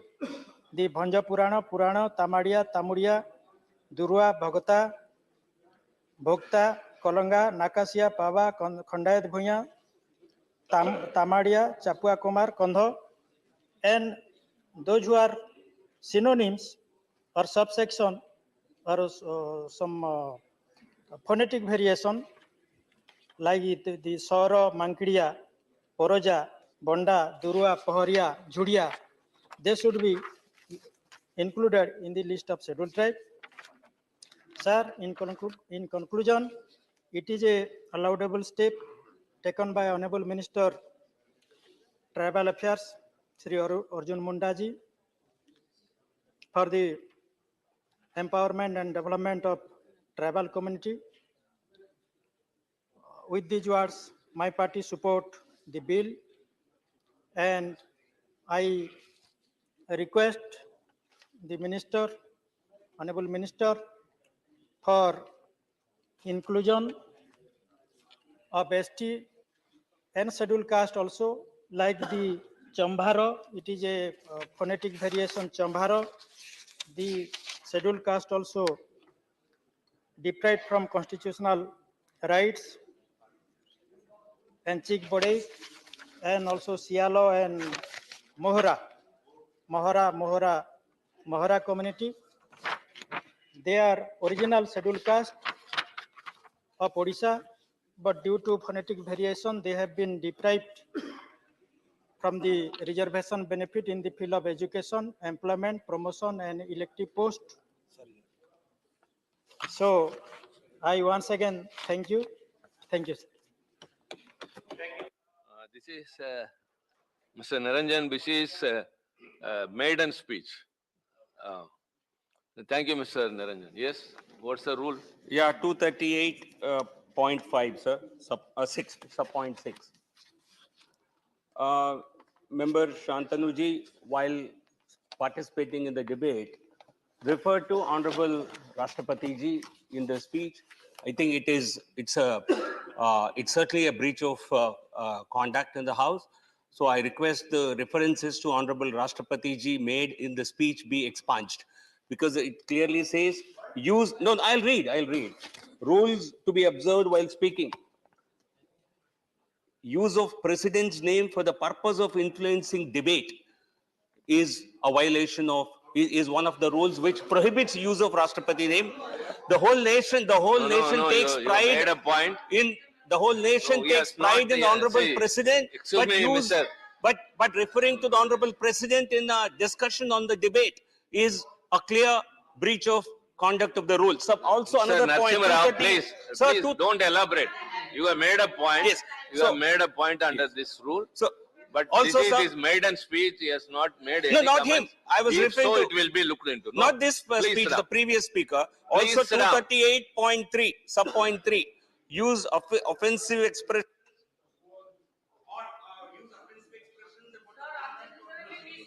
See, quote me the rules. What is that?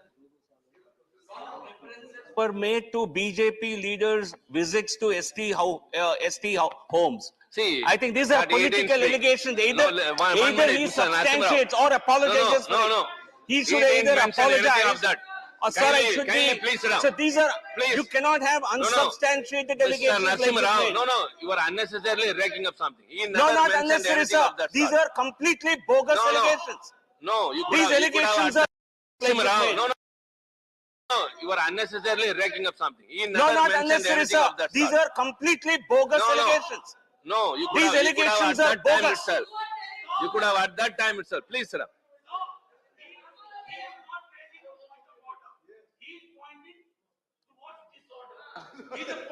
Yeah. For your kind information, Mr. Niranjan, during his maiden speech, he was very careful. He has not mentioned anything of that sort. That he should have mentioned at that time itself. At that time itself. You should have mentioned at that time itself. Please sit down. Please sit down. Honorable Subhash Chandra Bose.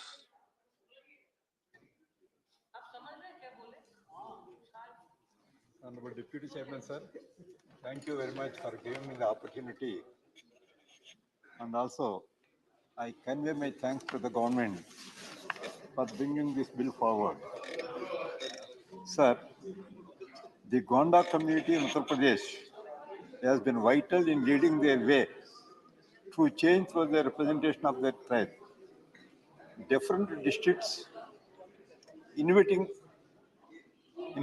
different demographics have been categorized as areas belonging to different scheduled castes and scheduled tribes.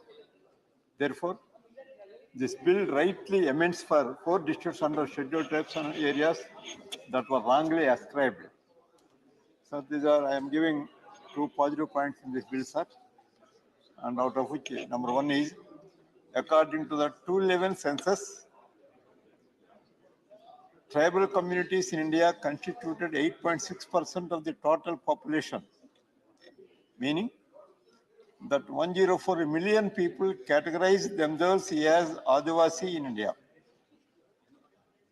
Number 2, the Gond community that this bill rightly ascribes to makes up the largest share in the tribal community currently residing in India. The 2011 census records the Gonda community population 1,13,44,629. I believe that this bill will help them in getting recognized as distinct tribal group with their own culture and practices. Tribal communities in India are not adequately recognized, and therefore this bill will help them to represent themselves and claim their rights. I am also giving 1 or 2 suggestions, sir. Climate change. As we are all aware that climate change is a problem for all of us. It is even more so for the Adivasi communities residing in India. These communities usually have a close cultural relationship with their environment and depend on it for their livelihood and income. Therefore, I would urge the government to conduct an assessment as to how climate change would disproportionately affect the Indian tribal population and to come up with primitive policies. It is imperative for us to act practically, proactively, and to understand that climate change can affect this unreserved community or tribal religion. The environment is not only related to the livelihood, but it is also very close to their identities as tribal communities. Preserving and protecting their environment is also a part of their religion, as most of them worship nature. Therefore, the essential to understand how the climate change can hamper their livelihood on their fundamental rights. I also, the Honorable Chairman, sir, please allow me, and also it is not out of place to mention some of the positive aspects of our government for taking for development of the tribals. My home state of Andhra Pradesh is having population of 5.53% as per 2011 census. Our state has implemented many welfare schemes focused towards the upliftment of tribals. I am seeking financial support to our tribal community, sir, from the government of India, sir. We are implementing like sub-plan of two SC scholarships, Ambedkar Overseas Vidyanidhi scheme, skill upgradation schemes, and also provides scholarship coaching for international exams like TOEFL and GRE. All these schemes are implementing by our state government, sir.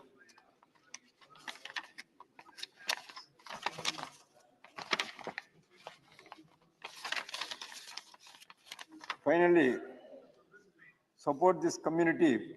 The budget of 2022 showed welfare of ST were allocated 2,626 crores, whereas the revised estimates showed only 1,616 crores were allocated. Even grants of the state government decreased by 755 crores the same year. Budget 2020 and 2021 allocated initially as 4,717 crores, whereas the revised estimate showed a significant decrease to 3,416 crores. I wonder whether the adequate support was extended to our tribal population during the initial 2 years of pandemic.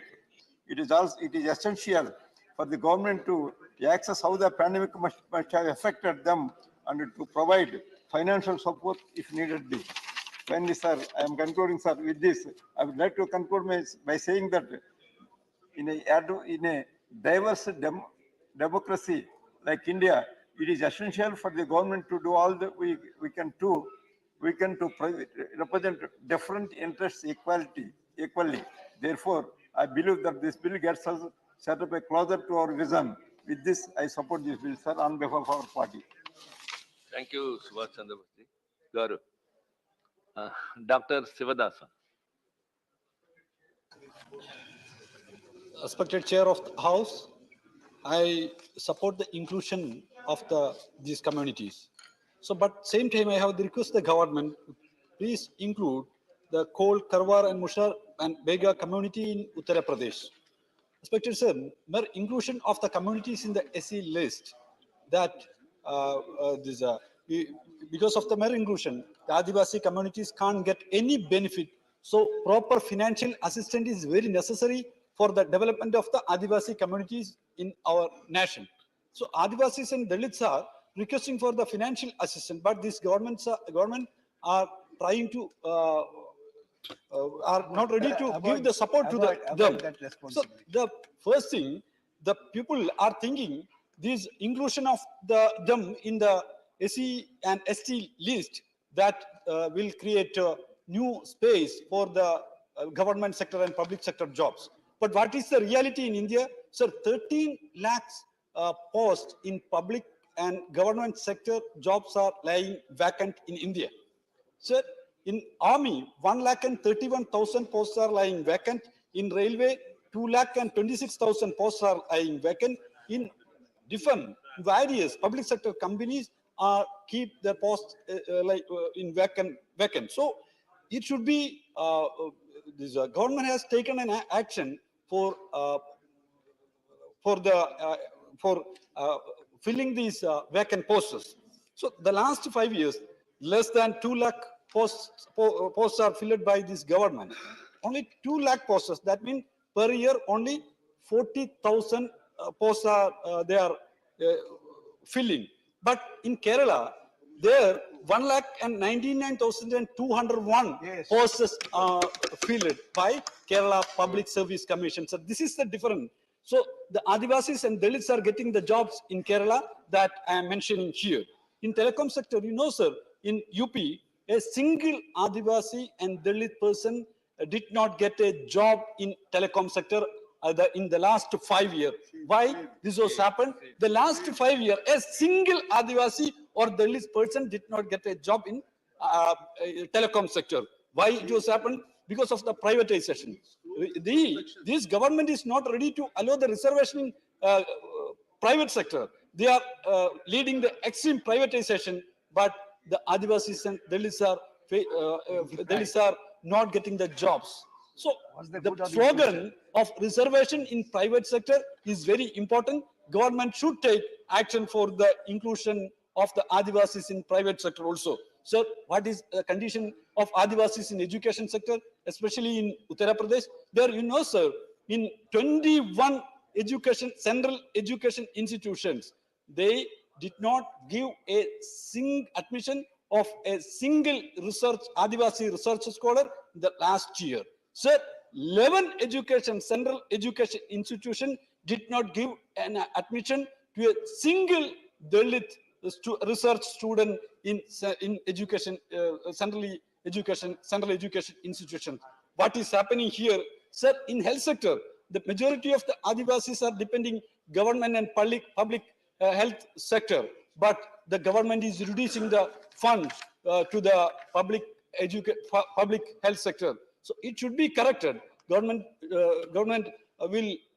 try to give more financial aid to the health sector in public health sector. So here the Adivasis are facing lot of problems. Malnutrition is very high in Adivasis areas. So these all things should be addressed by the government here. What government is doing here? Government is running with the hire and they are hunting with the hounds. It should be corrected. They will try to support the Adivasi community and Dalit communities. Otherwise, they will face a huge struggle against this government, that I am sure. Sir, with this word, I am concluding my speech. Thank you, Dr. Sivadas. Honorable Ramji. धन्यवाद मान्यवर कि आपने मुझे इस bill पर बोलने का अवसर दिया, और साथ ही मैं आभार व्यक्त करता हूं अपनी पार्टी की मुखिया बहन कुमारी मायावती जी का। मान्यवर, इस बिल के समर्थन में खड़ा हूं मैं, क्योंकि उत्तर प्रदेश में गोंड, धारिया, नायक, ओझा, पठारी, राजगोंड, इनकी लंबे अरसे से डिमांड आ रही थी कि मुझे ट्राइबल्स में हमें इंक्लूड किया जाए। उसके लिए माननीय मंत्री जी ने प्रयास किया, इसके लिए उनको मैं धन्यवाद देना भी चाहता हूं। और साथ ही मैं माननीय मंत्री जी से भी कहना चाहता हूं कि छत्तीसगढ़ में एक जाति है महारा और महारा, और उनकी आबादी 12 लाख की है, और लंबे अरसे से उनकी डिमांड है कि हमें ट्राइबल्स में इंक्लूड किया जाए, और उनकी जो संस्कृति है वो पूरी तरह से ट्राइबल्स के साथ में मिली हुई है। महाराज जात के लोग ग्राम देवी देवता की पूजा करते हैं। उन्हीं देवी देवताओं के रूप में बौद्धराज, गंगाराज, हिंगलेजन देवी, धनतेश्वरी देवी, गंगना देवी, भैरव देव की पूजा पाठ करते हैं। महाराज जात के लोग जादू टोना में विश्वास रखते हैं। वह बैगा, ओझा, पुजारी आज से झाड़ फूक कराते हैं। त्योहार जो उनके होते हैं आदिवासियों से मिलते जुलते हैं। बीज, पंडो, आमूस, नवाखाई, धान, नवा आदि उनके त्योहार हैं जो कि आदिवासियों से मिलता जुलता है। और मान्यवर, पार्ट 4C मध्य प्रदेश का जो गजट है 1950 8 दिसंबर की सूची में अनुसूचित जनजाति की लिस्ट में महाराज जाति भी अंकित है, और यह जाति मानव बहुत ही सामाजिक, आर्थिक और शैक्षणिक रूप से पिछड़ी हुई है। इनको देश की मुख्य धारा में लाने के लिए सरकार का प्रोत्साहन आवश्यक है। इसलिए मैं माननीय मंत्री जी से रिक्वेस्ट करता हूं कि महारा और महारा जाति जो एक ही है उनको भी ट्राइबल्स में छत्तीसगढ़ में शामिल किया जाए। और साथ ही मैं आपके माध्यम से सरकार से एक निवेदन करना चाहता हूं कि मध्य प्रदेश में धोबी समाज है जो कि पूरे अन्य प्रदेशों में अनुसूचित जाति में आता है, लेकिन ये धोबी समाज भोपाल, रायसेन और सीहोर में ये एससी में आता है, लेकिन बाकी जिलों में ये सामान्य श्रेणी में आता है।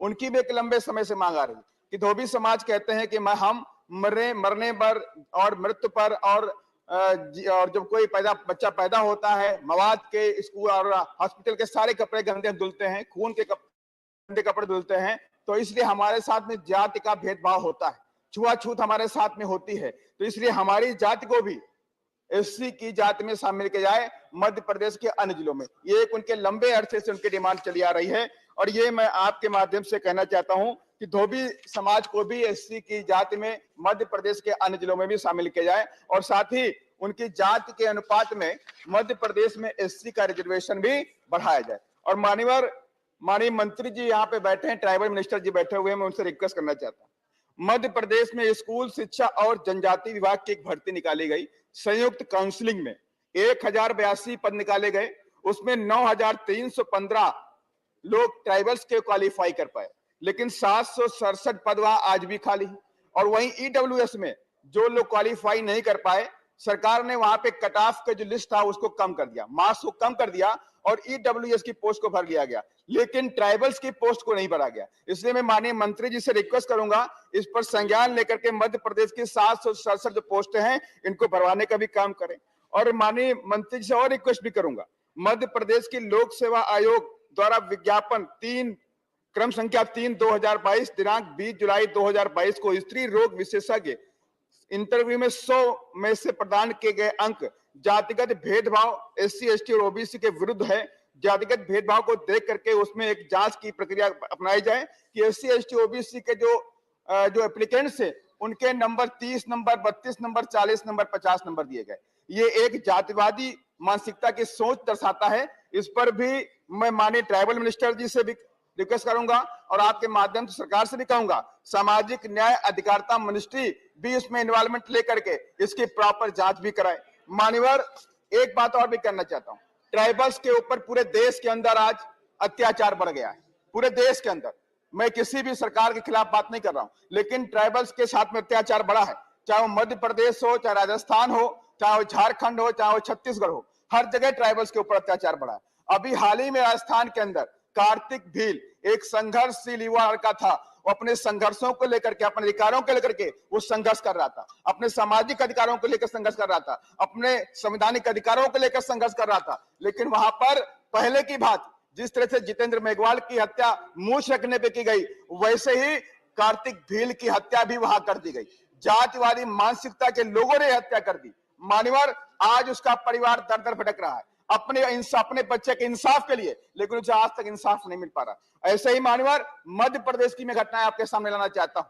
सिवनी के अंदर सिमरिया गांव है, सिमरिया गांव के अंदर धनपत और संपत लाल और ब्रजेश, 3 युवकों को रात में खींच के पीटा गया। उसमें 2 संपत लाल की और धनसा की मौत हो गई, ट्राइबल्स की मौत हो गई। वहीं नीमच के अंदर एक ट्राइबल्स को ट्रक में बांध के खींचा गया, उसकी मौत हो गई। और नहीं, नेमावर की घटना में बताता हूं, नेमावर में पूरे परिवार को, ट्राइबल्स के पूरे परिवार को मार के जमीन में गाड़ दिया गया। ये एक घटना नहीं है, ऐसे ही मान्यवर हमारे सामने तमाम घटनाएं आती हैं। केरला की घटना में बताता हूं आपको, केरला के अंदर में एक मधु नाम का ट्राइबल था। उस ट्राइबल ने अपने जंगलों से निकल के काम के सिलसिले में आया, लेकिन उसे पीट पीट के मार दिया गया। ये शर्मनाक घटनाएं पूरे देश के अंदर आज ट्राइबल्स के साथ में होती हैं, आदिवासियों दलितों के साथ में होती हैं। इसलिए मान्यवर, इस पे कड़ी से कड़ी नियम कानून के तहत कार्रवाई होनी चाहिए, ताकि ऐसी घटनाएं दोबारा उनकी पुनरावृत्ति इस देश के अंदर नहीं होनी चाहिए। यही मैं आपके माध्यम से सरकार से रिक्वेस्ट करता हूं। धन्यवाद। जय भीम, जय भारत, जय बिरसा।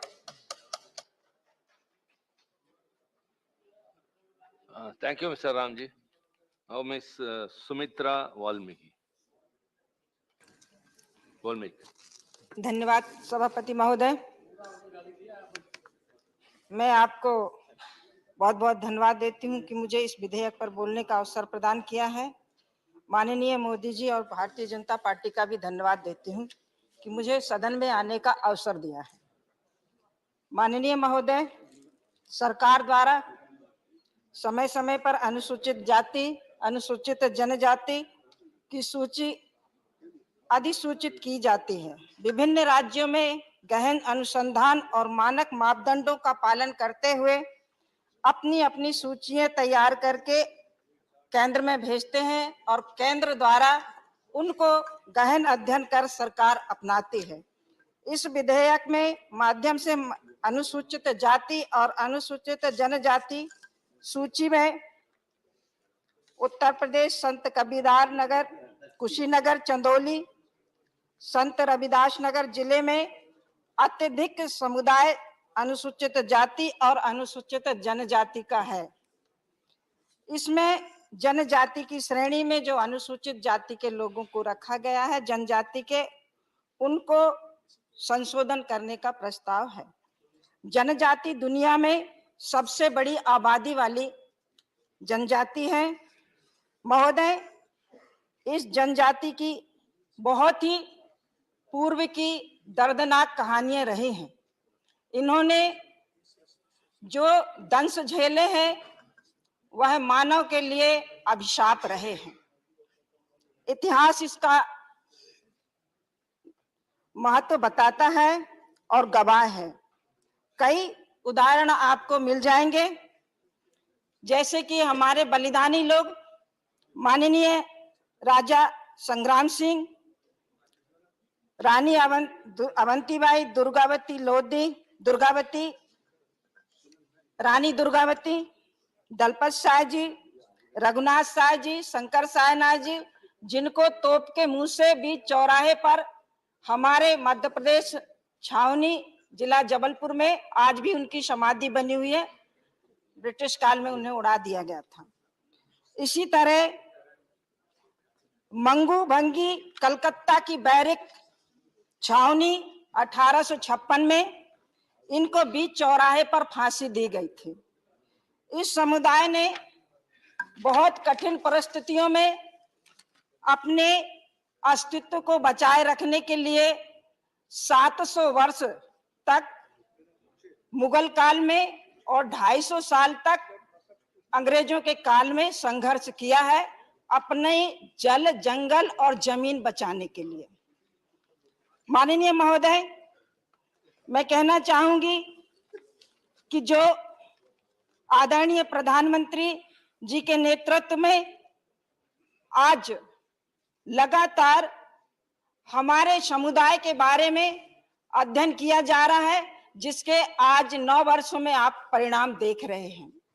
माननीय प्रधानमंत्री जी श्री महोदय, माननीय मोदी जी एवं मैं मंत्री श्रीमान अर्जुन सिंह मुंडा जी को धन्यवाद देना चाहूंगी, जिन्होंने अनुसूचित जाति, अनुसूचित जनजाति समुदाय के सामाजिक, राजनीतिक और आर्थिक विकास के लिए कई निरंतर प्रयास कर योजनाएं तैयार की हैं। माननीय प्रधानमंत्री जी के नेतृत्व में जनजाति गौरव, अस्मिता के आगे बढ़ाने और सम्मान की मुख्य धारा से जोड़ने के लिए ठोस कदम उठाए जा रहे हैं। ये अभूतपूर्व प्रयास भूतो न भविष्यति।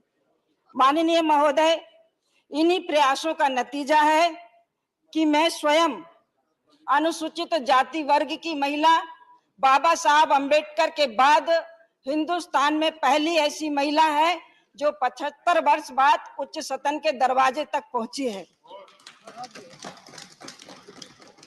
माननीय महोदय, जनजाति समुदाय के बारे में, उनके परिवार की संपन्नता के बारे में, उनके खुशहाली के बारे में, उनके सपने के बारे में जो माननीय जी मोदी जी आज उदाहरण आपके सामने है कि जनजाति से हमारी वरिष्ठ लीडर राष्ट्र की नेतृत्व क्षमता को आगे बढ़ा रही हैं, माननीय मुर्मू जी। ऐसा आज तक क्यों नहीं हो सका? माननीय, भारत का जनजाति समुदाय भारत का असली मालिक रहा है। इस समुदाय ने हजारों वर्षों तक भारत की जमीन को सींचा है, वो भी अपने खून से, और संरक्षित किया है। चाहे तो आप कई कहानी, कई पुराणों में देख सकते हैं, आजादी के आंदोलन में भारत के जनजातीय अनुसूचित जाति के समूह के नायकों ने अपनी जमीन और जंगल बचाने के लिए किले खाली कर दिए, परिवारों को बलिदान कर दिया, लेकिन अपनी जमीन को छोड़ने में उन्होंने कई कुर्बानियां दी हैं। महोदय, एक समय था कि मूलभूत सुविधाओं के लिए यह वर्ग जूझ रहा था और इसे काफी संघर्ष करना पड़ा। किस तरह से इस समुदाय की अनदेखी लंबे समय तक की गई है।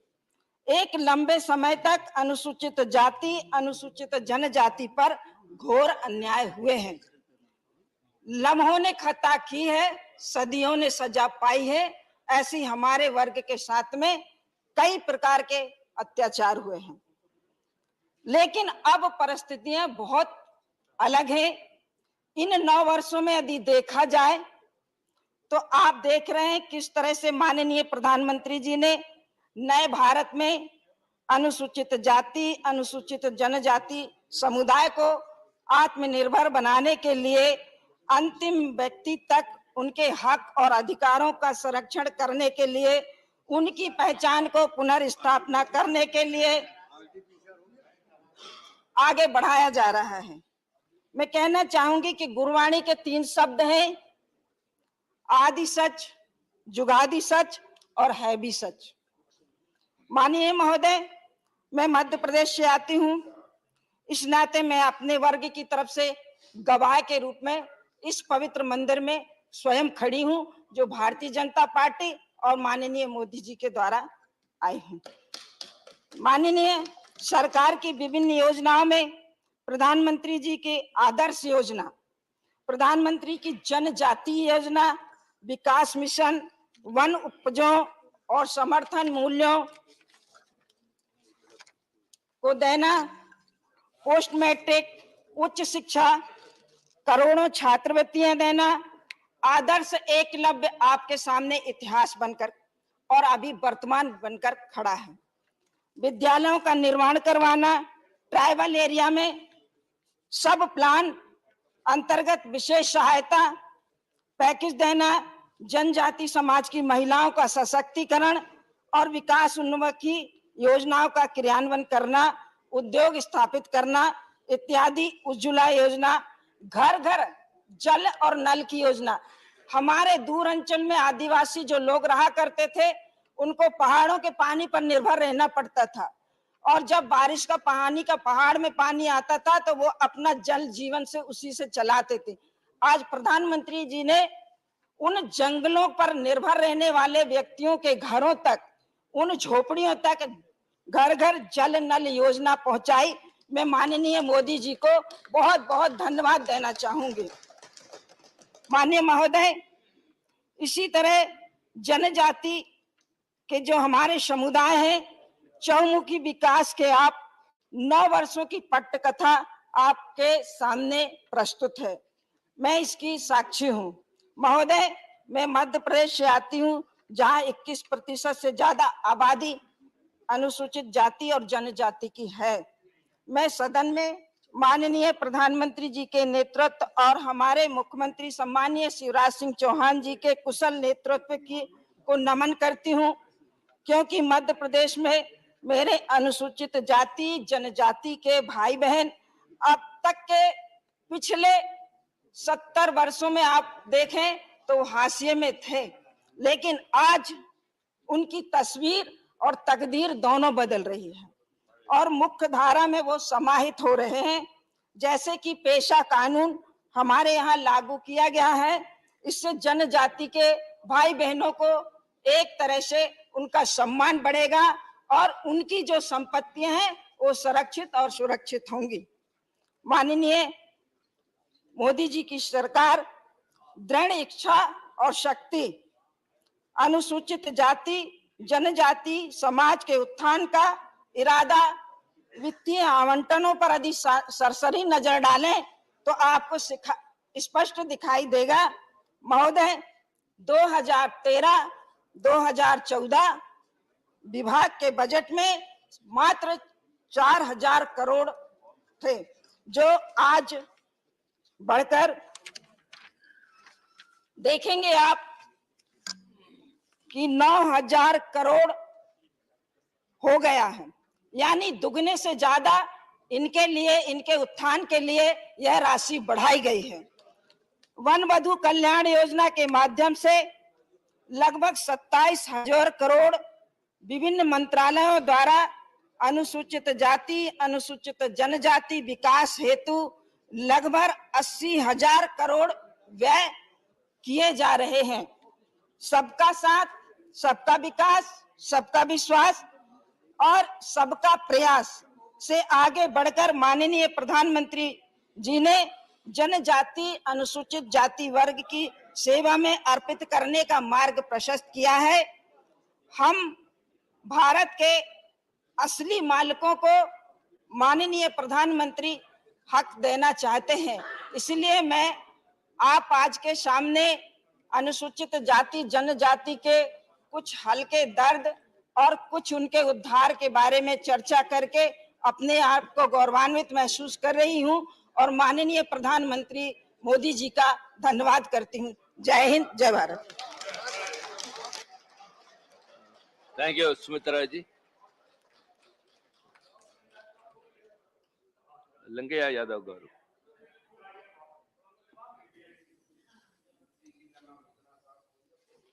नमस्कार sir.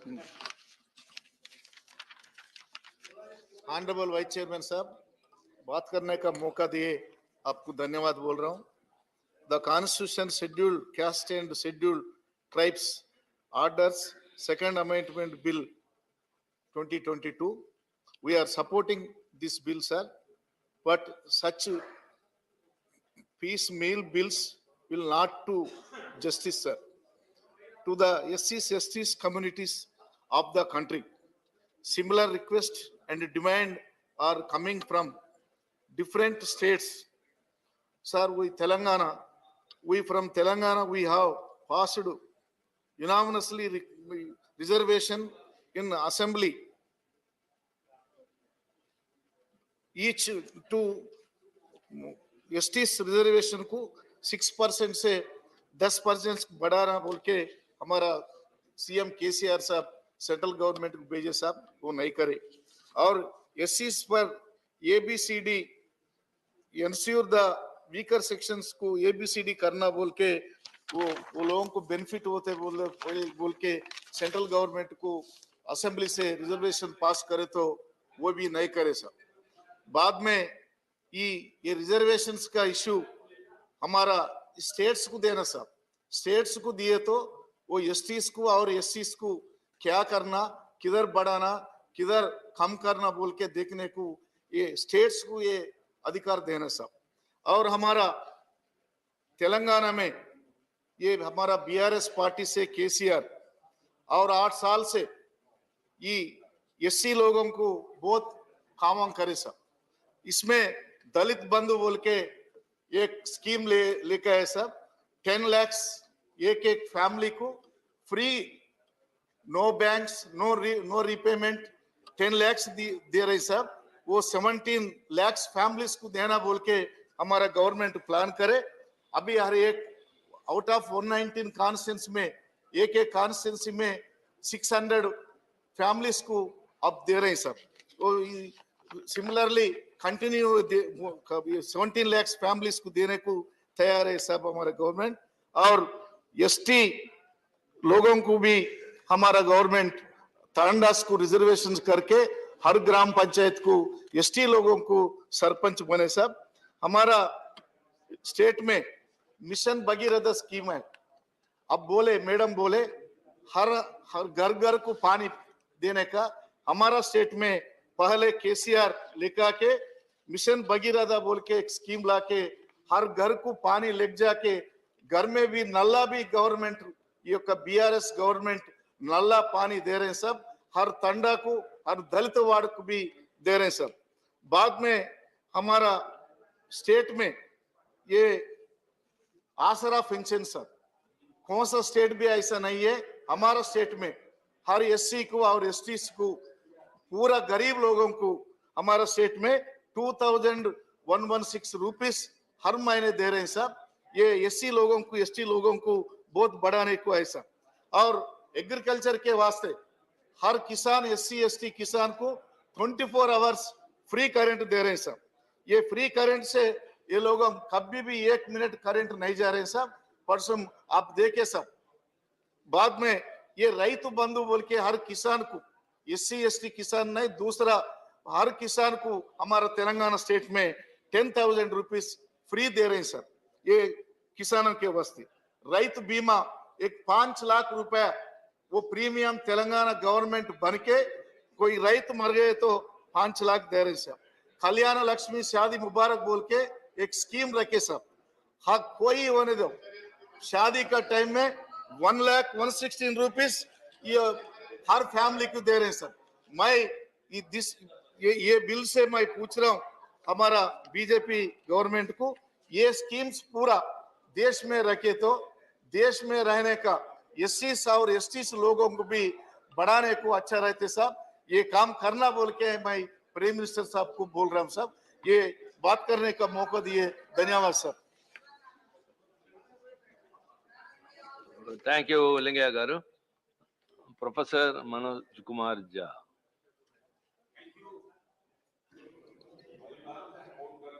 Vice Chairman, sir. Thank you, Honorable Vice Chairman, sir. मैं पूरे शिद्दत के साथ इस बिल के समर्थन के में खड़ा हूँ।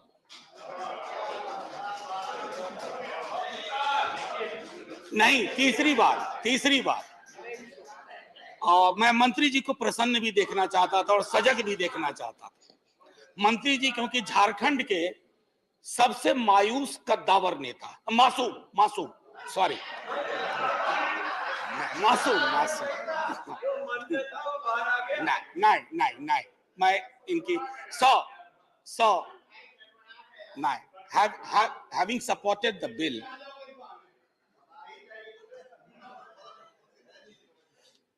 सर इनकी मोहब्बत है, लेकिन मैं क्या कहूं, मैं having supported the bill, sir मैं कुछ चीजें जो मेरे कई सहयोगियों ने कही, मैं उस बात को सामने रखता हूं, क्योंकि अक्सर प्लेटफॉर्म पार्लियामेंट में इन दिनों बचा नहीं है कि कॉलिंग अटेंशन हो या कोई और शॉर्ट ड्यूरेशन डिस्कशन हो।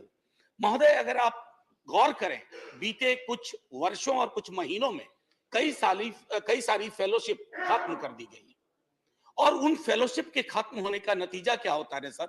सबसे ज्यादा इन वंचित वर्गों पर पड़ता है, schedule caste, schedule tribe, OBC और अन्य जातियों के गरीब लोग। ओवरसीज स्कॉलरशिप के बारे में मैंने खुद मंत्री जी को लिखा, कई दफा बातें उठाई। छोटा सा तर्क है कि भारत की संस्कृति, भारत की जाति व्यवस्था को समझने के लिए विदेश में क्यों अध्ययन करेंगे? साहब, यहां तो माहौल ही नहीं अध्ययन का, सेकेंडरी सोर्स वहां काफी कुछ है, आर्काइवल मटेरियल है, और अगर आप इन चीजों से लोगों को महरूम कर रहे हैं तो जाहिर है कि आपका रेटोरिक है विश्व गुरु बनाना, आप असल में विश्व गुरु बनने की ओर नहीं अग्रसर होना चाहते हैं। माननीय उपसभापति महोदय, I also thought of bringing in something which is very fundamental to our court discussion these days, and where DMK and Rashtriya Janata Dal share a uniform thread of unity, and I believe very strongly कि हमारे भाजपा के कई साथी भले सामने ना कहें, उनके अंदर भी ये मनोभावनाएं गाहे बगाहे जागृत होती रहती है। सर, बीते दिनों EWS रिजर्वेशन पे माननीय सर्वोच्च न्यायालय का फैसला है। फैसला स्प्लिट था, स्प्लिट फैसले में कई संभावनाएं होती हैं, कई भविष्य के लिए प्रतिबद्धताएं उसमें छुपी हुई होती हैं, लेकिन हमारा आशय यहां दो चीजों से है। माननीय मंत्री महोदय, आपसे इसलिए अपील कर रहा हूं कि आपके अंदर कम से कम इन वर्गों और समूहों के लिए, बावजूद कि इकोसिस्टम आपके समर्थन में नहीं है, आपके अंदर एक दर्द है, मैं कई वर्षों से जानता हूं। तो मैं सिर्फ इतना कहना चाहूंगा कि अब इंदिरा साहनी जजमेंट या बालाजी जजमेंट रिडंडेंट हो चुका, गैर प्रासंगिक हो चुका, और चूंकि ये गैर प्रासंगिक हो चुका और सीलिंग की बात खत्म हो गई, जब मंडल कमीशन वॉल्यूमिनस डेटा के साथ आया था तो 52% ओबीसी की आबादी तय की गई थी। ये पीसमिल लेजिस्लेशन की आपको जरूरत नहीं पड़ेगी। फिर 52% को सिर्फ 27% में इसलिए महदूद किया गया क्योंकि सीलिंग का मामला था, टोटल होना था 49.5। अब जब सीलिंग खत्म हो गई है, ऑनरेबल वाइस चेयरमैन साहब, immediately the government should go for 52% reservation for OBC communities. Immediately. अगर आप डिनाई कर रहे हैं तो आपके मनसा, वाचा, कर्मणा में फर्क है। और दूसरी बात, immediately go subsequently for caste based census. Sir ये जो जातिगत जनगणना की कितनी आवश्यकता है, इस देश में कई मिथक तैर रहे हैं। Myths have actually substituted history और इवन फैक्ट्स। इसलिए मैं कह रहा हूं हमारे दल का लगातार पोजीशन रहा है, हमने सदन में रखा है, हमने बिहार में, हमने इस पर राज्य के स्तर पर, और मैं धन्यवाद दूं भाजपा भी हमारे साथ है। अगर बिहार की भाजपा हमारे साथ है तो देश की भाजपा क्यों अलग? आप देश के स्तर पर जातिगत जनगणना में जाइए ताकि ये पता चले कि यहां बाहर मूंगफली बेचने वाला कौन है, ट्रैफिक लाइट्स पे भारत का झंडा बेचता है दिन में 10-20, वो कौन है बच्चा, किसका बच्चा है, उसकी पृष्ठभूमि क्या है। जब तक आपके पास ये वैज्ञानिक आंकड़े नहीं होंगे तब तक आपकी नीति और नीयत दोनों में खोट रहेगा। और हम विपक्ष में इसलिए ऐसा नहीं कह रहे, हम चाहते हैं, हम आपको इलेक्ट्रली हराना चाहते हैं, लेकिन हम आपको रिडिक्यूल नहीं करना चाहते हैं। हम सिर्फ आपको इतना बताना चाहते हैं, अगर संविधान की शपथ ली है तो प्रस्तावना की पंक्तियों के अनुकूल आप जातिगत जनगणना में फौरी तौर पर जाइए। तब तक 52% आरक्षण सुनिश्चित करिए ओबीसी के लिए, और अंबेडकर साहब की मूर्ति पर जब माल्यार्पण करिए ना, तो कम से कम अंबेडकर साहब की कुछ बातों को अंतर्मन में ग्रहण भी कीजिए। माल्यार्पण सबसे आसान क्रिया है, अंतर्मन में ग्रहण करने में आपकी बहुत सारी बाध्यताएं जो वैचारिकी से आती हैं, पश्चिम के एक नगर से, वो पश्चिम भारत के एक नगर से, वो दूर होंगी। जय हिंद सर, धन्यवाद। Thank you, Professor Manoj. Honorable Kirmeto. Not present? Right.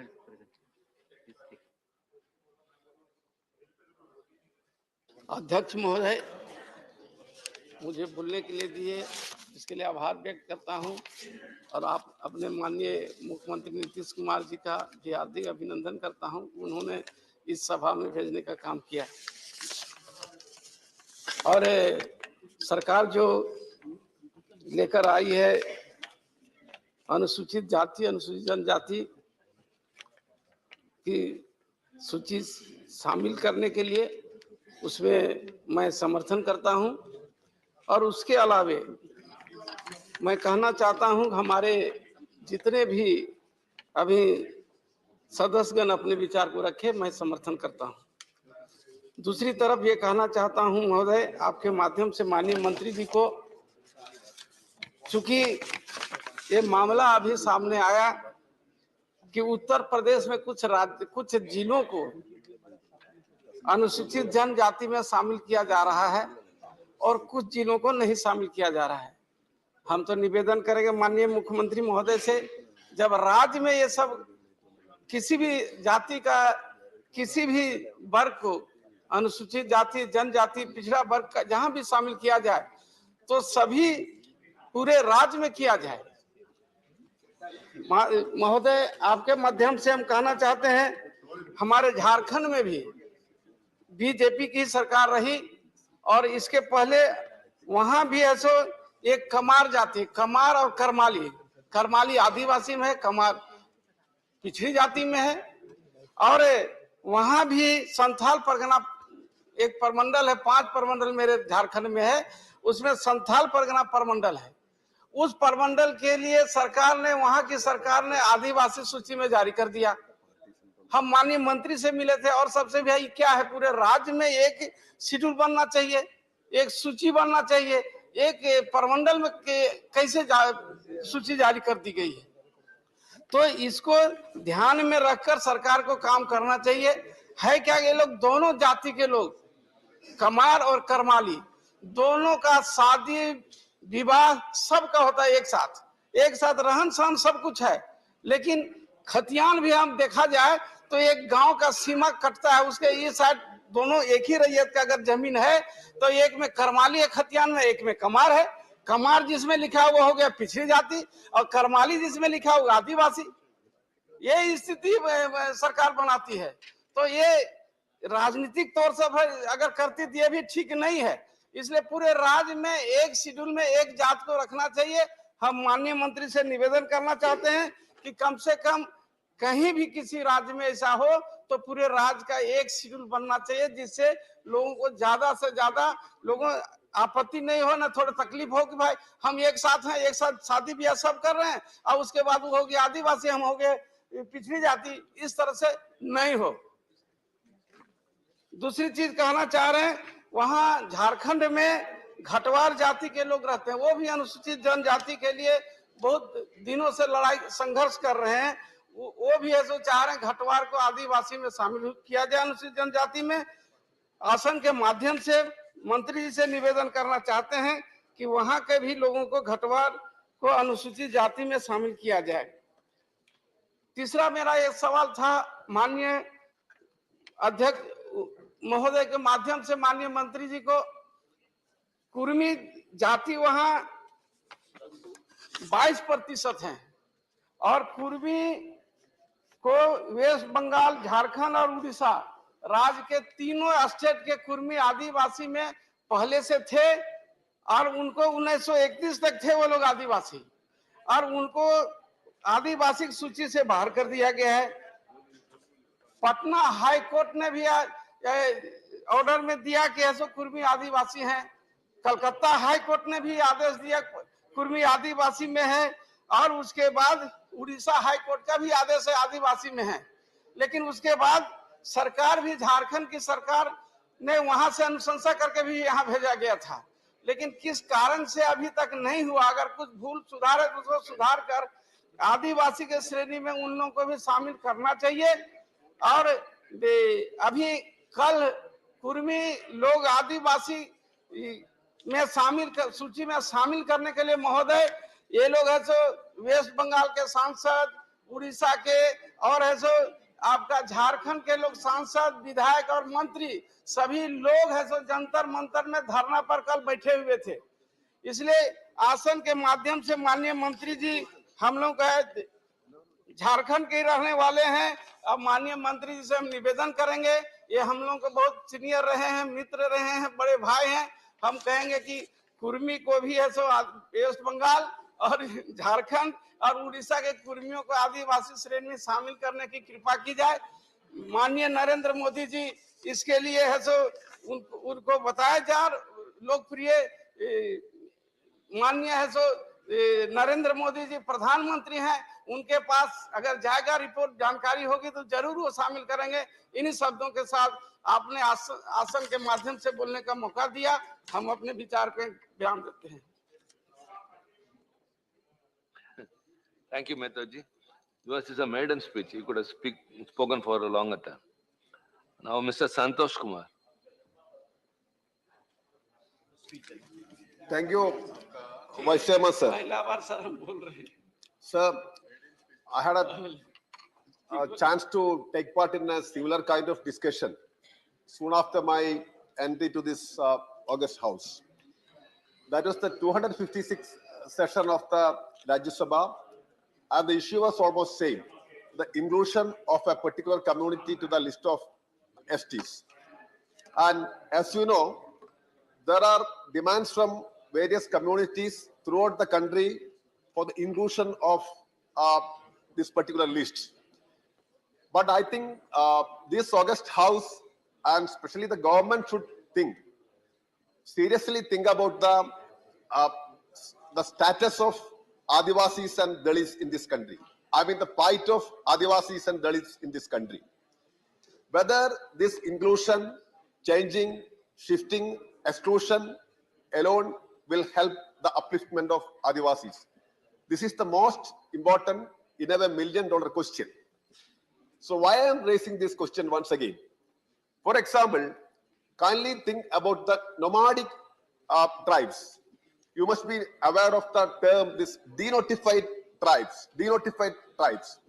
So 1871, I mean, in the British India, the Britishers made certain tribes as criminals and listed as notified tribes. And why they were notified? Because they were in the fight against the Britishers. And soon after the independence, it was in the year 1949, one of the finest pieces of legislation which happened in independent India was the denotification of these tribes.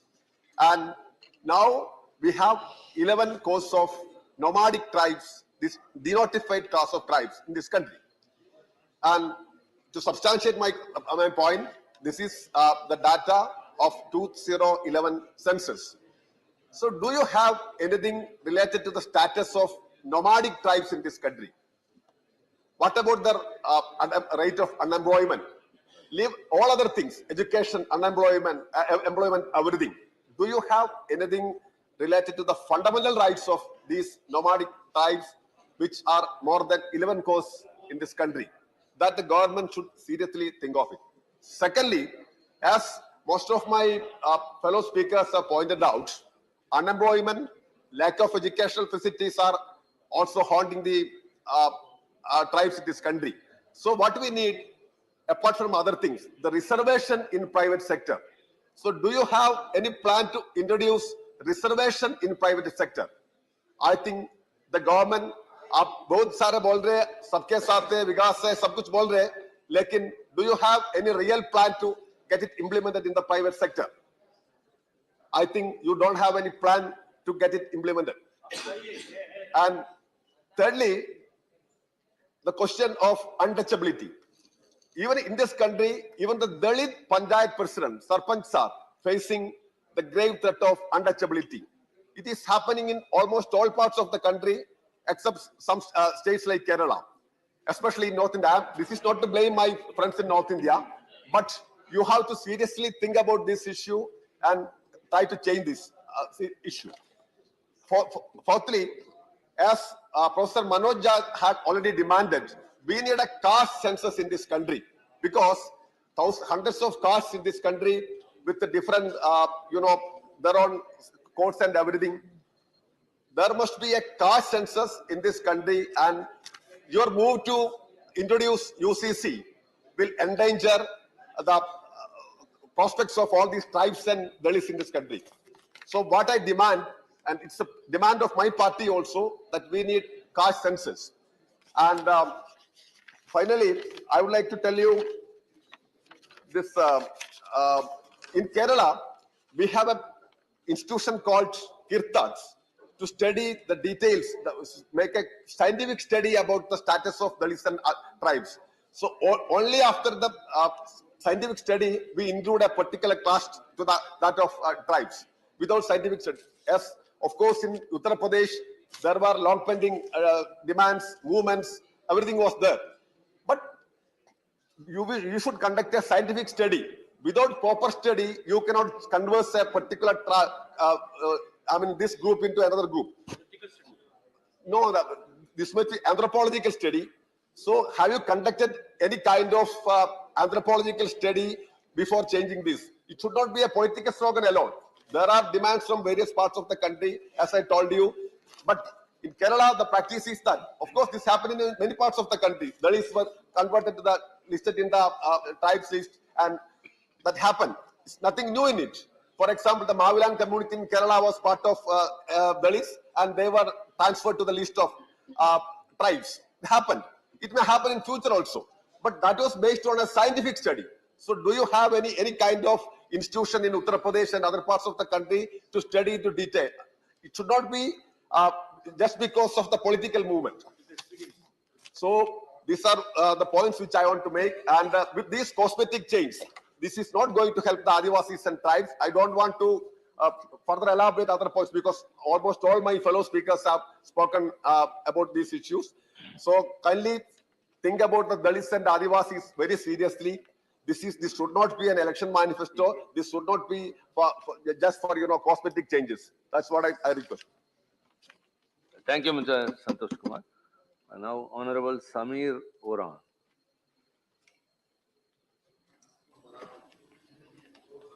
आदरणीय उपसभापति महोदय, आपने मुझे संविधान अनुसूचित जाति जनजाति संशोधन विधेयक पर बोलने का अवसर प्रदान किया है। इसके लिए मैं बहुत आभार व्यक्त करता हूं।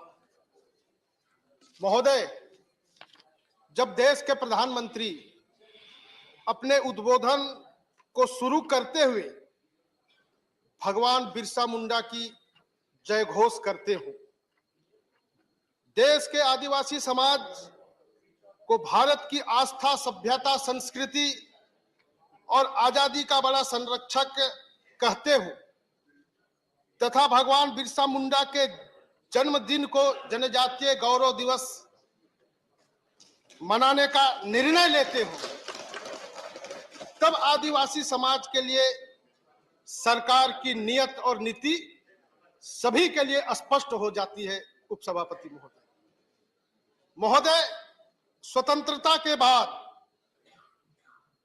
देश में नियमों का जाल से सर्वाधिक आदिवासी समाज को उलझाया गया।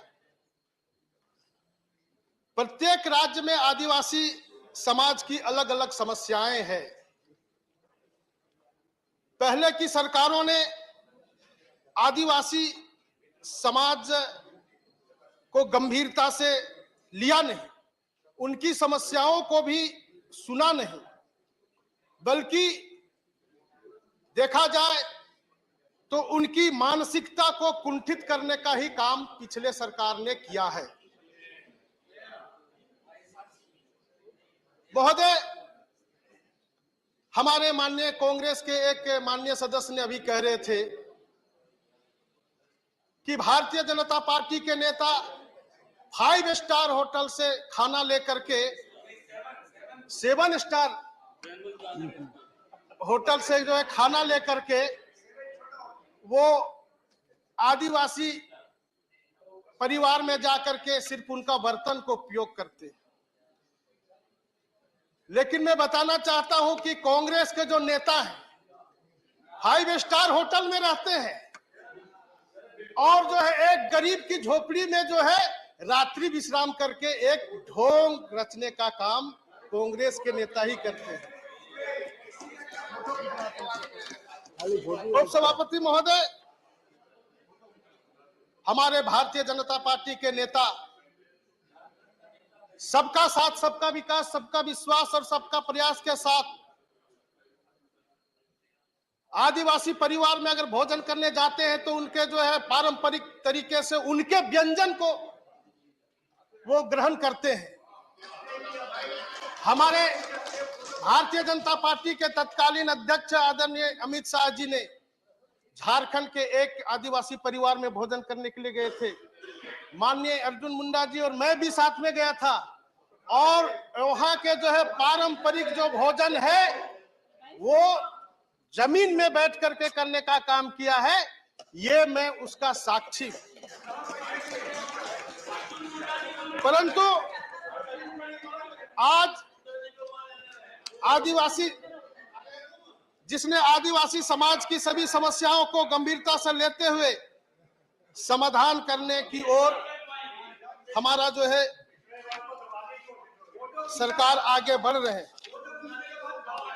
दिन प्रतिदिन हम सब सुनते हैं कि आदिवासी समाज से संबंधित किसी न किसी योजनाओं के माध्यम से सरकार उनकी समस्याओं का समाधान और उनके आर्थिक और सामाजिक विकास के लिए गंभीरता पूर्वक कार्य कर रही है। मैं बताना चाहता हूं कि स्वतंत्रता संग्राम के आंदोलन में भगवान बिरसा मुंडा जी ने जिस प्रकार से गांव-गांव में गांव को सशक्त करते के साथ आत्मनिर्भर, आत्मस्वावलंबन करने का काम कर रहे थे और उसी दिशा पर हमारे देश के यशस्वी प्रधानमंत्री जी ने भी आज जो है आत्मनिर्भर, आत्मस्वावलंबन और हमारे गांव के लोगों को आगे बढ़ाने का कार्य कर रहे हैं। उपसभापति महोदय, निश्चित रूप से इस विधेयक के माध्यम से उत्तर प्रदेश के कुछ जनपदों में गौड़ समुदाय के लोग को जो अनुसूचित जाति की श्रेणी से अनुसूचित जनजाति की श्रेणी में शामिल किए जाने का प्रावधान किया गया है। मैं आपको बताना चाहता हूं कि उत्तर प्रदेश के गौड़ समुदाय के लोगों को नियमों के जालों में इतना उलझा दिया गया था कि स्वतंत्रता के 75 वर्ष बाद भी कोई अपने अधिकारों के लिए लड़ाई लड़ रहे थे। महोदय, गौड़ समुदाय मध्य प्रदेश, छत्तीसगढ़ राज्यों के एक बड़े जनजाति हैं और इन वर्ग के रूप में स्थापित भी ये है। उत्तर प्रदेश में बड़ी संख्या में गौड़ समुदाय के लोग रहते हैं, परंतु स्वतंत्रता के बाद इनको अनुसूचित जाति की श्रेणी में रखा गया है।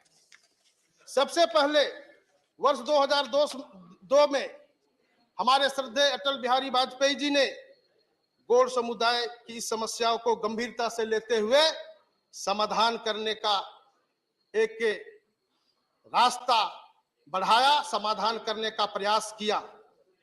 उत्तर प्रदेश के कुछ जनपदों में गौड़ समुदाय के लोग अनुसूचित जनजाति की श्रेणी में हैं, परंतु कुछ जनपदों में वह अनुसूचित जाति की श्रेणी में है। अब यदि किसी लड़की का विवाह उस जिले में हो जाता है जहां गौड़ समुदाय अनुसूचित जाति में आता है, तो ऐसी स्थिति में उस लड़की के लिए पहचान का संकट खड़ा हो जाता है।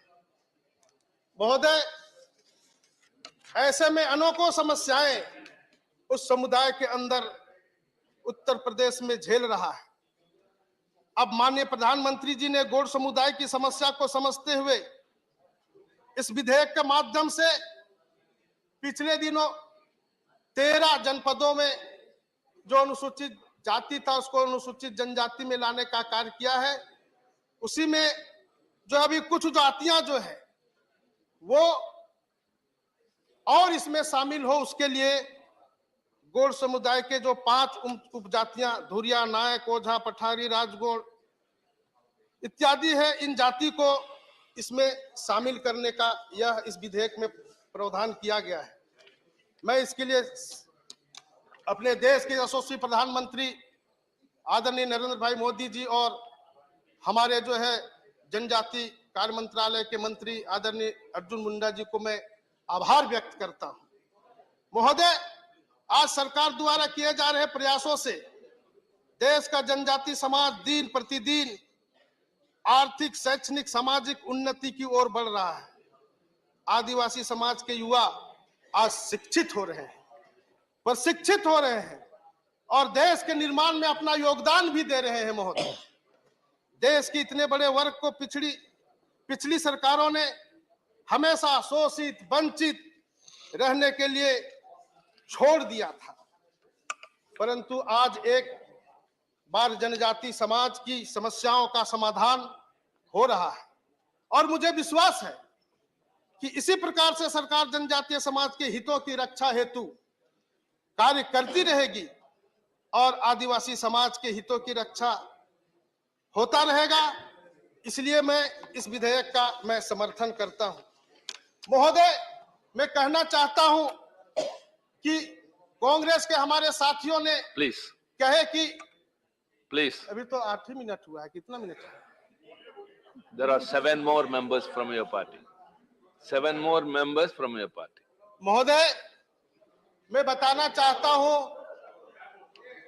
कि हमारे कांग्रेस के नेता भी कह रहे थे कि आदिवासी की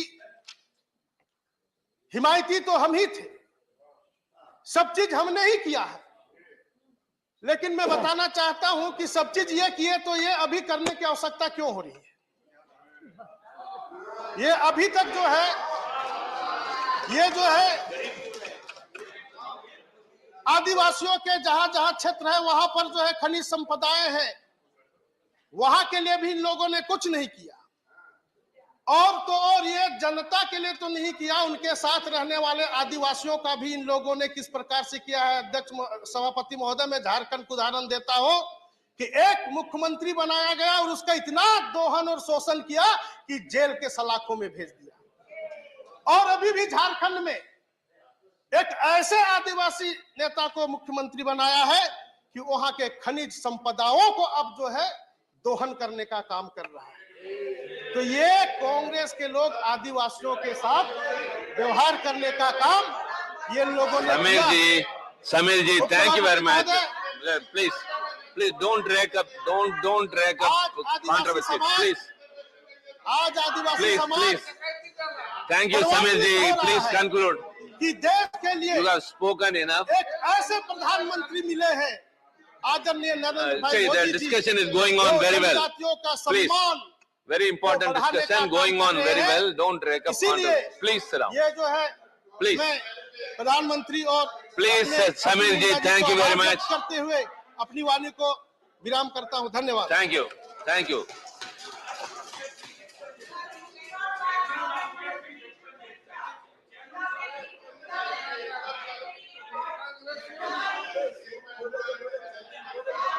Yes.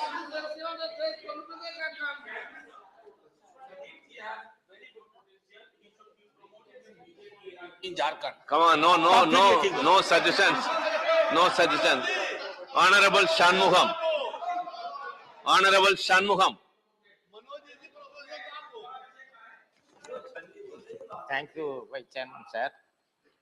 Sir, on behalf of DMK Party, I stand to speak on the Constitution Scheduled Tribes Order, Second Amendment Bill 2022. Sir, tribals are known as Adivasi, Vanavasi, Nomadic, Shepherd, Primitive, Padangudiner, etc. They are the original people and they are the first doctor, first dietitian, first therapist, first weatherman, first protector of environment and forest. They are the people who sync with the nature mother and learn to live with it. Even if you see their lifestyle, it is always sustainability of the environment. Gandhiji said, there is enough for everybody, need but not for everybody greed. Now we so-called civilized people call them as a wild, uncivilized. But if you observe their lifestyle, food habits, community, discipline, they are the most civilized people and we have to learn a lot from them. The Honorable Minister for Tribal Affairs, Sri Arjun Munda, he himself as a tribal leader has brought this bill. The state government of Uttar Pradesh has requested to exclude Gond community living in the newly created districts Sant Kabir Nagar, Kushinagar, Chandali and Sant Ravidas Nagar from the list of SCs and to include the Gond, Doria, Nayak, etc. living in the districts of these districts in the list of scheduled tribes. I fully appreciate the spirit of this bill and support it. It should have been done long back, but this is better late than never. Sir, I urge the government, the cost-based census should be published and the reservation for SC, ST, OBC should be reworked. Even though the reservation for the SC, ST for 70 years has been given, they are not reached the equality in the society. Hence, never ever dream of the abolishing reservation. In the same way, our Tamil Nadu government headed by Thalapathy Thiru Stalin had requested to include Narikoravas along with the Kurvikaran communities in the list of ST. It is in respect of Tamil Nadu. Their case is long pending and the previous government did not bother to take up their case. Our party in pursuit of social justice to the oppressed and depressed class has been up their cause and recommended to the union government to give them ST status. I hope the Honorable Minister would place before the House for consideration and passing once it passed by Lok Sabha. Similarly, there are other nomadic tribals who migrated from the tribal belt for the last 100 years for various purposes like to work for the railway project or defense project in remote areas. The state where they migrated, their community is not in the SC list and hence they are not able to get the community certificate. Instead of, they are treated as a forward community and denied all benefit means for them. I would request the Honorable Minister to examine such cases and they should be issued a community certificate so that they are not denied the benefit which are guaranteed by the Constitution. Thank you, sir. Thank you, Honorable Shanmugam. Now, Honorable Kanaka Mandala Ravindra Kumar Garu.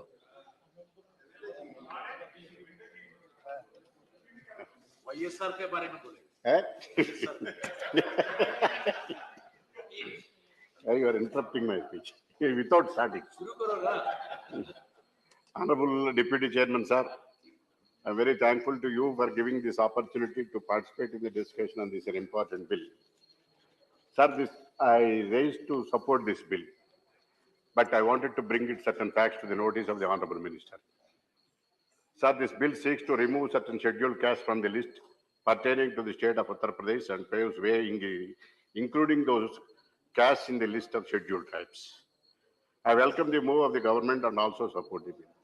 Sir, I would like to draw the attention of the government to the demand of Valmiki community, that is Boya community living in Telugu-speaking states. This community people in large number in the state of Andhra Pradesh after bifurcating the restwhile Andhra Pradesh in 2014. As on date, the Boya or Valmiki enjoy ST status only certain areas in the state of Andhra Pradesh. Valmikis or Boyas are living other areas which do not fall under tribal development agencies. But their demand is provided to ST status throughout the state. Honorable Chairman, sir, in the 2017, Telugu Desam Party has passed a unanimous resolution in this regard and sent the central government with a request to provide ST status Valmiki Boya throughout the state. I would like to request the government to take immediate steps regarding the grant of ST status to Valmiki and Boya community in Telugu state particular. Sir, including certain communities in the ST status and by giving the status is not sufficient. It is the duty of the government to create infrastructure. Infrastructure like drinking water, inhabitation, hygienic conditions, health conditions, education, etc. After that, employment. Sir, without taking any creating any infrastructure, including the status, I mean, giving the status is a very pathetic condition. For example, in the state of Andhra Pradesh, my senior colleague member has already stated that about the schemes made by the present government. But unfortunately, the pathetic situation in the state of Andhra Pradesh, the STs and STs have been facing a lot of problems. They are giving in pathetic conditions. Many of the villages have no infrastructure, even to drinking water. Even for the purpose of, I mean, if a pregnant woman wants to go to a hospital for delivery, their relatives have to carry 4 to 5 kilometers from their respective Girijan Tandas. What's happening there? That is tribal villages. So they are facing so many troubles. The government infrastructure facilities are not there. Medical facilities are not there. It has to be provided by the state government, though it is the subject of the state government. The state government miserably failed to create such subject. Another major issue is that they protect the lands of the STs. And in the state of, under the guise of the tribal lands, some of the lands of our local area belonging to the ruling party, occupying the lands of the tribes, taking the innocence of the tribes in the state of Andhra Pradesh. Sir, in order to protect their lands, an enactment is there, the tribal protect land. They did not implement that. The government did not choose to implement. The reason behind it, the officers in the hands of the ruling party. That Ravindra Garu, speak on the bill. Yes, it is a subject, right? It's a subject with regard speak to on the bill. Andhra Pradesh. The funds. Another important aspect is the central government has allocated certain funds and receipts supplied to the state of Andhra Pradesh, and like other states also. But the Andhra Pradesh government totally diverted the funds of the SC supply. In order to substantiate my contention, the Honorable Member of National Commission for SC, Mr. K. Ramulu, visited the Andhra Pradesh and found there are diversion of funds from by the state government from SC sub-plan. This is the status of the present. This is central funds, sir. The SC Honorable Thank you, Minister Ravindra Garu. Thank you very much. One permission. No, there is other issues, important issues. Under SC sub-plan, the government allocated certain funds from 2019 to 21. The social welfare funds to an extent of 8,400 crores had been diverted by the state government for other purposes by issuing GOs and memos of the government contrary to the rules made by the central government. Likewise, tribal welfare funds from 26/4 to 2022, 28/4 2021, 1,000 crores have already been diverted by the Yes, I'll issue GOs also. Ravindra Garu, GOs also. Yes, I will issue. You are not in the chairman table. No, I will. Mr. Ravindra, please. Finally, I Ravindra request. Kumar, listen, One more listen, submission, listen, sir. one member. One more submission, sir. This bill is on tribal, but it's a Uttar Pradesh bill. Yes, sir. You have to Finally, I fix something request the on that. Honorable Minister, the SC fund and SC and ST funds which were diverted by the state government. And your time is over, please. Final one. No, thank you. Your time is over. One sentence, sir. One last No, sentence. thank you. See, our state is not in a position to pay salaries even to the state government Yes, employees. please Till conclude. now, Thank you. I request the Now I government. call upon the central Honorable government to Ajay take Pratap steps Singh. not to divert the funds and to pay the salaries to the teachers Honorable and Ajay the Pratap employees, Singh. including Nothing else will go on record. Honorable Ajay Pratap Singh, please. माननीय सभापति महोदय, सदन में आज जो संविधान अनुसूचित जातियां और अनुसूचित जनजातियां आदेश दूसरा संशोधन विधेयक 2022 प्रस्तुत हुआ है, उसके पक्ष में बोलने के लिए मैं खड़ा हुआ हूं। सभापति महोदय, वैसे तो इस बिल का जो मजमून है वो पूरी तरीके से उत्तर प्रदेश से जुड़ा हुआ है और मैं मध्य प्रदेश का रहने वाला हूं, लेकिन फिर भी मैंने इस बिल में बोलने की इच्छा प्रकट की और मेरे नेतृत्व ने मुझे अवसर दिया। मैं अपने नेतृत्व को बहुत बहुत धन्यवाद भी कह रहा हूं। मैंने इच्छा इसलिए प्रकट की कि उत्तर प्रदेश के जिन जिलों का जिक्र है वो जिले सब मेरे पड़ोसी जिले हैं और इसलिए इस बिल का क्या महत्व है, इस बिल के माध्यम से क्या सामाजिक असर आएगा, मैं इसको बहुत अच्छी तरीके से समझता हूं। यह बिल वैसे तो बड़ा देखने में साधारण है, 2 पंक्तियों का बिल है, लेकिन जितना छोटा बिल है उसके पीछे का संघर्ष उतना लंबा है, उतना बड़ा है। आखिर यह बिल लाने की आवश्यकता क्यों पड़ी? यह बिल लाने की आवश्यकता इसलिए पड़ी कि जब उत्तर प्रदेश राज्य का विभाजन हुआ, उत्तराखंड का निर्माण हुआ, तब उत्तर प्रदेश राज्य में अनुसूचित जनजातियां लगभग समाप्त हो गईं, क्योंकि उससे पहले जो उत्तर प्रदेश में अनुसूचित जनजातियां थी वो लगभग सारी की सारी अनुसूचित जनजातियां उत्तराखंड क्षेत्र से चिन्हित हुआ करती थी। अनुसूचित जनजातियां समाप्त होने के कारण उत्तर प्रदेश विधानसभा में भी जो उनका स्थान था, उनकी जो सीटें थी वो भी समाप्त हो गईं। ऐसी परिस्थिति में उत्तर प्रदेश में रहने वाला जो गोंड समाज है उसने अगुवाई संभाली, उसने संघर्ष किया, उसने सड़कों में संघर्ष किया, धरने दिए, आंदोलन किया, उसने न्यायालय का दरवाजा खटखटाया, सुप्रीम कोर्ट, हाई कोर्ट तक लड़ाई लड़ी और वहां से जाकर उसको न्याय मिला। उसका परिणाम यह हुआ कि गोंड जनजाति को उत्तर प्रदेश में भी जनजाति की मान्यता मिली और इसके परिणाम स्वरूप उत्तर प्रदेश की विधानसभा में 2 सीटें गोंड जनजाति के लिए आरक्षित हुई। अब दूसरी समस्या ये हो गई कि जो इस आंदोलन का नेतृत्व कर रहे थे सामान्यतः मिर्जापुर और सोनभद्र के गोंड जनजाति के लोग थे। उनको सफलता मिलने के पश्चात जो उनके स्वजाति भाई थे जो अन्य 4 जिलों में भी निवास करते थे, अभी तक उनका स्टेटस अनुसूचित जाति का था, उन्होंने भी कहना शुरू किया कि भाई हम भी गोंड हैं, हमको भी अनुसूचित जनजाति का स्टेटस दो।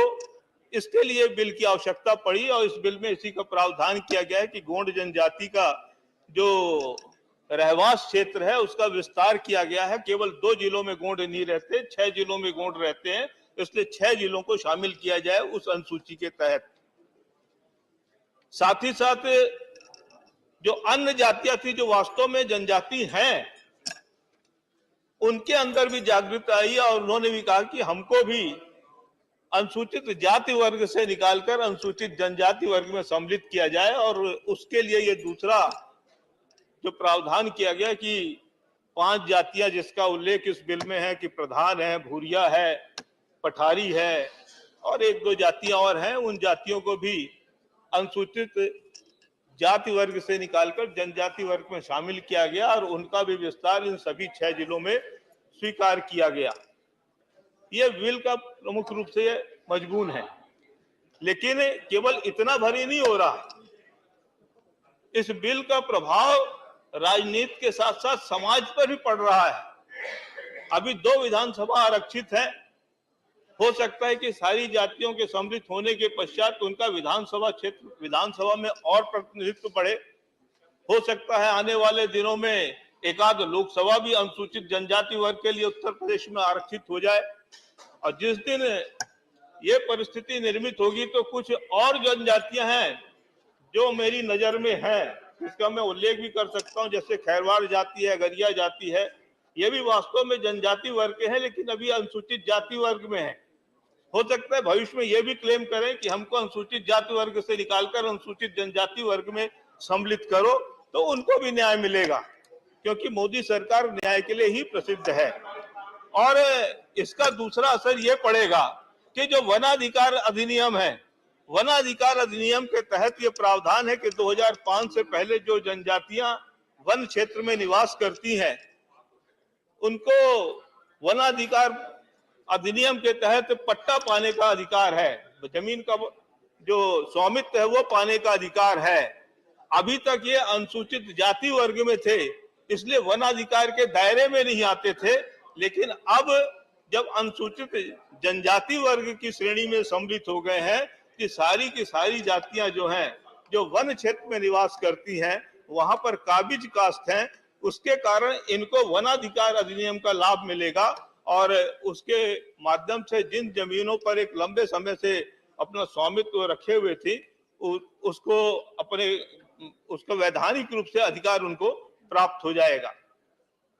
इन जनजातियों को दूसरा जो विशेष रूप से मैंने चुना है बोलने के लिए, उसके पीछे कारण ये है कि जिस तरीके से ये समस्या है, उसी तरीके से समस्या हमारे क्षेत्र में मध्य प्रदेश में भी है।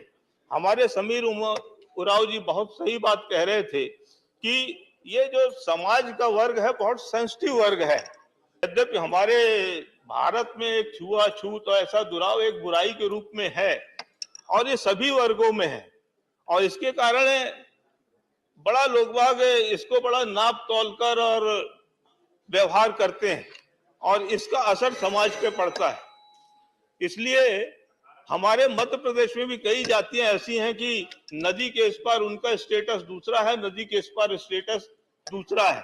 जैसे मैं पनिका जाति की बात करता हूं, नर्मदा नदी के दक्षिण चले जाइए तो पनिका पिछड़े वर्ग में है, नर्मदा नदी के उत्तर में आ जाइए तो पनिका जनजाति वर्ग में है। हमारे रीवा शहडोल संभाग में आ जाइए तो प्रजापति अनुसूचित जाति में है, और इसके बाहर चले जाइए तो सामान्य वर्ग में आ जाते हैं। ऐसे अनेक जातियां हैं और ये लगभग सभी प्रांतों में स्थिति है। तो इस बिल के माध्यम से यद्यपि हम अभी उत्तर प्रदेश की चर्चा कर रहे हैं, लेकिन मेरा आग्रह है सरकार से कि सरकार एक बड़े पैमाने पर इस तरीके की जो विसंगति हैं, जो परस्पर शादी ब्याह करते हैं, जो परस्पर जिनके रक्त संबंध है, परस्पर जिनके खान पान है, ऐसी जो विसंगतियां हैं उन समाज को चिन्हित कर एक साथ लाएं, जिससे कि उनका जो सामाजिक ताना बाना है वो भी दुरुस्त रहे, और उनको जो प्रशासनिक राजनीतिक संरक्षण भी चाहिए, जो प्रशासनिक राजनीतिक आरक्षण भी चाहिए, उसका भी वो लाभ ले सके। मैं इस बिल का समर्थन करते हुए अपनी बात समाप्त करता हूं। बहुत बहुत धन्यवाद। Thank you Ajay Pratap ji. Honourable अनुमति ಅವರೇ।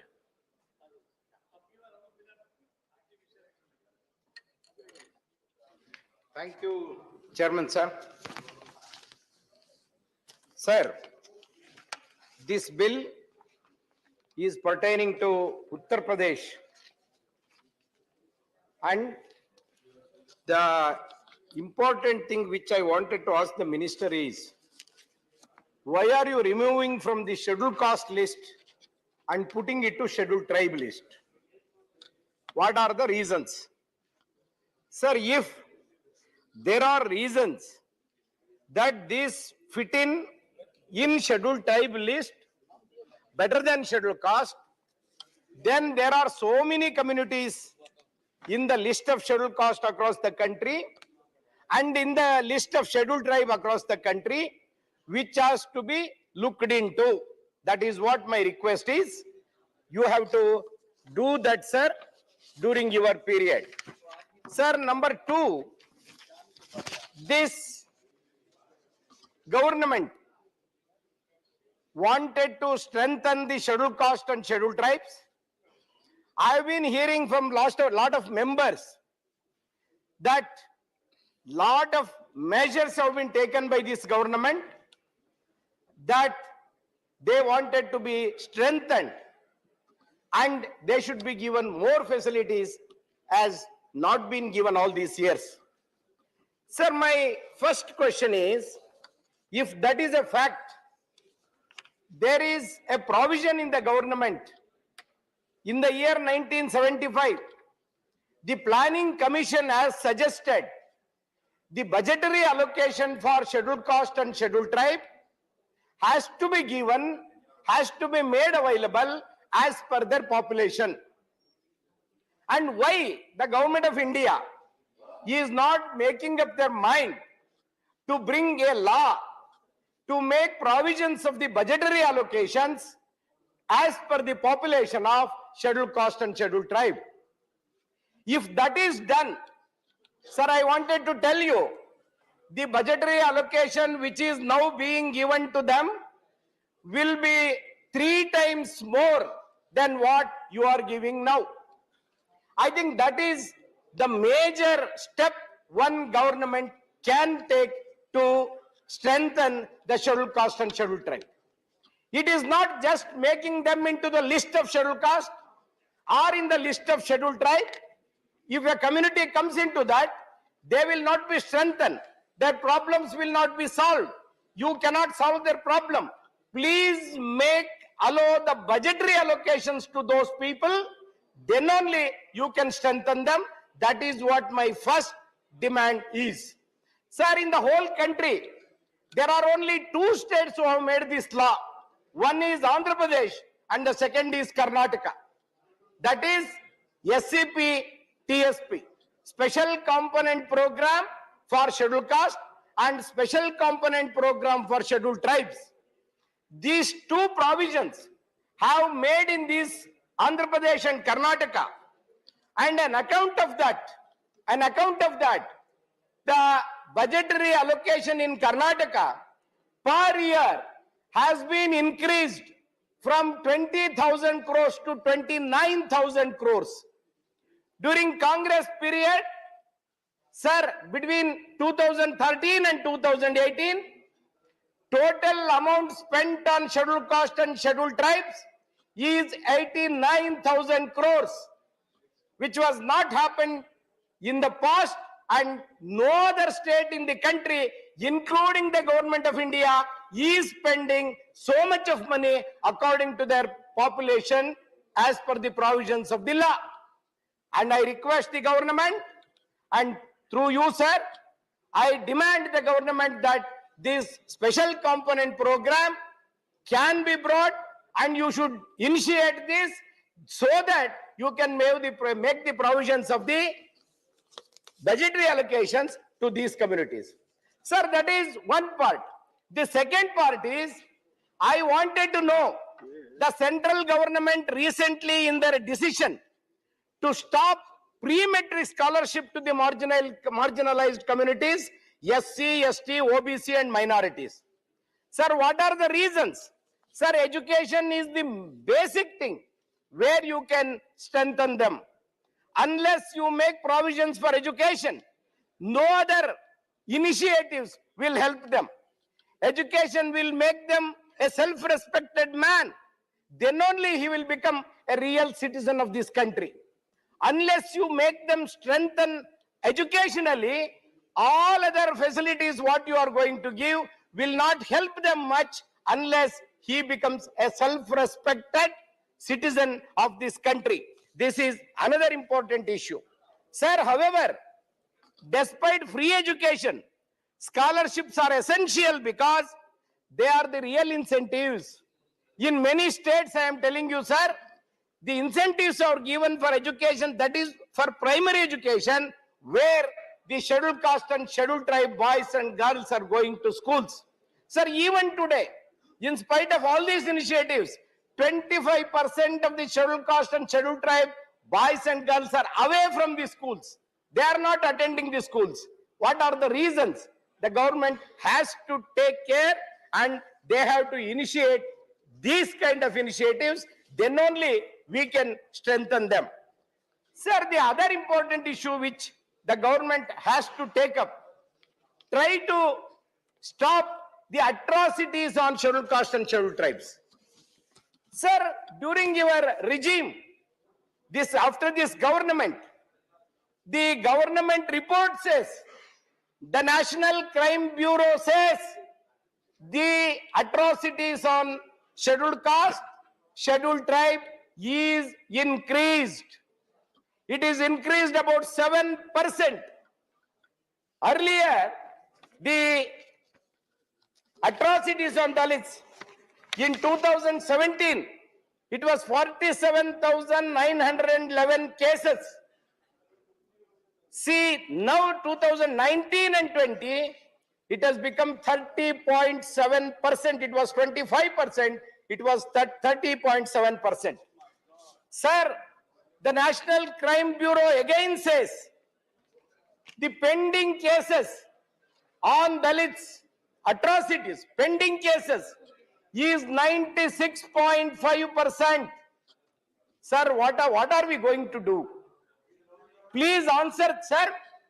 The pending cases I am talking, it is 96.5%, which are pending in different courts on the atrocities. Some states have made fast-track courts.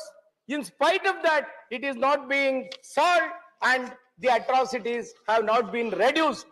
Instead, it has been increased. Sir, I must give you some examples of the atrocities, what kind of atrocities are going on in this country on scheduled tribe and scheduled caste.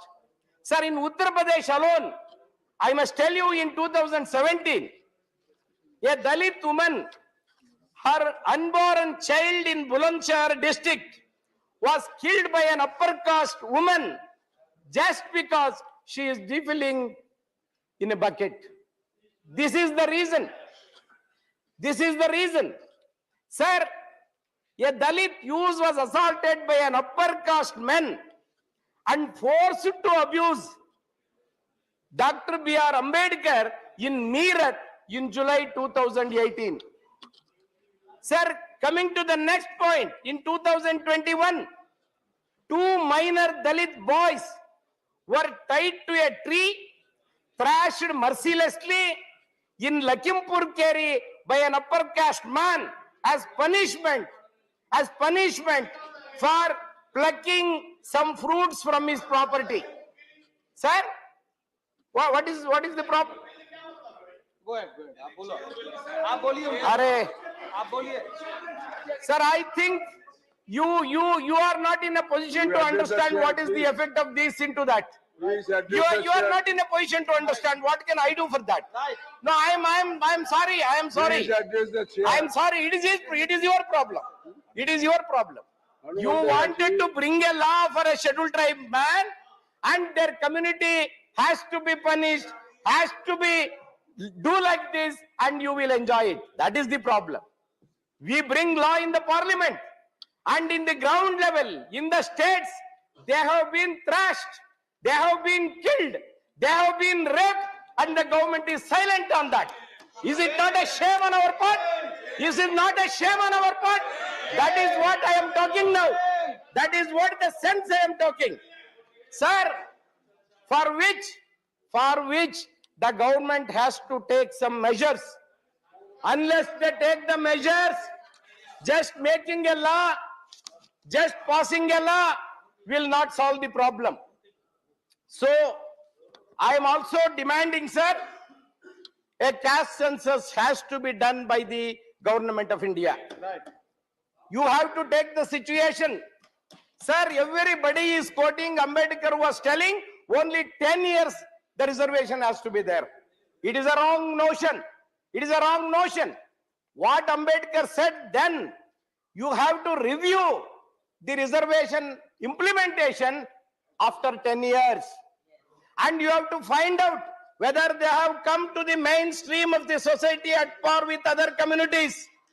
If it is not so, then you have to continue. If that is so, you may not be continuing the reservation. But what is happening today? In almost all the fields, we have made the reservation as a vote bank. In spite of the political parties, I am telling you, sir, that has become a vote bank, and we are just extending it without reviewing what is happening in the country and whether we have done it or not. Sir, I just wanted to bring it to your kind notice one more important thing. BJP leaders who have committed atrocities on Dalits, I must quote this. We are passing, that is a ruling party in the country. It is in the state as well as in the center. It is a double engine government. But how the leaders are behaving of that party is an important thing for people like me. I must tell you, it is a double engine government they call. Fine, I don't say no. But how the leaders of that double engine party are behaving. Sir, I must give you an example to you, sir. A local BJP leader called Ajay Kumar Upadhyaya in Balrampur was booked for thrashing a Dalit Gram Rozgar. No. He was booked. You cannot. He was booked for a Dalit Rozgar. Mr. Hanumantaya. Sir. One second, please. One second. No. Tell me, sir. Tell me, sir. Mr. Hanumantaya, you know the rules. You cannot name anybody who is not a member of this house. He cannot defend he or she. Sir, that's okay. I will withdraw the name of that. Please don't say name of the party or person. I will withdraw the... Not the name of the party or person. Thank Sir, you. I will withdraw the name of the person. But And also the party. That is a fact. And I can give one more example. I may not quote that name, but he is the leader of some party, some ruling party. I will not even quote the name of the party. He is the ruling party leader. What he did, I wanted to tell you, sir. He is accused of assaulting a Dalit journalist called Santosh Kumar, who is also not a member of this house. But see, fact remains. He was assaulted, and sir, further, the crimes against scheduled tribes, Honorable Minister has to listen this.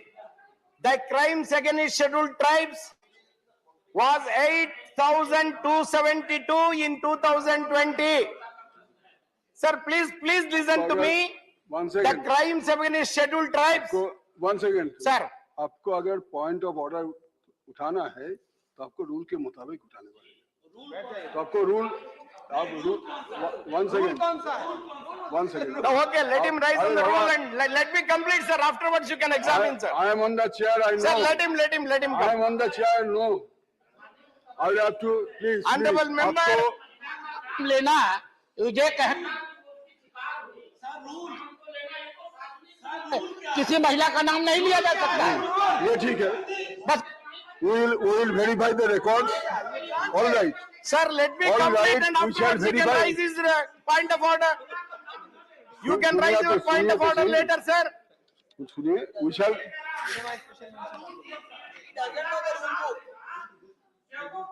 कि तो इसके लिए नियम की क्या जरूरत है? ठीक है।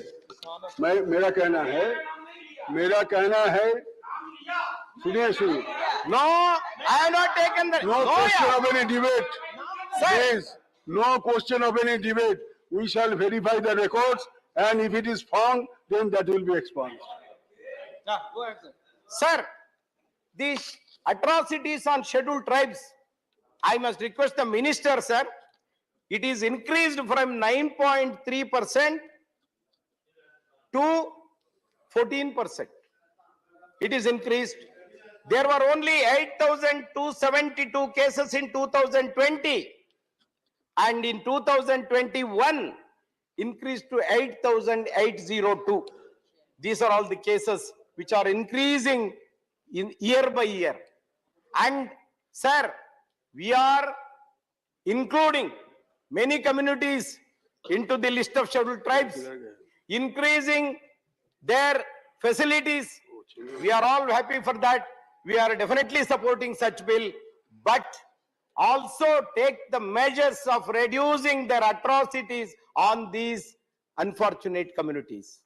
If we don't do that, if we don't protect them, if we don't help them, strengthen them by the budgetary allocations of the government, what is the point in including them into the list of scheduled caste, list of scheduled tribe, list of backward class? What is going to happen, sir? Please look into that.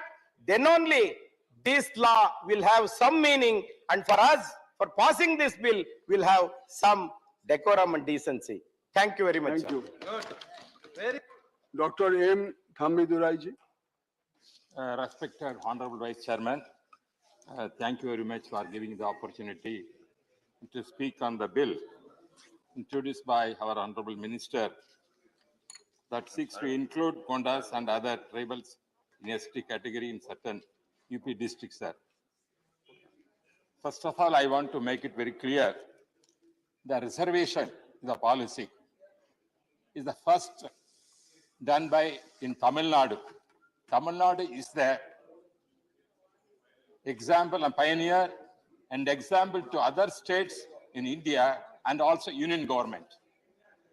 Tandai Periyar, Yava's forefather, is the man who fought for the reservation for the oppressed class and our scheduled caste, scheduled tribe and backward classes. He never bothered about the vote bank because just now our member said the reservations are making a vote banks. It's not vote banks. We are for getting the social justice only. Our movement, Dravidian movement in Tamil Nadu fought for this reservation. And also, sir, first in 1927, in Madras province, Dr. Subrayan was the Chief Minister of that state. At that time, Justice Party was ruling. At that time, to get the justice, social justice, that amendment reservation was first introduced in Tamil Nadu. That is the example. Afterwards, only in other states and also the union government did it. Therefore, Dravidian movement is the architect and also supporting for the oppressed class and backward class Dalit people. That is our motto. Therefore, somebody is criticizing Dravidian movement. I am opposing that. Recently, that happened, sir. Because Dravidian movement is only for that to. I am telling you. No side talks, please. Allow him to No, speak. sir, first I want, because social justice is the main thing for development of this country. Economic development is there. But without social justice, cannot be any economic development in this country, sir. That is the motive, sir. Secondly, sir, no, in Tamil Nadu, we made 69% the reservation for scheduled caste, scheduled tribe, backward classes, OBC, and others. This is done during the period of my leader, MGR. At that time, 69% made. My leader afterwards, Madam Jayalalitha ji, when she became the Chief Minister, she passed the resolution in Assembly and also brought to the Parliament to see that it has to be given the status of our Constitution. For that is to be included in the 9th schedule of this Parliament. So this is done. Therefore, this is a thing 69% we made in Tamil Nadu. For example, to other states, the reservation has to be done. Right. Sir, second, regarding, I am requesting, because regarding tribal people, we have to include. There is a long demand in Tamil Nadu to include Narikuravas and Kurubas to include a scheduled tribe. That is a long demand. I hope that the recently government also, Tamil Nadu government also sent the resolution requesting that not only present government, previously also our ADMK government also gone insisting that has to be included because this community is a tribal thing. I think the government will considering like bringing the soon that the role appreciate for that, sir. Regarding the other things, what our Andhra MP recently said, say Valmiki community and Boyer community. Sir, in Karnataka, these communities are scheduled tribe, but Tamil Nadu is a backward class. Therefore, that is for a long time we are demanding this Valmiki community, the Boyer community, not only this other, the Bodo community, Badaga community in Ooty area, and these are the things. These are the community must be included tribal things. That is we are requesting. It's the wrong demand because economically there may be some people who are developed, but social justice for that only we are asking that giving some kind of status for them. When you included so many communities in tribal, why in Tamil Nadu when state government are sending, you are not taking consider, not considering, that is our worry, sir. Therefore, we are requesting whatever government is state government selling, it has to be taken because that is a federal system. In the cooperative federal system, our Modi is always for the cooperative federalism is pricing that. In that situation, I'm telling, when he is for that, whenever a state government said, please try to consider whatever the Modi ji deems that has to be fulfilled, for I'm requesting, sir. Regarding, sir, other, sir, and reservation, when we are making, as our honorable member said, still there are so many atrocities taking place at present. That is a fact. Because when we are some people, we are having with some kind of dons or some kind of rich, another thing, they want to see still, they have to oppress these people. Therefore, this has to be very serious matter. Either this government or this government, whoever governing, that they have to take seriously this matter.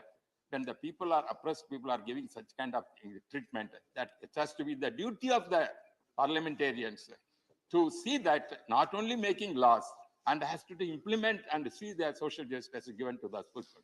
Therefore, that is the main factor. That is what I'm telling. Sir, I don't want much of time. Sir, this is our humble request. What we are going discussing everything, it must be practically has to come. That is the thing. Because namesake, reservation making and everything, it won't help, as Arun said. That won't help. That we have to ask, we have to create infrastructure facilities and see that whether implemented that, we have to review that, what Hanuman said, whatever, that whether we really benefited these people, that has to be taken into consideration. Therefore, once again, I am requesting Honorable Minister to include the demand of the Tamil Nadu people, this Valmiki community, Boyer community, Badhuga community, and also Narikurava and Kuruba community, all these communities must be included, tribal thing. This is I am requesting, sir. Thank you very much. Thank you. Shri Jugal Singh Lokhanwala ji. धन्यवाद उपसभापति महोदय। इस अनुसूचित जनजाति और जनजाति bill pay मैं समर्थन करता हूं अर्जुन मुंडा जी का। ये महत्वपूर्ण बिल, मैं काफी सारे सदस्यों को सुना मैंने, मुझे लगा कि ये महत्वपूर्ण बिल को हम लोगों को सबको साथ दे के, क्योंकि कई प्रजातियों को हम लोगों ने काफी सालों से, मतलब आज 75 साल अमृत काल चल रहा है, आज की तारीख के अंदर भी हम लोग उन समुदाय को साथ लेके नहीं चल रहे। और जिस तरह टीका टिप्पणी और अपोजिशन जिस तरह बात करती है कि उन्होंने क्या किया उस समय के दौरान, उन लोगों ने ये जो ट्राइबल समुदाय जो था उनकी ना तो शिक्षा, न बिजली, न पानी, न कोई सुविधा दी थी। आज ये लोकतंत्र के मंदिर के अंदर बड़ी बड़ी बातें करते हैं और उनको मालूम नहीं कि पूरा भारत देख रहा है और दुनिया भी देख रही है कि आप लोग जो बात कर रहे हैं, जो उनके हित के लिए जो बात करनी चाहिए वो नहीं करते और दूसरी बातें करके यहाँ पे लोकतंत्र मंदिर के टाइम बिगाड़ रहे हैं। मैं आपको इसी बता रहा हूं कि आप जो जिस तरह का आज की तारीख के अंदर माननीय प्रधानमंत्री नरेंद्र मोदी जी की सरकार, जिस तरह अर्जुन मुंडा जी जो ये विधायक लेके आए हैं और जो उन्होंने जो बताया है कि यूपी के 6 जिले के अंदर के जो ट्राइबल जो हमारे भाई है उनको न्याय मिलना चाहिए और उनको ट्राइबल समुदाय में शामिल करना चाहिए। मुझे तो समझ में नहीं आता कि इतनी सारी चर्चा होने के बाद भी गलत ट्रैक पे लेके जाके और गलत बात बताते हैं, तो ये पूरा हमारा भारत देख रहा है। मैं इतना ही कहूंगा कि इसको हम सर्वसम्मति से पास करें, क्योंकि जिन लोगों को ये 75 साल 7 दायका, मतलब आप देखिए 75 साल होने के बाद भी उनको न्याय नहीं मिल रहा है। आज की तारीख में ना सड़क है, ना पानी है, ना बिजली है। तो वहां उन समुदाय को न्याय मिले, उनको भी कोई शिक्षा मिले, उनको भी, उनके बच्चे भी पढ़े, उनके आगे जाए, यही मैं आपके माध्यम से कहना चाहूंगा। धन्यवाद। जय हिंद। डॉक्टर फौजिया खान जी। धन्यवाद उपाध्यक्ष महोदय।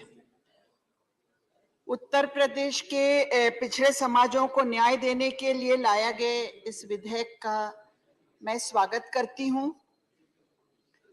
सर, हर पिछड़े समाज को, अगर वो सामाजिक शैक्षणिक तौर पर पिछड़ा हो, तो उसको न्याय मिलना ही चाहिए।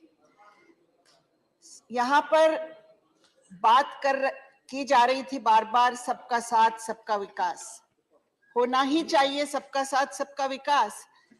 लेकिन अध्यक्ष महोदय, जिस तरह से जितने जातियों के नाम यहाँ लिए गए, उससे ये जाहिर होता है, सम्मानीय सदस्यों ने अनेक जातियों के नाम लिए जो अभी भी इन सुविधाओं से वंचित है।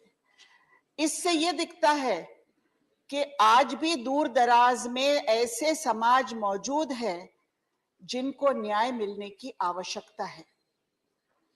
सभापति महोदय, महाराष्ट्र में धनगर समाज कई वर्षों से न्याय के लिए वंचित है।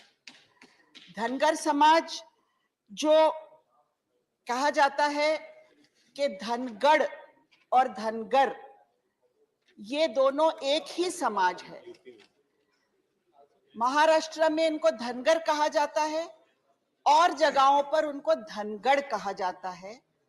सिर्फ एक अक्षर की वजह से ये बात रह गई है और कई दिनों से ये इस सुविधा से वंचित है।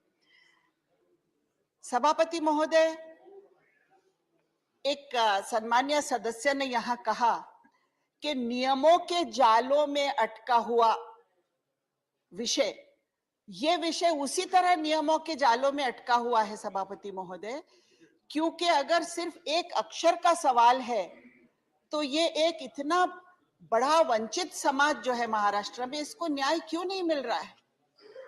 एक बहुत अच्छा शेर है सभापति महोदय, रहे दो दो फरिश्ते साथ, अब इंसाफ कहां होगा। रहे दो दो फरिश्ते साथ, अब इंसाफ कहां होगा। किसी ने कुछ लिखा होगा, किसी ने कुछ लिखा होगा। तो बात सभापति महोदय इसी तरह से अटकी हुई है। एक चरवाहा समाज जो जानवर चराता है, जो पहाड़ों में दूर दूर इलाकों में जानवर चराने का काम करता है, वो अब मुझे तो लगता है 5% भी नहीं रह गया है उस व्यवसाय में। बाकी लोग इस व्यवसाय से भी दूर हो गए हैं। कहीं ना कहीं इनको सुविधा तो मिलना चाहिए, लेकिन ये जो नियमों का जाला है, इसको दूर करने का काम आसानी से संसद में हो सकता है। सभापति महोदय, संसद को हर चीज का अधिकार है। जो कोर्ट के निर्णय है जिसकी वजह से कहा जाता है कि 50% का जो है आरक्षण की मर्यादा है, उसको दूर करने का काम भी संसद में हो सकता है और ये होना चाहिए, ऐसा मुझे लगता है। क्योंकि धनगर समाज को सभापति महोदय अनेक वादे किए गए, अनेक सपने दिखाए गए। महाराष्ट्र में भी अनेक वादे किए गए। हर बार कहा जाता है कि अगले कैबिनेट में जैसे ही हमारी सरकार आएगी वैसे ही हम पहली कैबिनेट में ये प्रस्ताव लाएंगे। अब उसको भी कई बरस हो गए। सभापति महोदय, धनगर समाज की व्यथा तो इस तरह होगी कि तेरे वादे पे जिए हम, तो ये जान छूट जाना कि खुशी से मर न जाते जो एतबार होता। किस तरह एतबार करें हम। बात तो सबके साथ सबके विकास की करते हैं, लेकिन अगर इतने सारे हजारों समाज अगर वंचित है तो फिर कहीं ना कहीं हमें इस बात का विचार करना चाहिए। शेवटी सभापती महोदय, मी एकच विनंती करते की धनगर समाजाला न्याय द्या, कुठल्याही दुसऱ्या समाजावर परिणाम न होता धनगर समाजाला अनुसूचित जमातीच्या आरक्षणाचा लाभ द्या, एवढाच सांगते आणि थांबते. धन्यवाद.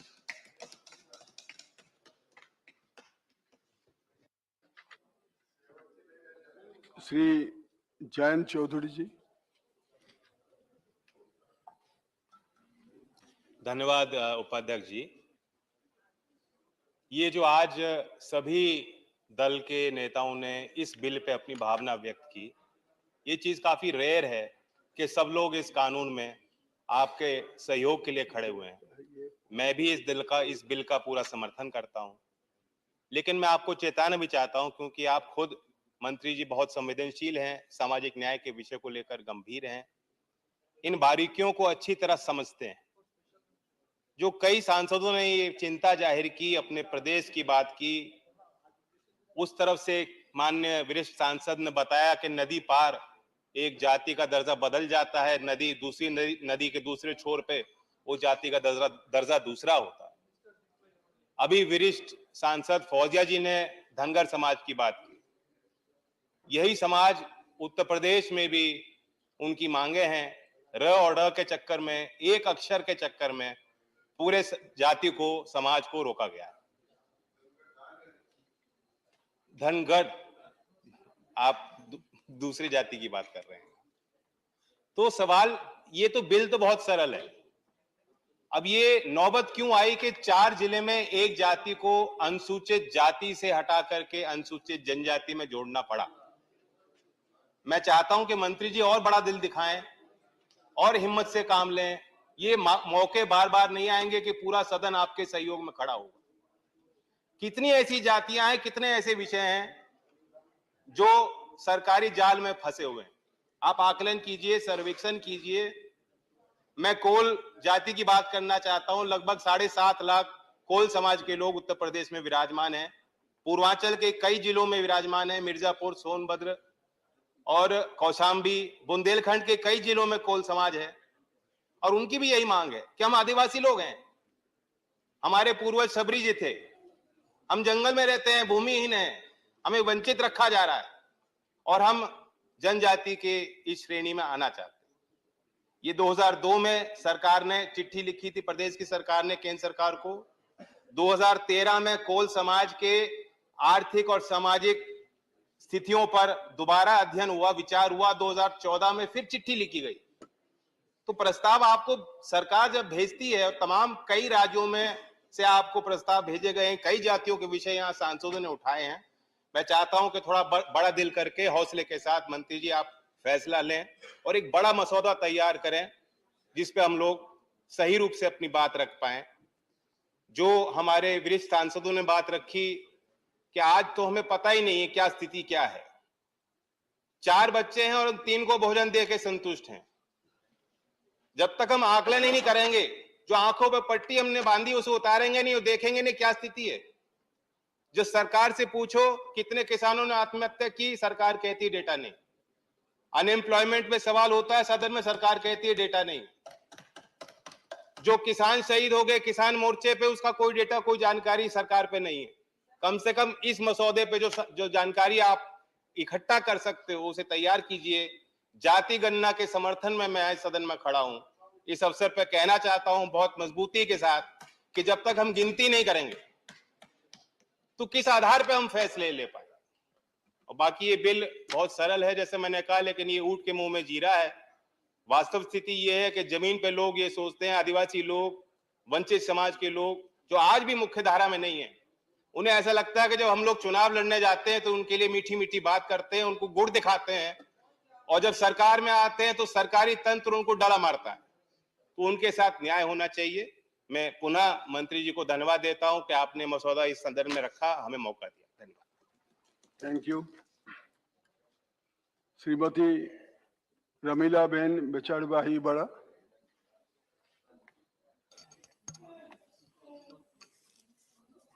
माननीय सभापति जी, इस विधेयक के समर्थन में मैं खड़ी हुई हूँ। आपके माध्यम से माननीय मंत्री जी को धन्यवाद करती हूँ और उत्तर प्रदेश के नवनिर्मित 4 जिला संत कबीर, खुशीनगर, चंद्रौली और संत रविदास नगर में रहने वाले गौड़ समुदाय की बरसों की जो पीड़ा थी, उस पीड़ा से मुक्त करने का आज पवित्र काम माननीय मंत्री जी कर रहे हैं। और साथों साथ इस जिले में रहने वाले दुरिया, नायक, ओझा, पठारी और राजगौड़ के समुदाय लोगों को भी अनुसूचित जनजाति में रखने का प्रावधान इस बिल में रखा गया है, इसलिए मैं धन्यवाद करती हूँ। माननीय अध्यक्ष श्री, मैं भी ट्राइबल हूँ, दूर दराज गांव से आती हूँ और मैं इस सदन में कहना चाहती हूँ कि जो ट्राइबल लोग हैं ज्यादातर गांव से, शहर से दूर दराज जंगलों, पहाड़ों और दुर्गम पहाड़ों में रहते हैं और बरसों से अनेक पीड़ा वो झेल रहे हैं।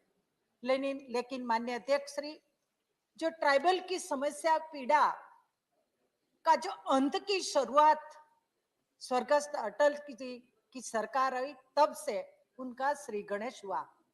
पुरानी सरकारों ने कोई काम नहीं किया, ट्राइबल को महत्व यूज किया।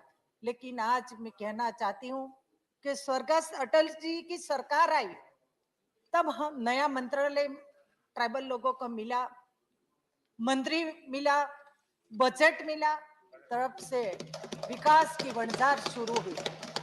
और आज मैं गर्व से कहूंगी 2014 हमारे लोकप्रिय मोदी जी की सरकार आई और विकास का वंजार की शुरुआत हुई। और मैंने पहले बताया कि ट्राइबल लोग दूर दराज में रहते हैं, अनेक समस्या से वो पीड़ित है।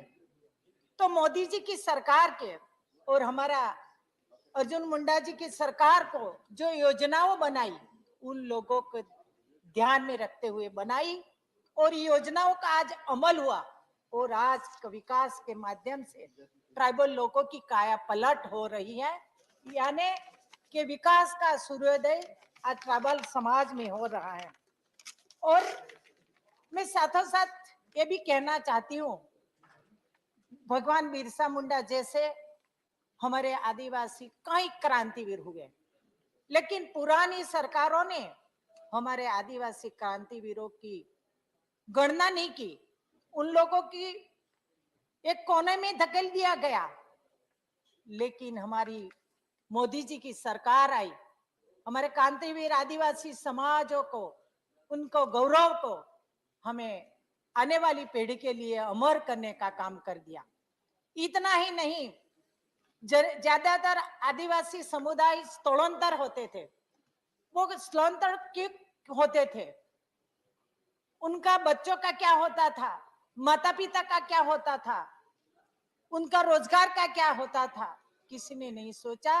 ये सब समस्या का उकेल लाना का काम हमारी मोदी जी की सरकार ने किया। उतना ही नहीं, ट्राइबल एरिया में इतने कई स्थलों पड़े हैं जो हिस्टोरिकल प्लेसेस है, उनको डेवलप किया, डेवलप करके दुनिया के समक्ष रखा और टूरिज्म डेवलप करके रोजगार आदिवासी समुदाय के हाथ में देने का काम मोदी जी ने किया। और इसलिए मैं ये कहना चाहती हूँ माननीय सभापति जी कि आज तक आदिवासी समुदाय की जे समस्या वो थी और है, वो आज हमारी सरकार उसका उकेल ला रही है। और इस बिल को स्वागत करते हुए मैं ये कहना चाहती हूँ माननीय मंत्री जी को, ये मेरा एक पवित्र निवेदन भी है, यह कहीं माननीय सदस्यों से नहीं बताया कि हमारे स्टेट में ये प्रश्न बाकी है, हमारे ये समुदाय का काम बाकी है। तो मैं आपके माध्यम से माननीय मंत्री जी को निवेदन करना चाहती हूँ कि देश भर के राज्यों के अनुसूचित जनजातियों की जो समस्याएं हैं, जो मांगे हैं, उनका त्वरित न्यायिक उकेल लाया जाए और न्यायिक उनको लोगों को लाभ भी दिया जाए। और इस बिल को स्वागत करते हुए मैं मेरी बात समाप्त करती हूँ। धन्यवाद। धन्यवाद। श्री जी के भाषण जी। Sir, I stand here to welcome this bill. The Gond community in Uttar Pradesh has its own population status when census was taken in 2011 itself. And it is in the merit to take its right to get the privilege of the state and central government schemes, sir.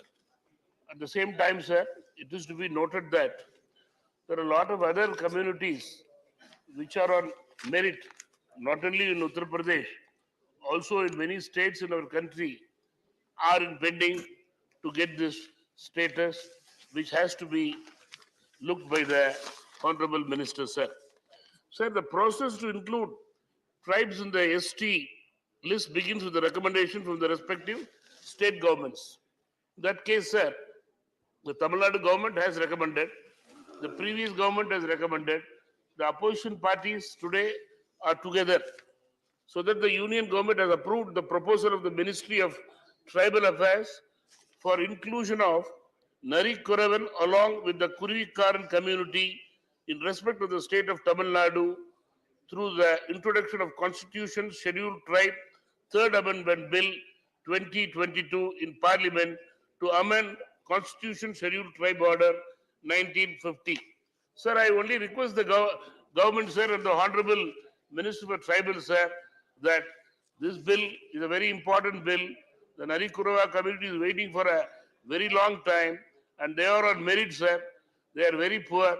They have to be uplifted, sir. So the central government has to bring this bill in this session positively and give them justice, sir. To conclude, sir, I would also like to say that communities like Valmiki, Boyers, Badugas from Ooty, Kurumbas are all in the pending list, which have the status to get the rights from the state and central government and to prosper their lives in the freedom India, sir. So I kindly request the central government to keep this in mind and see that these communities are also be brought to the mainstream by the central government. Thank you, sir. Thank you. Sri Breeze Jalal ji. Sri Breeze Jalal ji. Chairman, deputy chairman sir, मैं सरकार द्वारा प्रस्तुत संविधान अनुसूचित जातियां और अनुसूचित जनजातियां आदेश दूसरा संशोधन विधेयक 2022 के समर्थन में खड़ा हूं। महोदय, इस संशोधन से उत्तर प्रदेश के 4 जिलों संत कबीर नगर, कुशीनगर, चंदौली और संत रविदास नगर के जिलों में रहने वाले गोंड, धुरिया, नायक, ओझा, पथरी और राजगोंड समुदाय को लोगों को अनुसूचित जाति में शामिल होने का मौका मिल रहा है। महोदय, मैं सबसे पहले माननीय प्रधानमंत्री नरेंद्र मोदी जी को धन्यवाद देना चाहता हूं कि अनुसूचित जाति और अनुसूचित जनजाति के उत्थान के लिए बड़े पैमाने पर पहल उनके द्वारा की गई है। महोदय, एक एक्ट था 1989 में, SC/ST prevention of atrocities act 1989, वो एक्ट पास हुआ था और उसमें कुछ अत्याचार की धाराएं शामिल की गई थी जिस पर जो SC/ST एक्ट में आता था वो पनिशमेंट मिलता था। महोदय, उसके बाद जो उत्पीड़ित व्यक्ति होते हैं उनकी जो आर्थिक सहायता थी, उस समय की सरकार को 6 बरस लग गए और 1995 में ST/ST prevention of atrocities rules बना और उसमें आर्थिक सहायता का प्राविधान किया गया।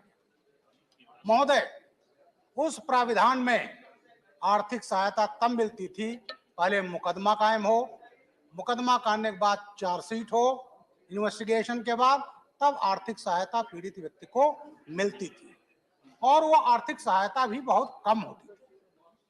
महोदय, माननीय नरेंद्र मोदी जी ने जब पहली बार 2014 में सरकार आई तो 2015 में कार्रवाई शुरू हुई सितंबर में और SC/ST एक्ट 1985 में परिवर्तन किए गए, व्यापक परिवर्तन किए गए और वो 1/1/16 को ST/ST एक्ट 1989 संशोधित 2016 को लागू हुआ और उसमें तमाम ऐसी धाराएं उसमें शामिल की गई जो पहले किसी सरकारों ने उसकी चिंता नहीं की थी। महोदय, मैं यूपी में ST/ST कमीशन का चेयरमैन रहा, इसलिए मुझे काफी इस बारे में जानकारी है। मैं बताना चाहता हूं कि माननीय नरेंद्र मोदी जी के कार्यकाल में क्या क्या हुआ। कुछ धाराएं ऐसी हैं जो शामिल की गई, पहले केवल 22 अपराध शामिल थे, मोदी जी के कार्यकाल में 25 और शामिल किए गए और अब SC/ST एक्ट में 47 किस्म के अपराध शामिल हैं। महोदय, जूतों की माला पहनाना, नग नया अर्धनग्न घुमाना, ये कहीं एक्ट में परिवर्तित नहीं था, इसको मोदी जी के कार्यकाल में लागू हुआ। बलपूर्वक उसका मुंह मुड़ा देना, मूछ मुड़ा देना, ये कहीं नहीं था, ये शामिल हुआ। अनुसूचित जाति की स्त्री को, लड़की को दक्षिण भारत में एक प्रथा थी देवदासी, वो जिंदगी भर वो देवदासी बनी रहती थी, उसका शोषण होता था। उपाध्यक्ष महोदय, मोदी जी ने देवदासी प्रथा को SC/ST एक्ट में लाया, उसे प्रतिबंधित किया। महोदय, एक होता है अनुसूचित जाति या ट्राइबल को वोट नहीं देने देना, कुछ सीटें रिजर्व होती हैं और उस पर SC/ST खड़ा हो सकता है, लेकिन जो दबंग लोग होते थे वो उसको नॉमिनेशन फाइल नहीं करने देते थे और अपने घर का जो नौकर होता था, चरवाहा होता था, उसके नाम से नॉमिनेशन फाइल करवा करके और उसके नाम पर खुद उसके शक्तियों का इस्तेमाल करते थे। माननीय मोदी जी ने इसको जो संशोधन हुआ इसमें लाए और एक इसमें लाया गया मतदान करने, निर्देशन और नॉमिनेशन फाइल करने पर रोकने वाले को SC/ST एक्ट के जुर्म में लाया गया। महोदय, तमाम हमारे प्रधान बन जाते हैं पंचायत में, नगर निकायों में बन जाते हैं, लेकिन जो वहां का दबंग आदमी होता है वो उनको प्रेशर डालता है कि तुम वही करोगे जो मैं कहूंगा। माननीय मोदी जी ने इसको भी अपराध घोषित किया SC/ST एक्ट में कि अगर किसी पदाधिकारी जो पंचायत सदस्य है, नगर निगम में है, उसको अगर उसको काम करने से रोका जाता तो SC/ST एक्ट का जुर्म है। महोदय, तमाम ऐसी चीजें हैं। दलित संतों, बाबा साहब के अपमान, एक नेता ने कहा था गाजियाबाद में 2016 सितंबर में, ये मूर्तियां जो उंगली उठाए खड़ी हैं, ये कहती हैं जिस प्लाट में मैं हूं वो भी मेरा है और सामने का प्लाट भी मेरा है। बाबा साहब को भूमाफिया कहा था। महोदय, मोदी जी ने इस एक्ट में शामिल किया अति श्रद्धा से माने जाने वाले किसी दिवंगत व्यक्ति का शब्दों द्वारा या किसी अन्य साधन द्वारा अनादर करना, और महोदय उस नेताजी के खिलाफ मुकदमा कायम हुआ था। ये काम मोदी जी ने किया है। अनुसूचित जाति की स्त्रियों के लिए अगर उसकी मर्जी के बिना टच करना, ये भी उसको शामिल किया गया अपराध में, और इस तरह से तमाम है। क्योंकि समय कम है, एक अपराध होता था और एक पुलिस अधिकारी रहा हूं, इसलिए उसको मैंने देखा उस समस्या को कि कोई अगर दलित घोड़े पर बारात निकालता था तो उसको निकालने नहीं दिया जाता था और आगरा में एक समय उसमें दंगा हुआ। महोदय, ये सब जो मोदी सरकार ने अपराध की श्रेणी में लाया है और उसको दूर किया है। महोदय, एक चीज और हुआ है, मैं 2 मिनट चाहूंगा महोदय। ठीक है, एक एक्ट में जो किसी ने नहीं किया वो माननीय मोदी जी ने किया। उन्होंने क्या किया? उन्होंने किया, अगर किसी अनुसूचित जाति के व्यक्ति की हत्या होती है तो उसको आर्थिक सहायता 8.25 लाख, 4 लाख 12,500 FIR पर और 4 लाख 12,500 चार्जशीट पर, 8.25 लाख एक मुफ्त। महोदय, इतना ही नहीं, अगर वो घर का कमाऊ है, ब्रेड विनर है, तो उसकी विडो को, अगर वो रहा तो उसके परिवार को, उसके बच्चों को 5,000 rupees pension per month with dearness allowance. मैं योगी आदित्यनाथ जी को धन्यवाद देता हूं कि उन्होंने उत्तर प्रदेश में इसको लागू किया, और मैं दावे के साथ कह सकता हूं महोदय, तमाम राज्य, तमाम अत्याचार की बात अपने स्टेट गवर्नमेंट में जाकर देख लें। मैं दावे के साथ कहता हूं 80% स्टेट गवर्नमेंट इसका पालन नहीं करती। ठीक है, समाप्त कीजिए। और केवल आर्थिक सहायता नहीं महाराज, आर्थिक सहायता के साथ उसके बच्चों को ग्रेजुएशन तक फ्री एजुकेशन, मकान नहीं है तो मकान, घर का 3 महीने कर का भूर का खर्च, ये टोटल ये जो जितना कुछ किया गया है वो माननीय मोदी जी द्वारा किया गया है। तो जो सबसे हितैषी धन्यवाद सरकार रही है दलितों के लिए, मैं खुद अनुसूचित जाति का हूं, वो माननीय मोदी जी की सरकार रही है।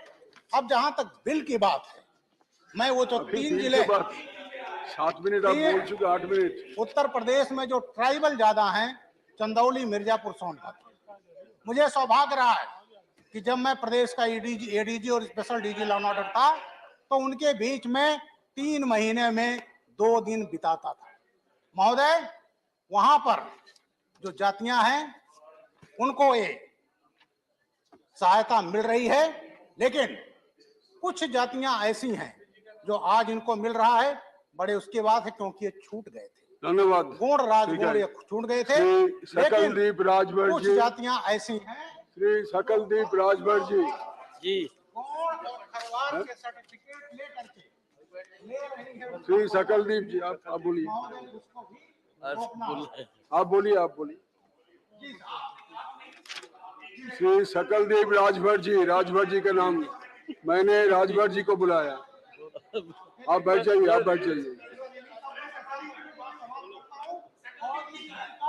सपोर्ट करता हूं और ये भी कहना चाहता हूं कि फर्जी तौर पर जो अनुसूचित जाति जनजाति का फायदा लेकर ठीक है, उसको भी रुकना चाहिए। अच्छा, धन्यवाद। माननीय श्री महोदय जी, सकलदीप राजभर जी आप बोलिए। जी माननीय महोदय जी, आपका बहुत बहुत धन्यवाद। आपने मुझे इस महत्वपूर्ण विधेयक पर बोलने का अवसर दिए। माननीय महोदय जी, हमारी सरकार जो संविधान, अनुसूचित जातियां आदेश 1950 और संविधान अनुसूचित जनजाति उत्तर प्रदेश आदेश 1967 का संशोधन करने वाले विधेयक लेकर आई है, मैं उनका समर्थन करने के लिए खड़ा हूं। माननीय इस विधेयक का नाम है संविधान अनुसूचित जातियां और अनुसूचित जनजातियां आदेश द्वितीय संशोधन बिल 2022। माननीय महोदय जी, मैं बताना चाहूंगा कि उत्तर प्रदेश के चंदौली, कुशीनगर, संत कबीर नगर और संत रविदास नगर जिलों के गौड़ समुदाय को पहले अनुसूचित जाति की श्रेणी में रखा गया था। हालांकि अब केंद्र सरकार ने इस संशोधन बिल के तहत इन्हीं 4 जिलों के गौड़ समुदाय को अनुसूचित जनजाति की श्रेणी में डालने का प्रस्ताव किया है। यह बिल लोकसभा में पेश किया गया है और हम इसे लोकसभा से पारित कर दिया गया और यह राज्यसभा में आया है।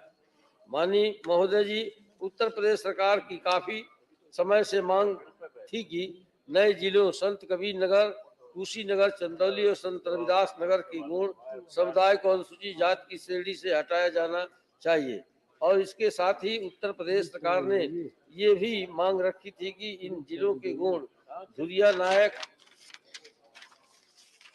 ओझा पठारी और राजगौड़ समुदायों को अनुसूचित जनजाति श्रेणी में डाला जाना चाहिए।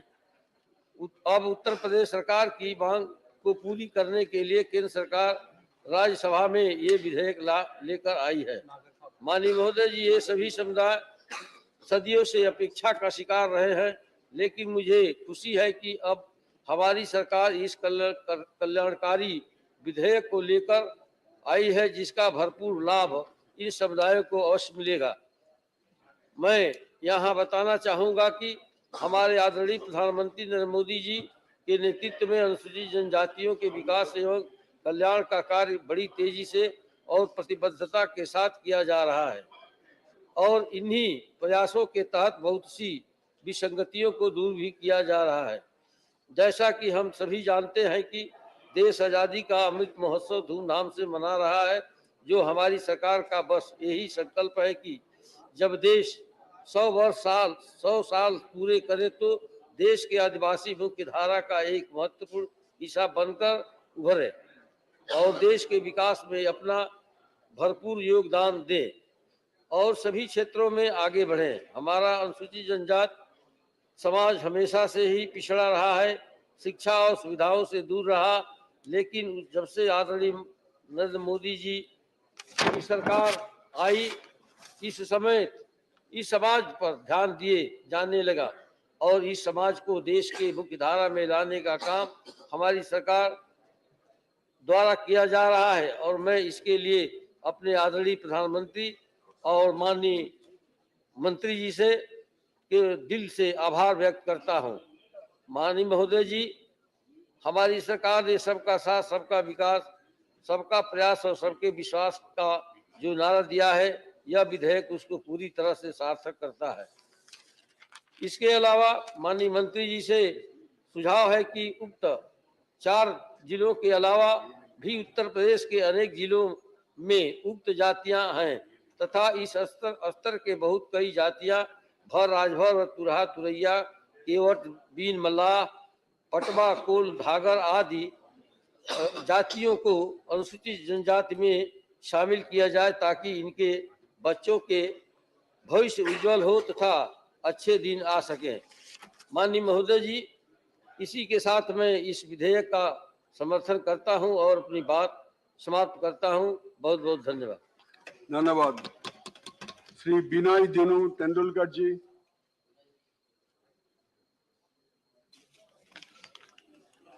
धन्यवाद महोदय, मुझे आपने इस बिल पर बोलने का मौका दिया, इसलिए मैं मेरे पार्टी भारतीय जनता पार्टी का भी धन्यवाद करता हूं। महोदय, ये बिल उत्तर प्रदेश के लिए है और सोच समझ कर लाया हुआ बिल है। महोदय,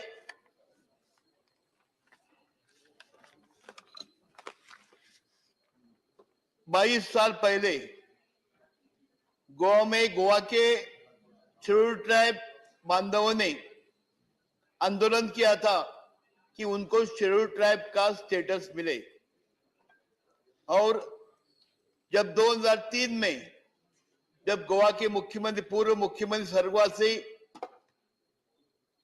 मनोहर पर्रिकर जी थे, आज उनका जयंती का दिन है, जन्मदिन है और उन्होंने शेड्यूल ट्राइब को सम्मान दिया था और तब केंद्र में भारतीय जनता पार्टी की सरकार थी और तब गोवा में आंदोलन चल रहा था गावड़ा, कुणबी, वेड़िप, धनगर के लिए और 3 जाति का समावेश ट्राइब में हो गया।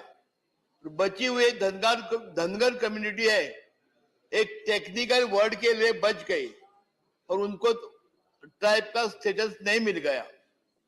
पिछले बहुत सालों से धनगर समाज गोवा में, जैसा महाराष्ट्र में अभी हमारी बहन ने उल्लेख किया, वैसे ही गोवा में धनगर समाज है जो बाहर में रहता है और उनको धनगर समाज को ट्राइब का स्टेटस मिलना जरूरी है।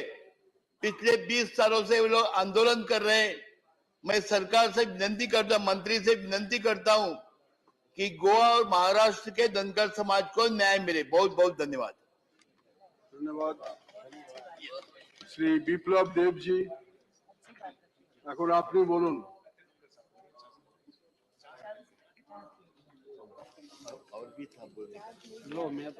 जतना खुलुमखा, सबाई के नमस्कार।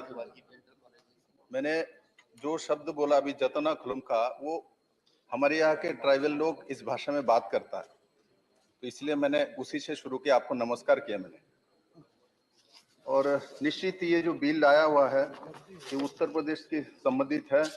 मैं इस बिल अमेंडमेंट को समर्थन करता हूं, किंतु मैंने देखा, पहले मैंने इसमें इस बिल में बोलना नहीं था। मैं चाह रहा था सब जनजाति और अनुसूचित जनजाति के जो सांसद वही लोग बोले, किंतु मैंने देखा नॉर्थ ईस्ट में बड़े मात्रा में एसटी है, 8 स्टेट है हमारे, उसमें से कोई प्रतिनिधि बोल नहीं रहे। तब मैंने माननीय उपसभापति को अनुरोध किया, तो मैं इसमें बोलना चाहता हूँ। मैं पहले तो ये कहना चाहता हूँ, माननीय प्रधानमंत्री जी के नेतृत्व में एनडीए की सरकार आने के बाद उत्तर पूर्वांचल के 8 जो राज्य है, इस 8 राज्यों में से 4 मुख्यमंत्री एसटी है। 4 मुख्यमंत्री। राज्य छोटा हो सकता है, जैसे हमारे त्रिपुरा में, त्रिपुरा से आता हूं, 32% एसटी है, 18% एससी है, मतलब 50%। और मैं ये भी कहना चाहता हूं, जो एससी एसटी को राजनीतिक तौर पर सिद्धि पहुंचाना, ये माननीय प्रधानमंत्री जी का लक्ष्य है। आइन जहां बनता है, असेंबली हो और लोकसभा राज्यसभा, ये 3 में ज्यादातर एससी एसटी के लोग आए और प्रमाणित हो, ऐसा काम भारतीय जनता पार्टी के सरकार और दल ने किया है। जैसे त्रिपुरा में एससी के लिए 10 आरक्षित सीट असेंबली की है।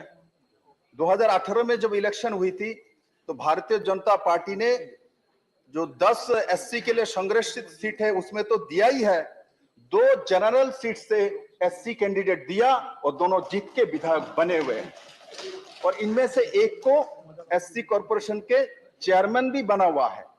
तो भारतीय जनता पार्टी के सरकार पार्टी बोलती नहीं है, वो प्रमाणित करता है।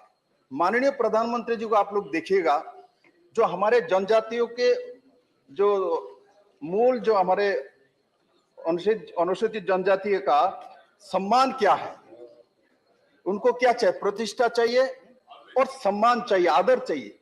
माननीय प्रधानमंत्री, मैं गर्व करता हूं, नॉर्थ ईस्ट से मैं आता हूं, हमारे त्रिपुरा में ये 20 ट्राइब है और सब ट्राइब भी बड़े मात्रा में है, और पूरे नॉर्थ ईस्ट में बड़े मात्रा में एसटी और एससी है। तो माननीय प्रधानमंत्री को आप देखिएगा, जब भी अपना परिधान पहनता है, हमारे नॉर्थ ईस्ट के हर एसटी के जो गले में रेशा, जो हमारे सम्मान का परिधान होता है, जो एसटी समाज की, वो समय समय पर वो पहनते हैं। और जब हमारे एक एसटी भाई जंगल से देखता है जो हमारा परिधान पहना हुआ है माननीय प्रधानमंत्री, तो सम्मान बोध करता है, मानता है मैं भारतवासी हूं, मैं हिंदुस्तानी हूं। इस दिशा माननीय प्रधानमंत्री ने दिया है। लंबे समय नॉर्थ ईस्ट में, लंबे समय कांग्रेस और उसके सपोर्ट में सरकार थी। नॉर्थ ईस्ट को क्या माना जाता था? बड़े मात्रा में एसटी के, मैंने बोला 4 मुख्यमंत्री तो एसटी है ना। नॉर्थ ईस्ट मतलब वहां इंसर्जेंसी है, वहां उग्रवादी है, वहां सब अत्याचारकारी रहता है। इस तरीके से एसटी को अपमान किया जाता था। आज माननीय प्रधानमंत्री जी के नेतृत्व में सरकार आने के बाद 42 साल से नागालैंड में जो प्रॉब्लम थी, उसका समाधान ना माननीय प्रधानमंत्री जी ने किया। आज नॉर्थ ईस्ट में किसी भी जगह पे एसटी को किसी भी हालत में उग्रवादी व एक्सट्रीमिस्ट के नाम से नहीं जाना जाता है, भारतवासी के नाम से जाना जाता है। एक्सट्रीमिस्ट और उग्रवादी नाम नॉर्थ ईस्ट से धोके मुझके चिरदिन के लिए चला गया माननीय प्रधानमंत्री जी के नेतृत्व में। आज एसटी एसटी समाज के लिए जो काम भारतीय जनता पार्टी की सरकार ने किया है, वो प्रमाणित है। काम किया और काम को प्रमाणित करना, ये माननीय प्रधानमंत्री जी ने किया है। मैं स्वाभाविक तौर पर इस बिल को देखा, उत्तर प्रदेश के 4 जिलों के अनुसूचित जाति जनजातियों को जोड़ने के संबंध में, किंतु जब मैंने देखा हाउस में बहुत सारे लोग माननीय प्रधानमंत्री जी के भारतीय जनता पार्टी के एट्रोसिटी बिल आलोचना समालोचना कर रहे थे, तो मैं तब उठ के बोलना पड़ा मुझे, क्योंकि देखना पड़ेगा प्रमाणित कौन है। अरे आज देश में सबसे एससी सांसद किसके पास है? एसटी सांसद किसके पास है? कॉर्पोरेटर किसके पास है? मुख्यमंत्री किसके पास है? भारतीय जनता पार्टी नरेंद्र भाई मोदी के पास है। आज पहले सरकार में मंत्री अर्जुन मुंडा जी मंत्री है, कोटे से एक एसटी हो तो एक ही आएगा, एमओएस एक ही आएगा। आज एसटी का कोई कोटा नहीं, कितना मंत्री है हो सकते हम लोग सब लोग नहीं जानते। एससी एसटी के कोटे से मंत्री नहीं बनता आजकल, इसके बाहर होता है। एससी एसटी कोटे से माननीय प्रधानमंत्री के नेतृत्व में कोटे से मंत्री नहीं बनाया जाता है। एससी एसटी कोटे से बहुत ज्यादा मंत्री बने हुए मोदी जी ने करके दिखाया है। इसलिए मैं इस बिल को सपोर्ट करता हूं, और साथ ही साथ माननीय प्रधानमंत्री जी के जो प्रमाणित काम, इसको और भी नीचे लेके जा हम सब लोग मिलके, यही मैं आशा करता हूं। बहुत बहुत धन्यवाद। धन्यवाद। Now, honorable members, the honorable minister will reply tomorrow. Therefore, now we shall take up the special mentions. Shri Ghanshyam Tiwari ji. माननीय सभापति महोदय, एंटीबायोटिक दवाइयों के दुरुपयोग को रोकने के संबंध में पिछले कुछ दशकों से बैक्टीरियल जीवाणु इन्फेक्शन संक्रमण से होने वाले रोगों की ज्यादा वृद्धि हुई है। एंटीबायोटिक दवाइयों के अंधाधुंध प्रयोग की वजह से जीवाणुओं ने अपनी प्रतिरोधक क्षमता को बढ़ा लिया है। इन पर अब एंटीबायोटिक दवाइयों का असर ही नहीं हो रहा है और ये सुपर बग बन गए हैं।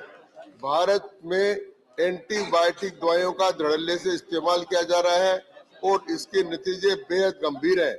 भारतीय चिकित्सा वैज्ञानिक अनुसंधान परिषद ICMR के ताजा अध्ययन के अनुसार भारत के हर 3 स्वास्थ्य कारणों में से 2 को भारत के 3 स्वास्थ्य वयस्कों में से 2 को शरीर में एंटीबायोटिक रेजिस्टेंस हो चुका है, यानी उन पर एंटीबायोटिक दवाइयां बेअसर हो रही है। यदि स्थिति पर नियंत्रण नहीं हो पाया तब 10 साल बाद लगभग 1 करोड़ लोग एंटीबायोटिक रेजिस्टेंस की वजह से काल कवलित होंगे और 2.4 करोड़ लोग गरीबी की रेखा के नीचे जीने के लिए मजबूर होंगे। अतः आपके माध्यम से मेरा निवेदन है कि एंटीबायोटिक दवाइयों के दुरुपयोग को रोकने के लिए सरकार द्वारा कठोर कदम उठाए जाएं तथा WHO के दिशा निर्देशों को गंभीरता से पालन किया जाए। साथ ही वैकल्पिक चिकित्सा पद्धतियों को बढ़ावा दिया जाए। धन्यवाद। धन्यवाद। डॉक्टर लक्ष्मीकांत वाजपेयी जी। लक्ष्मीकांत जी वाजपेयी। डॉक्टर लक्ष्मीकांत वाजपेयी जी। सभापति महोदय, मैं देश में अपरिचालित एवं अल्प अपरिचालित हवाई अड्डों से क्षेत्रीय हवाई संपर्क को बढ़ावा देने तथा आम जनता के लिए हवाई यात्रा को किफायती बनाने हेतु नागर विमानन मंत्रालय ने जो RCH क्षेत्रीय संपर्क योजना उड़ान उड़े देश का आम नागरिक नाम से शुरू की है। उड़ान एक सतत योजना है जिसके अंतर्गत और अधिक गंतव्य स्टेशनों तथा मार्गों को शामिल करके समय समय पर बोलियों के चरण आयोजित किए जाते हैं। भारत सरकार ने राज्य सरकारों और भारतीय विमानपत्तन प्राधिकरण सार्वजनिक क्षेत्र के उपकरण और सिविल एनक्लेवों के मौजूदा परिचालित अल्प परिचालित हवाई अड्डा और हवाई पट्टियों के उद्धार हेतु 4500 करोड़ रुपए के बजट का अनुमोदन भी किया है। इस योजना की शुरुआत के बाद से अब तक 1 करोड़ से अधिक हवाई यात्रियों ने उड़ान योजना का लाभ उठाया है। इस योजना में देश में टियर 2 और टियर 3 शहरों के बीच में संपर्क पर ध्यान केंद्रित करती है। हमने यह भी देखा है कि कोविड महामारी का इस योजना पर प्रतिकूल प्रभाव पड़ा है। कुछ मार्गों के परिचालन में देरी तथा मार्गों में परिचालन बंद करने के कारण भी इस योजना की गति में फर्क पड़ा है। अवार्ड किए गए मार्गों पर प्रचालनों की निरंतरता कायम न ही रहना ही इसका मुख्य कारण है। साथ ही एयरलाइन प्रचारकों का तैयार न होना भी इसमें विलंब का एक कारण है। अतः मेरा आपके माध्यम से माननीय नागरिक विमानन मंत्री से निवेदन है कि इस योजना के अंतर्गत बनाए जाने वाले नए ग्रीनफील्ड विमानपत्तनों और उत्तर प्रदेश राज्य में बनाए जाने वाले नए ग्रीनफील्ड विमानपत्तनों की स्थिति का जिलेवार मूल्यांकन करके उनमें सुधार लाया जाए। साथ ही देश भर के सभी हवाई अड्डों पर जो मंत्रालय द्वारा चयनित किए गए हैं उन पर लंबित कार्य और औपचारिकताओं को पूर्ण करके उड़ान आरंभ की जाए, जिससे कि देश का आम नागरिक भी अपने शहर से उड़ान भरने का आनंद ले सके। धन्यवाद। धन्यवाद। श्री एला मैडम करीन। Shri M Shanmugam. Chairman, sir. I raised the subject need to expedite Vikravandi Kumbakonam National Highway project in Tamil Nadu at the earliest. Sir, Vikravandi Kumbakonam National Highways project, namely in NH 45C, was proposed and started during the UPA regime, keeping in view the demand hassle-free transport in the Delta region. After feasible report and the budget grant, the project work was started in March 2018 and it is still going on snail's pace. In some sections of the road, conditions are very poor and the people are facing a lot of inconvenience while traveling. For example, in Koliyanur Pinnalur section, the road conditions are very bad. Koldroon Kollidam River Bridge in Anakkare collapsed during construction stage, and therefore immediate action should be taken to construct the bridge and reinforce the strength of the bridge. Vikramandi Satyatopu section NXC 45C is not getting completed, so also Solapuram Tanjavur section. People are facing a lot of difficulties in commuting these places. Different contractors are taking up with this project and the execution work is going very slow. I would request the Honorable Minister for Road Transport and National Highways to direct the NHAI authorities to closely monitor this project and should ensure the road construction project in this sector are completed in time-bound manner. For this purpose, they should depute the monitoring team to supervise and expedite the project. Thank you, sir. Thank you. Dr. Anil Sukhdev Rao Bande. सभापति महोदय, मैं आपके माध्यम से महाराष्ट्र के Vidarbha area में संतरा उत्पादक किसान और संतरा निर्यातक किसानों को न्याय मांग रहा हूं। सर, विदर्भ का नागपुर और अमरावती डिवीजन संतरा के लिए प्रसिद्ध है। उसको जीआई मानांकन भी मिला है और टोटल 1,26,000 से ज्यादा हेक्टेयर पे संतरा का उत्पादन होता है और 7 से 10 लाख मेट्रिक टन संतरा का प्रोड्यूस होता है। और संतरा ऐसा फल है कि जिसमें विटामिन सी है, पेक्टिन है, एंटीऑक्सीडेंट है और उसके वजह से हेल्थ के लिए बहुत अच्छा है। ऐसा भी बोल सकते हैं कि आरोग्य का महामंत्र रोज खाओ एक संतरा। और ये संतरा एक्सपोर्ट होता है श्रीलंका और बांग्लादेश में। लेकिन सर, श्रीलंका का एक्सपोर्ट तो अभी बंद है उनके इकोनॉमिकल कंडीशन के कारण, लेकिन बांग्लादेश में इस एक्सपोर्ट की इंपोर्ट ड्यूटी 32 रुपए से 62 रुपए की गई है और उसके साथ साथ टके का भी डिवैल्यूएशन हुआ है। उसके वजह से बांग्लादेश में जो हमारा संतरा एक्सपोर्ट होता था वो टोटली बंद हो गया।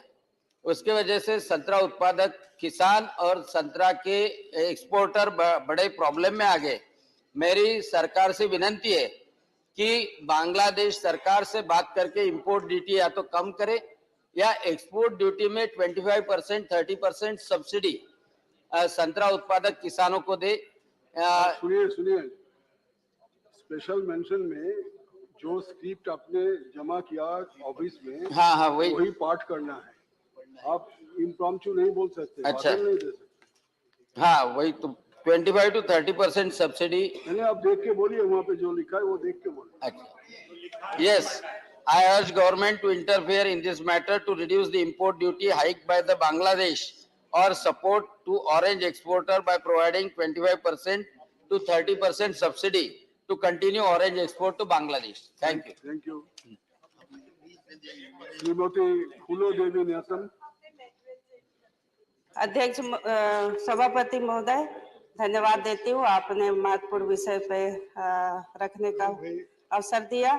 स्वामीनाथन आयोग की सिफारिश से लागू करने एवं कर्जा माफी के संबंध में है। महोदय, मैं आपको धन्यवाद देती हूँ कि आपने मुझे किसानों के इतने महत्वपूर्ण विषय पर बोलने का अवसर दिया। आज खेती करना मुनाफी का सौदा नहीं रहा है। पेट्रोल डीजल के दाम बढ़ रहे हैं, खाद बीज की कीमत बढ़ रही है, बिजली के दाम कम नहीं हो रहे हैं। देश का किसान कर्ज लेकर खेती कर रहा है जिसे वह चुकाने में असमर्थ है। खेती में बढ़ रही लागत और फसलों का लाभकारी मूल्य नहीं मिलने के कारण 80% से अधिक किसान भारी कर्ज में हैं। जगह जगह किसान आत्महत्या कर रहे हैं, सड़कों पर आंदोलन कर रहे हैं। किसान कर्ज से तभी निकल पाएगा जब स्वामीनाथन आयोग की सिफारिश के आधार पर सभी फसलों के लिए C2+ 50% के फार्मूले से MSP की गारंटी का कानून बनाया जाए। अतः आपके माध्यम से सरकार से मेरी निवेदन है कि सभी किसानों के सभी प्रकार के कर्ज माफ किए जाए और स्वामीनाथन आयोग की सिफारिश के आधार पर MSP देने के लिए MSP की गारंटी का कानून बनाया जाए। धन्यवाद सभापति। धन्यवाद। Doctor Fauzia Khan. Thank you, Vice Chairman, sir. Sir, the Indian pharmaceutical sector is the third largest in the world by volume. And thanks to its ethical procedures, it has created a name for itself. And India is now frequently referred to in certain circles as the pharmacy of the world. In this regard, in the fiscal year 2021-22, India exported medicines worth rupees 175 lakh and 40 crore. However, in light of the recent 66 fatalities in Gambia, I'm sorry, sir, caused by the presence of a toxin that causes irreversible kidney damage, WHO has issued an alert. Sir, can I speak after this? I'll speak a little later. Late, no problem. Dr. Shantanu Sen.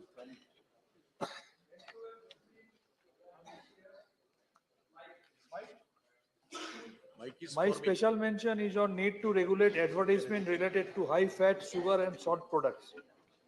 Sir, as per the National Family Health Survey 2019-20, the proportion of obese women in India has gone up to 24% from 20.6% in 2015 and 16, and that of obese men has increased to 22.9% from 18.9% in 2015 and 16. The relationship between obesity in adulthood and consumption of high fat, sugar and salt products has been examined and substantiated. A Center for Science and Environment survey with over 13,000 children in between 9 to 17 years shows that high screen time and the related exposure to advertisements is linked with frequent consumption of packaged food, beverage and fast food. Among the children who had screen time over 2 hours per day, 73% consume such foods at least once a day. This percentage was 44% for those with less than 2 hours. Kids consuming content online on or on TV along with parents makes it easier for them to influence household consumers' choices.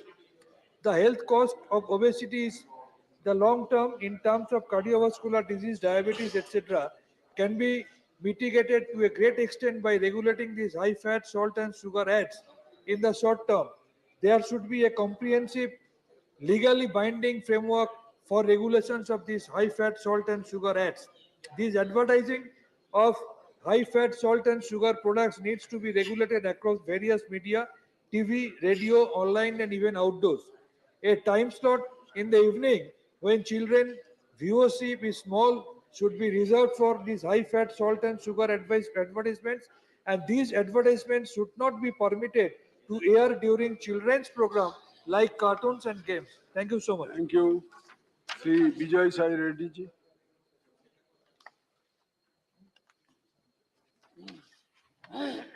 Thank you, Vice Chairman, sir. Sir, my special mention is on need to introduce the concept of family doctor under the National Health Mission. Sir, 75% of the healthcare facilities in India are concentrated in urban areas, catering just 27% of the population. There is an urgent need to decentralize healthcare in rural areas, and for this, the tradition of family doctor must be revived. Family doctors provide healthcare services to patients at grassroots levels. They address a wide range of health problems, either through direct treatment or by referring to specialist doctors. By filtering healthcare needs in rural areas at the initial stage, the family doctor model can provide three benefits. First, it will bring down the dependence on informal healthcare providers. Second, it will reduce avoidable hospitalization through better diagnostic accuracy. Third, it will ensure cost efficiency by minimizing the burden on secondary and tertiary healthcare sectors. Sir, the Andhra Pradesh government, under the leadership of Honorable CM Sri Y.S. Jagan Mohan Reddy Garu, is already leading by example it has implemented family doctor model on pilot basis in select districts. However, to ensure universal health care for all Indians, the family doctor model should be incorporated at national level.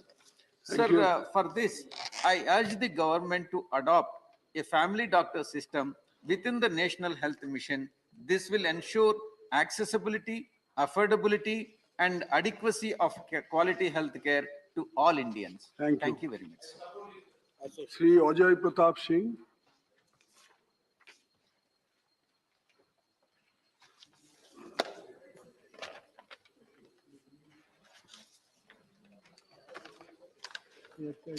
माननीय उपसभापति महोदय, मेरे द्वारा पठित किया जाने वाला जो विशेष उल्लेख है वो मेरे गृह जिले सीधी में मेडिकल कॉलेज खोलने के संदर्भ में है। मूल पॉइंट्स प्रकार है। महोदय, सीधी जिला मध्य प्रदेश के दूरस्थ अंचल में छत्तीसगढ़ की सीमा को छूता हुआ स्थित है। इस जिले में 7 तहसील एवं लगभग 12 लाख आबादी है। इस आबादी में बहुतायत संख्या में अनुसूचित जनजाति, अनुसूचित जाति एवं पिछड़ा वर्ग की अनेक जाति एवं उपजाति निवास करती हैं। इनकी औसत आमदनी अत्यंत न्यून है। अतः बिना सरकारी मदद के स्वास्थ्य एवं चिकित्सकीय चुनौती का सामना करना यहाँ के निवासियों के लिए अत्यंत कठिन है। इसकी आवश्यकता पड़ने पर आपात स्थिति में इन गरीब वासियों को रीवा, जबलपुर, नागपुर, वाराणसी दौड़ना पड़ता है। प्रदेश जाकर वहां चिकित्सा कराना इन लोगों पर भारी आर्थिक बोझ है तथा इन स्थानों पर आपात स्थिति में पहुंच पाना भी अत्यंत चुनौतीपूर्ण है। परिणाम स्वरूप अनेक रोगी असमय ही चिकित्सकीय सहायता न मिल पाने के कारण काल के गाल में समा जाते हैं।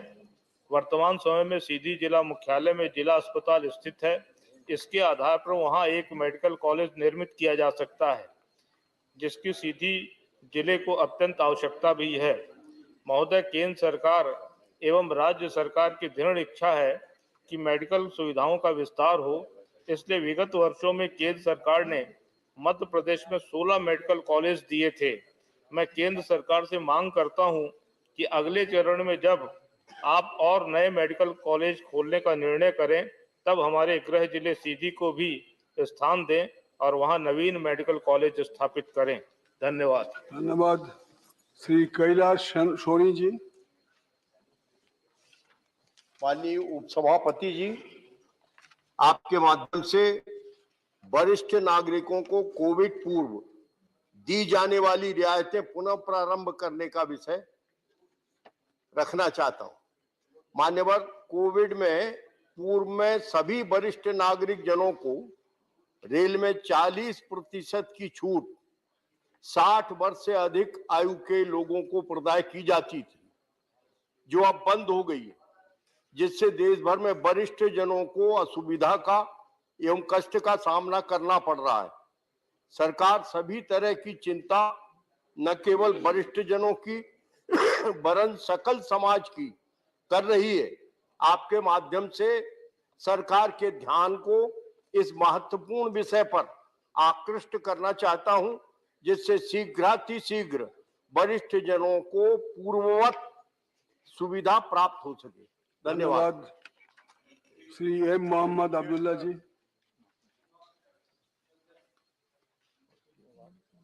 Shri Sushil Kumar Modi ji. So my subject of special mention is regulation for paper lotteries and online betting in India. So with 15 Indian states and all union territories have banned paper lotteries. Kerala, West Bengal, Punjab and some northeastern states continue to have legalized lotteries operating in the country. The Kerala and West Bengal governments collected rupees 4,911 crore in FY21 and rupees 1,027 crore in FY19 as the revenue from paper lotteries respectively. Moreover, with the advent of online betting and gambling platforms, This menace has absorbed people from all over the country. The functioning of paper lotteries and online betting has significant socio-economic ramifications. In Kerala, the amount spent on lotteries increased from rupees 625 crore to 12,000 crore between 1967 and 2020. Moreover, such activities adversely affect the economically weaker section of the population since they are more likely to purchase lottery tickets in a bid to secure monetary benefits. As a result, many lose a significant share of their income, which otherwise could have been utilized for productive purposes and for catering to essential household needs. Online betting platforms too entail many associated risks that can range from addiction, debt creation, and debt traps, disassociation from a family life and society, medical illness, aggression, to loss of life. Such exploitative platforms also adversely affect the nation's children and youth. In this light, I request the government to bring suitable legislation for curbing the menace of lottery and online gambling to safeguard the social and economic interests of people. Thank you. Sri Pramod Tiwari ji.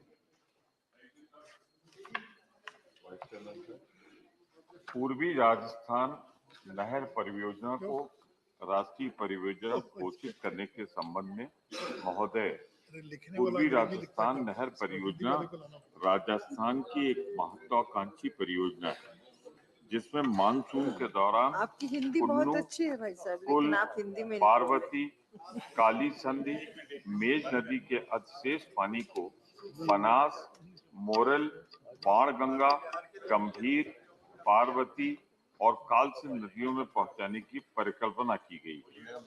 परियोजना से राजस्थान के 13 जिलों में मनुष्य एवं पशुओं के लिए वर्ष 2051 तक पेयजल की उपलब्धता एवं बाढ़ और अकाल की परिस्थितियों में कमी लाई जाएगी। इसके अलावा 26 बृहद और मध्यम सिंचाई परियोजनाएं तथा सिंचित क्षेत्रों का कायाकल्प एवं 2 लाख हेक्टेयर नए सिंचित क्षेत्रों की सिंचाई भी हो सकेगी।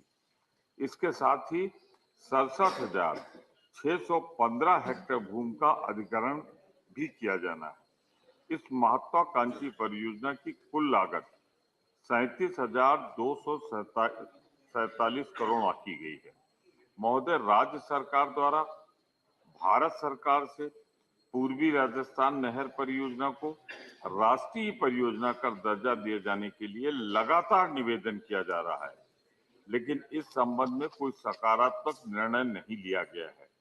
अतः आपके माध्यम से सरकार से मेरा निवेदन है कि राजस्थान की पूर्वी राजस्थान नहर परियोजना के महत्व एवं आवश्यकता को देखते हुए शीघ्र राष्ट्रीय परियोजना का दर्जा दिया जाए, जिससे झालावाड़, कोटा, बूंदी, बारा, सवाई माधोपुर टोक, जयपुर, दौसा, अलवर, भरतपुर और धौलपुर को एक बड़ी आबादी को राहत मिल सके। धन्यवाद। Sri Sujit Kumar ji. Sir, my special mention is to demand for news program in Doordarshan to highlight the issues of the people of the KVK region. Sir, this is to draw your kind attention towards an issue that is agitating the people in the undivided KVK region of Odisha at large and people of Kalahandi district specifically. Sir, KVK region happens to be amongst the most backward regions of the country and also an LWE affected region. AIR, All India Radio and Doordarshan are the only credible media channels which connect the region to the entire nation, and the people largely depend upon these channels for awareness regarding the existing policies and schemes of the government, as well as to highlight the issues and problems faced by the people.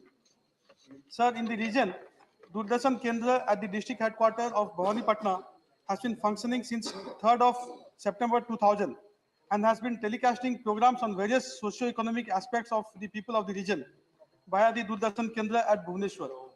However, no news program is in place to telecast the sensitive issues of the region, sir.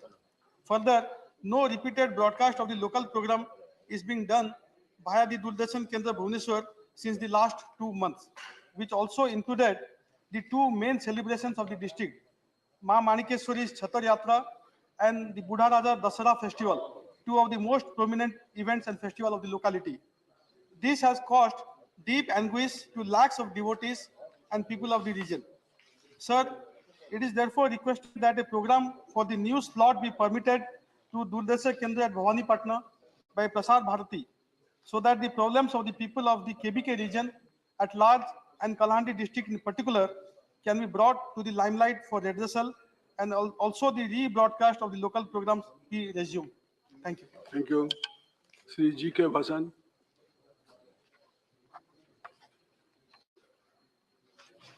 Thank you, Deputy Chairman, sir, for allowing me to raise an important matter relating to the difficulties faced by insurance agents. According to the Life Insurance Agents Federation of India, a set of proposals under the consideration of the Insurance Regulatory and Development Authority of India are likely to have an adverse impact on 13 lakhs 26,000 agents of LIC who have helped create a base of 35 crore policyholders throughout the country, and therefore the proposals have to be decided upon after due consultation with all the stakeholders. The Federation has come up with a set of demands to boost the insurance sector and also protect the livelihood of agents. The Federation has asked for GST on policies to be removed to attract new policyholders. Education interest of on loans against policy so that policyholders do not close their existing policies. 2.5% increase in the commission for agents on policies to cope with the general price rise. A group insurance scheme for agents up to 80 years of age on lines of insurance for retired employees. A pension of Rs 5,000 is being granted to small traders, mining sector and unorganized sector workers, and medical cover for agents under the Ayushman Bharat scheme. With these words, I urge the Union government to look into the demands of the Life Insurance Agents Federation. Thank you, sir. Thank you. Sri Shandosh Kumar P.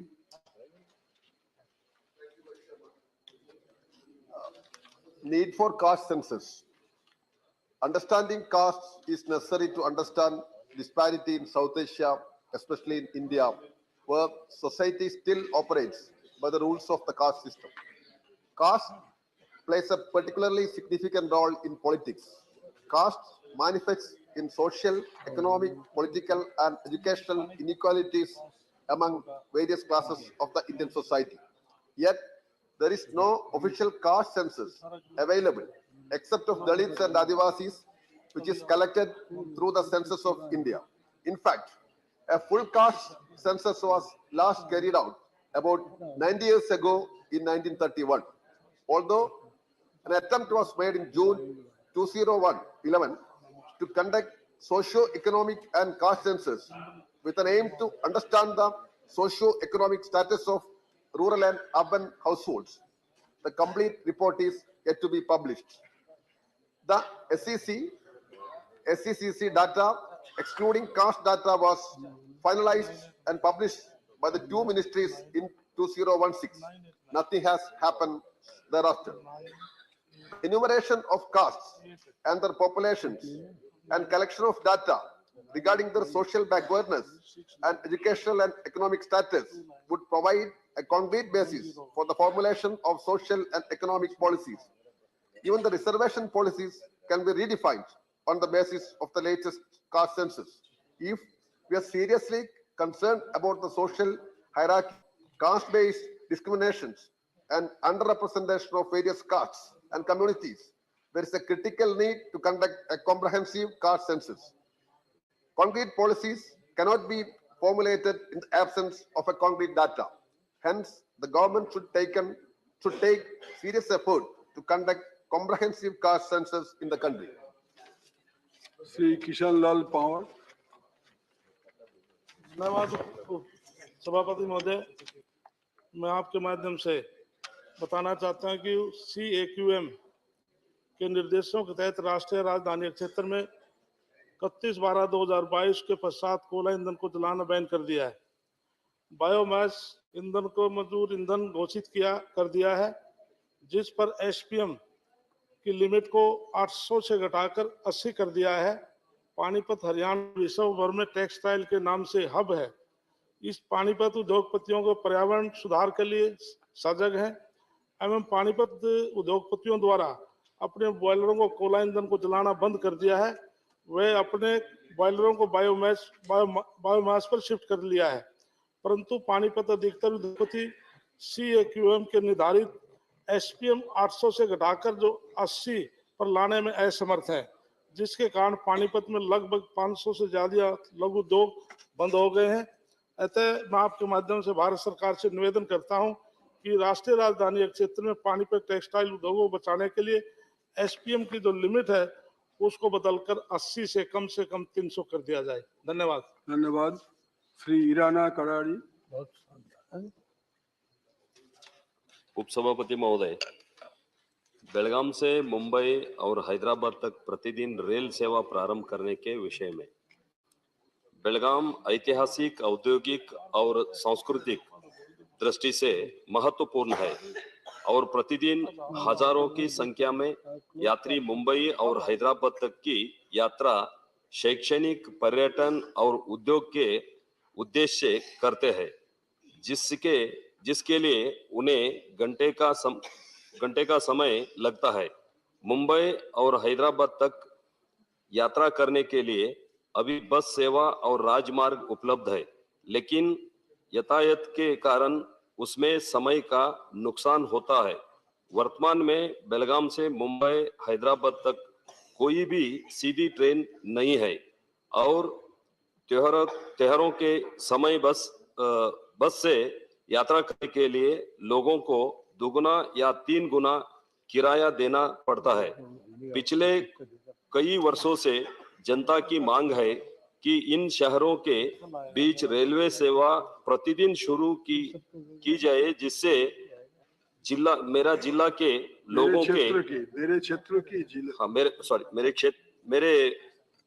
मेरे क्षेत्र के लोगों के सुगम तरह से यात्रा करने की सुविधा मिले।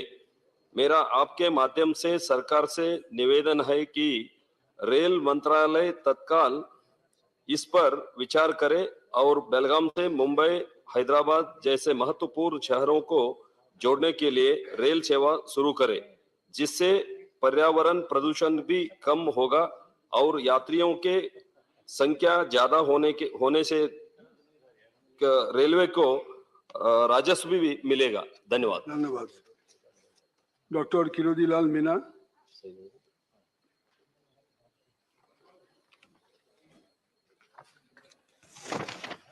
माननीय उपसभापति जी, देश में धर्मांतरित अनुसूचित जनजाति के लोगों को मिल रहे आरक्षण को बंद करने के संबंध में देश की जनजातियों के विकास एवं उन्नति के लिए संविधान निर्माताओं ने आरक्षण अन्य सुविधाओं का प्रावधान किया था, किंतु कालांतर में ईसाई होने की शर्त पर धर्मांतरित हुए लोगों ने संस्कृति, आस्था एवं परंपराओं को त्याग दिया, फिर भी इनको आरक्षण का लाभ मिल रहा है।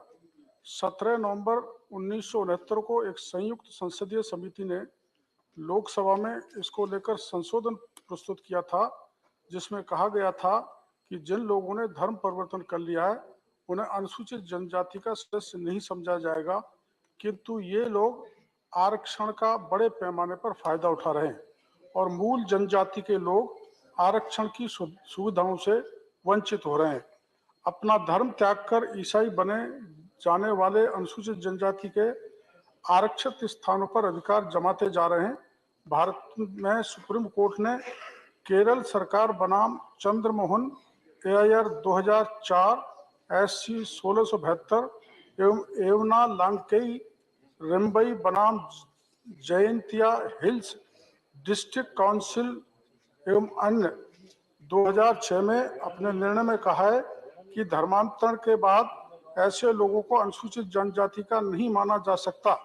संसद में अभी तक इस तरह का कोई संशोधन विधेयक नहीं लाया गया है जिसमें भारतीय ईसाइयों को अनुसूचित जनजाति में रखा हो। संविधान अनुसूचित जाति अधिनियम 1960 कंडिका 2 में जो हिंदू धर्म को छोड़कर अन्य धर्म को मानता हो वह अनुसूचित जनजाति का सदस्य नहीं समझा जाएगा। आज की भांति मूल जनजाति के आरक्षण में भी इस तरह का प्रावधान किया जाना बहुत आवश्यक है। ये विडंबना है कि धर्मांतरित लोग अल्पसंख्यक का फायदा भी उठाते हैं और अनुसूचित जनजाति का फायदा उठाकर दोहरा लाभ ले रहे हैं, जो पूरी तरह से असंवैधानिक है। अतः मैं सरकार से मांग करता हूं कि धर्मांतरित अनुसूचित जनजाति के लोगों को मिल रहे आरक्षण को बंद किया जाए। धन्यवाद।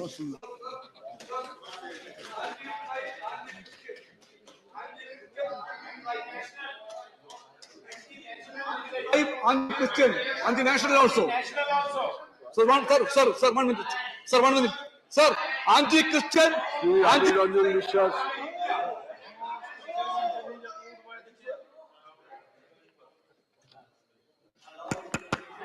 Thank you, sir. My special mention is based on the concerns over rupees 10 lakh crore write-offs to banks by government. So, a right to information reply from the Reserve Bank of India to a newspaper has unearthed there has been a huge amount of write-offs of over rupees 10 lakh crores in the last 5 years to banks by the government and an increase in non-performing assets. The sum of write-offs amount to about 61% of India's gross fiscal deficit. According to data, 2007 willful defaulters were recorded in 2021-22. This number was 2,840 in 2020-2021. Silence, please. Sir, the non-performing assets have reduced considerably for banks. The State Bank of India saw a rupees 2.04 lakh crore reduction. Punjab National Bank saw a reduction of rupees 67,000 crores and Bank of Baroda of rupees 66,000 crores in the last 5 years. However, after receiving such right repeatedly, the banks have no incentive to recover the said loans. This is evident in the fact that only 13% of these loans have been recovered so far. Public sector banks account for 73% of such write-offs reported. There is no policy on recovery of such loans and also the manner of recovery, leaving the process of collection of loans entirely to the discretion of the banks. Hence, there is a need to form an uniform policy for recovery of loans. In this light, sir, I urge the government to find a solution to the concern of write-offs to the banks and the recovery henceforth. Thank you, sir. Thank you. Shri Vijay Pal Singh Tomar. सभापति महोदय, मैं ऐसी जटिल समस्या है किसानों की जो करोड़ों किसान वंचित हैं अभी किसान सम्मान निधि से। माननीय महोदय, माननीय प्रधानमंत्री किसान सम्मान निधि योजना देश के किसानों के हित में उठाया गया एक सराहनीय कदम है। अब तक 2,15,000 करोड़ रुपए से अधिक किसानों के खातों में जा चुका है। 6,000 रुपए सालाना देश के किसानों के खाते में जा रहा है, इसका भारी स्वागत किया गया है। देश के 14 करोड़ किसानों में से आयकर दाता केवल 10,000 रुपए से अधिक पेंशन वाले, वर्तमान व पूर्व संवैधानिक पदों पर बैठे व्यक्ति, आयकर देने वाले व्यक्ति, सेवानिवृत्त सरकारी कर्मचारी व वर्तमान कर्मचारी, केंद्र व राज्य के पूर्व वर्तमान मंत्रीगण, स्थानीय निकाय के वर्तमान कर्मचारी, जिला पंचायत सदस्य और पूर्व अध्यक्ष, नगर निगम के पूर्व मेयर, वर्तमान mayor, doctor, engineer, CA, architect आदि को छोड़कर शेष सब कृषक पात्रता की सूची में आते हैं। पात्रता निर्धारित करने के लिए तहसीलदार सक्षम अधिकारी होता है।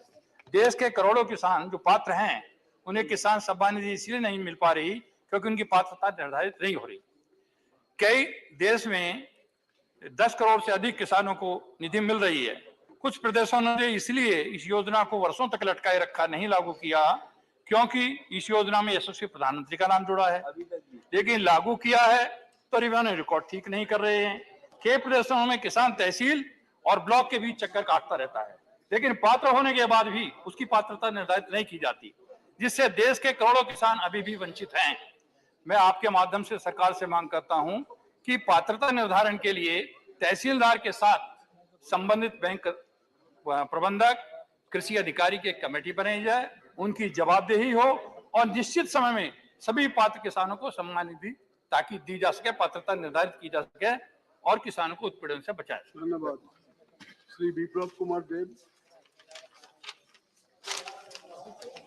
महोदय, देश में 100 सैनिक स्कूल खोलने के माननीय प्रधानमंत्री श्री नरेंद्र मोदी जी के सपने को त्रिपुरा में साकार करने के प्रयास में प्रदेश सरकार ने असम राइफल से आग्रह किया है। इस मामले में केंद्रीय गृह मंत्रालय के साथ पत्र एवं अन्य माध्यमों से संवाद किया है, मगर इस मामले पर असम राइफल्स की ओर से अभी तक सकारात्मकता नजर नहीं आई है। आपके मार्फत मैं वह बताना चाहूंगा कि राज्य सरकार ने प्रदेश के अलग अलग हिस्सों में असम राइफल को जमीन दी है। इन जमीनों में कुछ पर असम राइफल्स की कोई गतिविधि नहीं है। ऐसी ही जमीनों में उदयपुर और तेलियामुरा में असम राइफल्स की जमीनें हैं जिन पर कोई गतिविधि नहीं है। इसमें से किसी एक जमीन पर सैनिक स्कूल खोलने के लिए असम राइफल्स की अनुमति मांगी गई है। अगर वह सैनिक स्कूल की अनुमति दे दे तो राज्य के बच्चों के हित के लिए लाभकारी रहेगा। मामले में प्रदेश सरकार ने केंद्रीय गृह मंत्रालय के पत्र भी लिखा है और संवाद भी किया है। राज्य सरकार माननीय प्रधानमंत्री श्री मोदी जी के सपने को त्रिपुरा में साकार करने के बाबत तेलियामुरा या उदयपुर किसी एक में असम राइफल के उक्त जमीन पर सैनिक स्कूल खोलना चाहती है। अतः असम राइफल्स इसकी अनुमति प्रदान करे। राज्य सरकार द्वारा वो भी जानकारी प्रदान की गई है कि तेलियामुरा और उदयपुर स्थित जमीन पर असम राइफल की कोई गतिविधि नहीं है। अतः वह अनुमति दे ताकि हम सैनिक स्कूल बना सके। आपसे आग्रह है कि मामले में हस्तक्षेप करे और सरकार को निर्देशित करे कि त्रिपुरा के उदयपुर व तेलियामुरा में स्थित असम राइफल राज्य सरकार को सैनिक स्कूल खोलने की अनुमति प्रदान करे। महोदय, सैनिक स्कूल होने से त्रिपुरा के हमारे बच्चों को न केवल मूल्य आधारित उत्तम गुणवत्ता वाली शिक्षा मिल सकेगी, बल्कि देशभक्ति, सैन्य नेतृत्व, प्रशासनिक सेवाओं, न्यायिक सेवाओं और विज्ञान प्रौद्योगिकी उद्यमिता जैसे अन्य क्षेत्र में भी तैयारी के लिए उन्हें उचित अवसर मिलेगी। धन्यवाद। धन्यवाद। श्रीमती मौसम नूर। Chairman sir, my special mention is on population criteria for building of new Eklavya tribal schools should be revoked. The government has planned to set up 740 tribal schools called Eklavya Model Residential Schools. Conceptualized in 1997-98, similar to Kendra Vidyalays and Nava Vidyalays, the EMRS have endeavored to make high-quality education accessible to tribal children by also retaining their cultural traditions. Earlier, the scheme provided for the union government to sanction a certain number of schools, and the states and union territories would seek more as required. The only requirement was a land area of 20 acres, and the funds would come from grants under Article 275, Clause 1.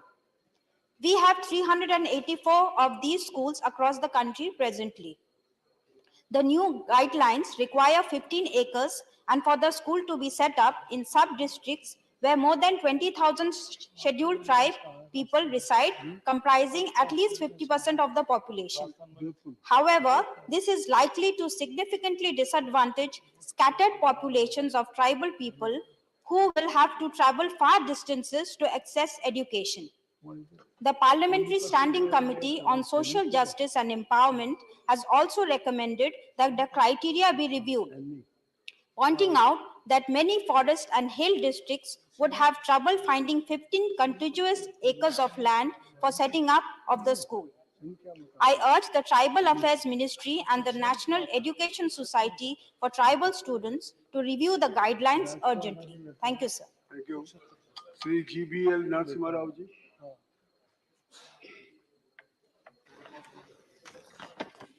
उपसभापति जी, मेरा special mention विशेष उल्लेख विशाखापट्टनम से वाराणसी और उत्तर प्रदेश के अन्य शहरों के लिए नए ट्रेनों की मंजूरी को लेकर है।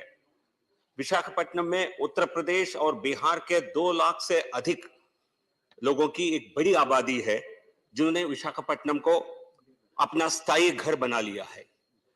वे पूर्वी नौसेना कमान, कई केंद्र सरकारी सेंट्रल पीएसयूज में, निजी कंपनियों में काम कर रहे हैं। इसके अलावा लाखों तीर्थयात्री विशाखापट्टनम शहर क्षेत्र से तीर्थ यात्रा के लिए वाराणसी जाते हैं। वे प्रयागराज, अयोध्या और गोरखपुर भी जाते हैं।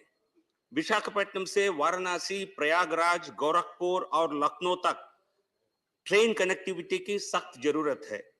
दुर्भाग्य से विशाखापट्टनम से इन शहरों के लिए एक भी ट्रेन नहीं है।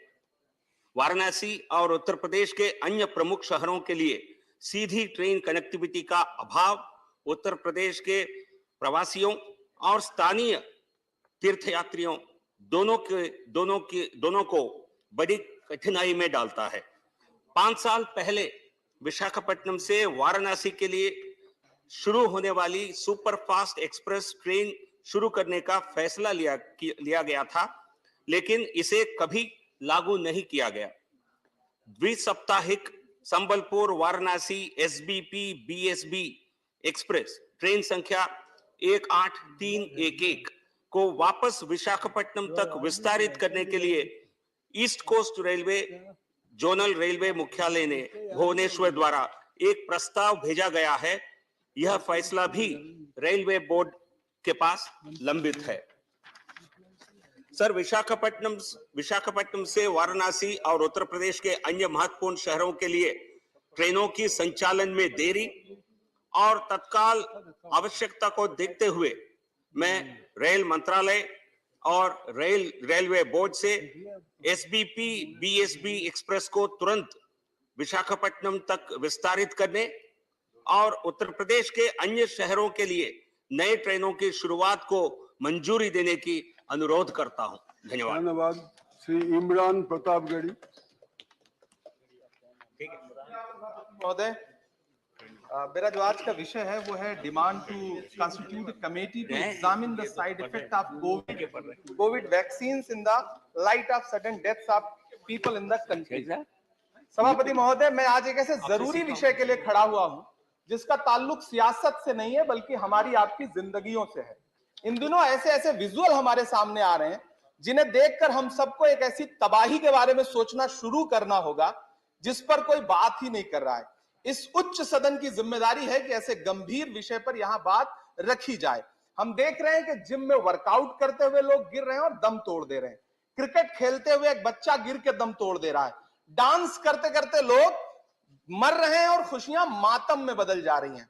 मेरठ में एक 16 साल का बच्चा दोस्तों के साथ सड़क पर चलते चलते गिरा और दम तोड़ गया। ये विजुअल बहुत डरावने हैं। कोई इस पर बात तक नहीं कर रहा है। मैं हेल्थ की स्टैंडिंग कमेटी का सदस्य हूं। मैंने वहां भी अपील की कि इस विषय पर रिसर्च किया जाए कि आखिर कौन सी बीमारी है कि जिसके चलते लोग लम्हा भर में जान गंवा दे रहे हैं।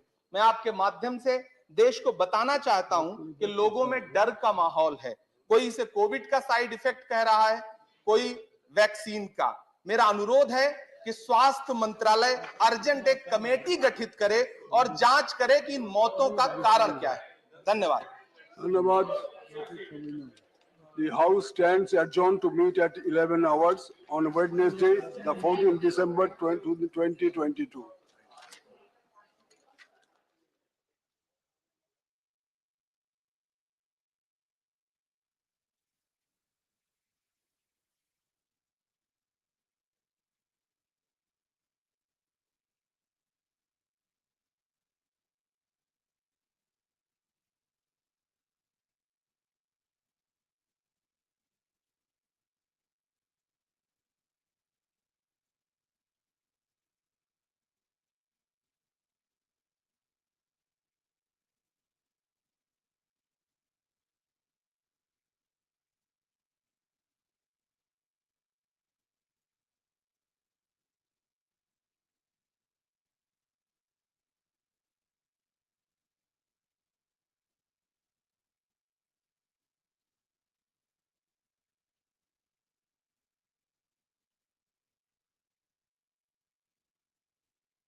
in Kolkata by Sri J.P. Nadda, the president, अरे सुनिए ना, इस पर ऑब्जेक्शन का मैं कुछ नहीं बोलूं.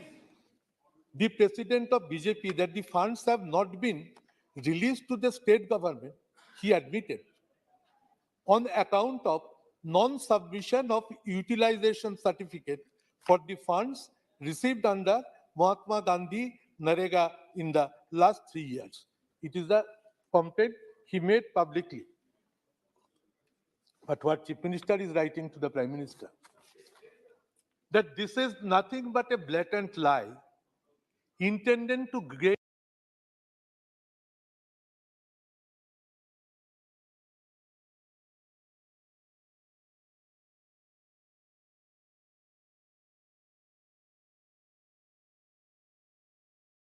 the Finance Minister. In addition, the total due of the government. Sir, we have another proposal to the government. Sir, Basmati rice, everybody knows. Very famous rice throughout the world. And so far this Basmati rice is concerned, Basmati rice exempted from 20% customs duty. But sir, there is one Gobindabhog rice, which we produce in West Bengal. This Gobindabhog rice is famous throughout the country. And it is no less quality than Basmati rice. So we would urge that this Gobindabhog rice's customs duty, which is being given to the Basmati rice, be withdrawn, by which thousands and lakhs of farmers will be benefited if decision is taken. So I propose that this issue, this Gobindabhog demand rice, of grant पे चल रही है ना बस तो हाँ sir आप तो सब फुल दिया ग्रांट पे. मैं पहले डिमांड बोलते और शुरू ग्रांट किया पे कि 12 घंटा का सब्जेक्ट ये नहीं है, 4 घंटा का भी नहीं. आप ही 12 घंटा कर दिया, मैं इसका मौका लेता हूँ. I am here since 12 Lok Sabha, so I know what is what. चलिए So geographic, आप सीनियर लीडर आप तो कम से कम उस विषय पे so बोले. geographic identification. Sir, I told you that I will place only few letters of the Chief Minister addressed to the Prime Minister. I will give these letters which are all connected with the state fund issues. पत्रों को इस संबंध में विषय पत्र नहीं थे, आप सीनियर हुए इसलिए, बाकी तो कुछ बोलते रहे. Sir, Ganga erosion. I raised it in the all-party meeting. You told that half an hour discussion I am trying to provide to the opposition. This is a very important issue. Sir, Ganga erosion is katai, जो नदी का कटाई होता है. Extremely worst situation in our state. Malda, Murshidabad and Nadia. If any BJP MP is here, Nishikant is here, he will also admit that this erosion is seriously and devastatingly ruining the possibility. For the represents a constituency Barampur, which is also from the district. Yeah. आप आधा घंटा बोल ली ना, अब तो उनको बोलने दें. So this erosion, and sir, in Murshidabad there is Farakka barrage project. It is a government of India's project. After setting up of this huge project, this erosion has started taking place. I request the government to direct the Farakka barrage project to take positive steps by which we can be saved from this erosion and from this Katai problem. And this is a very positive issue which I want to mention. Sir, cooperative federalism is a part of our constitution. And what we feel that eastern region after independence is the worst sufferer of regional imbalances. And West Bengal is also there. Why not government takes the effort to develop eastern region vis-a-vis our state of West Bengal with a priority sector? West Bengal should not be made any target, sir. Because we are in power. We are for the interest of the country, we want to stand by the government. But at every step and every moment that attempts if be taken to create economically blockage of the whole of the state, it is not tolerable, sir. So our allegation that government of India is trying to create धन्यवाद। economically blockade to the state of Bengal, and from where they should withdraw their vision, withdraw their ideas. Let them extend the hands of cooperation, and the letters which I am mentioned here, I will hand it over to Honorable Finance Minister, by which she can have a look वित्त and मंत्री can जी को send a reply. It is हाँ nothing बताइए wrong in it. Nishikant जी, आप क्या बोल रहे थे? धन्यवाद स्पीकर सर। सुदीप बाबू सीनियर लीडर हैं। रूल 349, 352 और 353 तीनों का इन्होंने वायलेशन किया। जेपी नड्डा साहब दूसरे हाउस के सदस्य हैं, भारतीय जनता पार्टी के राष्ट्रीय अध्यक्ष हैं। उन्होंने कलकत्ता में क्या भाषण दिया, ना बाहर के भाषण को आप कोट कर सकते, वो दूसरे सदन के सदस्य हैं, बिना नोटिस के वो उनको कोट नहीं कर सकते हैं। और तीसरी, भारतीय जनता पार्टी के वो राष्ट्रीय अध्यक्ष हैं और कॉल और सगदर कहता है कि यदि पार्टी के अध्यक्ष के ऊपर या पार्टी के ऊपर यदि आप एलिगेशन करते हैं तो आपको नोटिस देना है। दूसरे सदन के सदस्य हैं, यदि उनका नाम आप कोट करना चाहते हैं तो आपको नोटिस देना है। और तीसरा, बाहर सदन के बाहर क्या हुआ है उसको आप कोट नहीं कर सकते हैं। ये तीनों वायलेट का मेरा आपसे रिक्वेस्ट है सर कि जेपी नड्डा और भारतीय जनता पार्टी का जो भी रेफरेंस आया है उसको डिलीट कर दीजिए। मैं देखता हूं sir, I am reading a letter only. It is a letter. माननीय एक मिनट आप माननीय वरिष्ठ सदस्य, आप वरिष्ठ हैं, बाहर पत्र मुख्यमंत्री और प्रधानमंत्री जी के पत्राचार को बजट के अंदर टेबल नहीं करते हैं। ओके, तो मिनिस्टर को तो दे सकते हैं। हाँ, मिनिस्टर को आप चेंबर में जाके देना। हाँ, I can hand it over to minister. आप कुछ बोलना चाहते फॉर हिज रिप्लाई। आप कुछ बोलना चाहते थे नहीं भाई सर, मैं एक बात सर, ये बंगाल की जो कटाव हुआ, ये कटाव को सरकार थोड़ा देखे, क्योंकि गांव, जमीन, जायदाद, मंदिर, मस्जिद तबाह होते जा रहे हैं सर। सालों से ऐसा हो रहा है। मुर्शिदाबाद, मालदा तबाह होते जा रहे हैं। एम भरत कुमार, बंगाल की सरकार कहते कि केंद्र नहीं देते पैसा, केंद्र कहते सरकार नहीं देते, हम फंसे हुए हैं बीच में। मर्ग नहीं भरत, हम फंसे हुए हैं। सुबह की सरकार भी नहीं देखते, केंद्र भी नहीं देखते, बीच में हम फंसे हुए हैं। मर्ग नहीं Bharat ji. Thank you, Speaker, sir. I take this opportunity. I speak on the interest of बोलने का अवसर 2 मिनट के लिए दिया है। state of Andhra Pradesh, sir. Sir, the House must be knowing, the whole country must be knowing about the state of Andhra Pradesh. The state was bifurcated unscientifically by the in the UPA tenure, sir. Sir, by that time, there was a promise made by the Honorable Prime Minister that Andhra Pradesh state shall be given special category status. But due to some unavoidable reasons of 14th Finance Commission, the special category status was denied.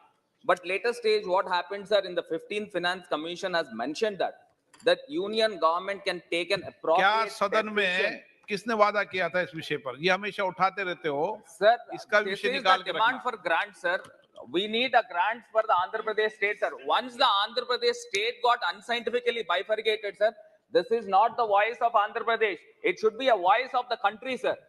Rather, it should be a voice of the country. And many more times, our Honorable Chief Minister Jagan Mohan Reddy ji met the Prime Minister and all the union ministers, sir, to give a special grant for Andhra Pradesh. Sir, we are like a small baby, sir. We are malnutrition, sir. Let the people of Andhra Pradesh shouldn't think that we are minorities of the country, sir. Our number is only 25, but the injustice is made to the state of Andhra Pradesh. Let the magnanimity should be there for the government of India to sanction the grants for the state of Andhra Pradesh, sir. Sir, once the two brothers got separated as a family, one brother is given a high amounts of wealth and one brother is given nothing, sir.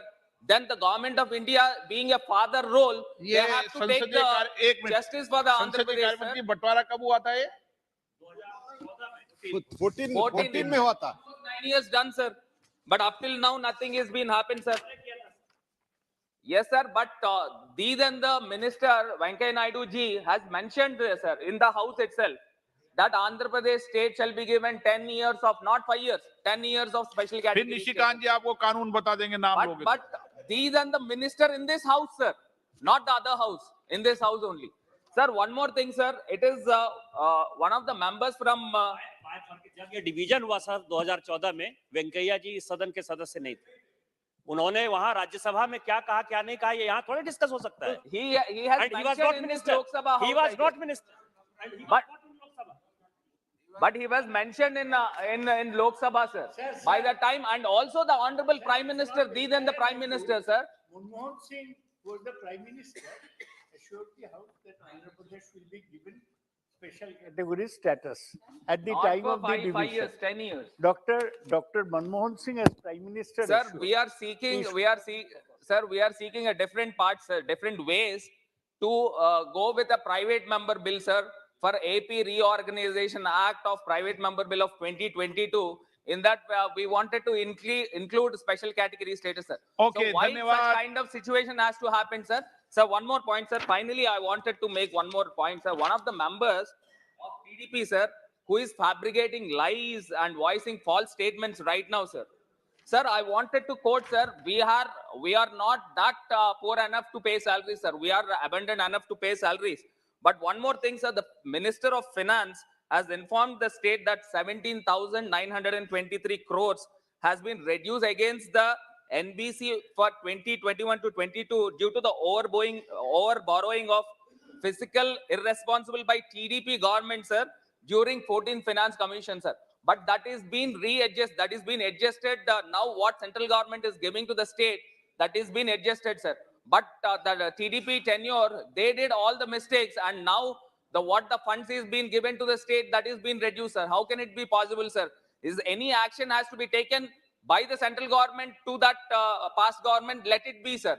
But what all the finances has to come to the state, that has to taken care by the central government, sir. Sir, one more point I'd like to quote, sir. And regarding the Polavaram project, sir, the Polavaram project is the lifeline for the Andhra Pradesh state. Once the Hyderabad, the capital city is being given to the Telangana, the Polavaram project funds has to be given to the state of Andhra Pradesh, sir.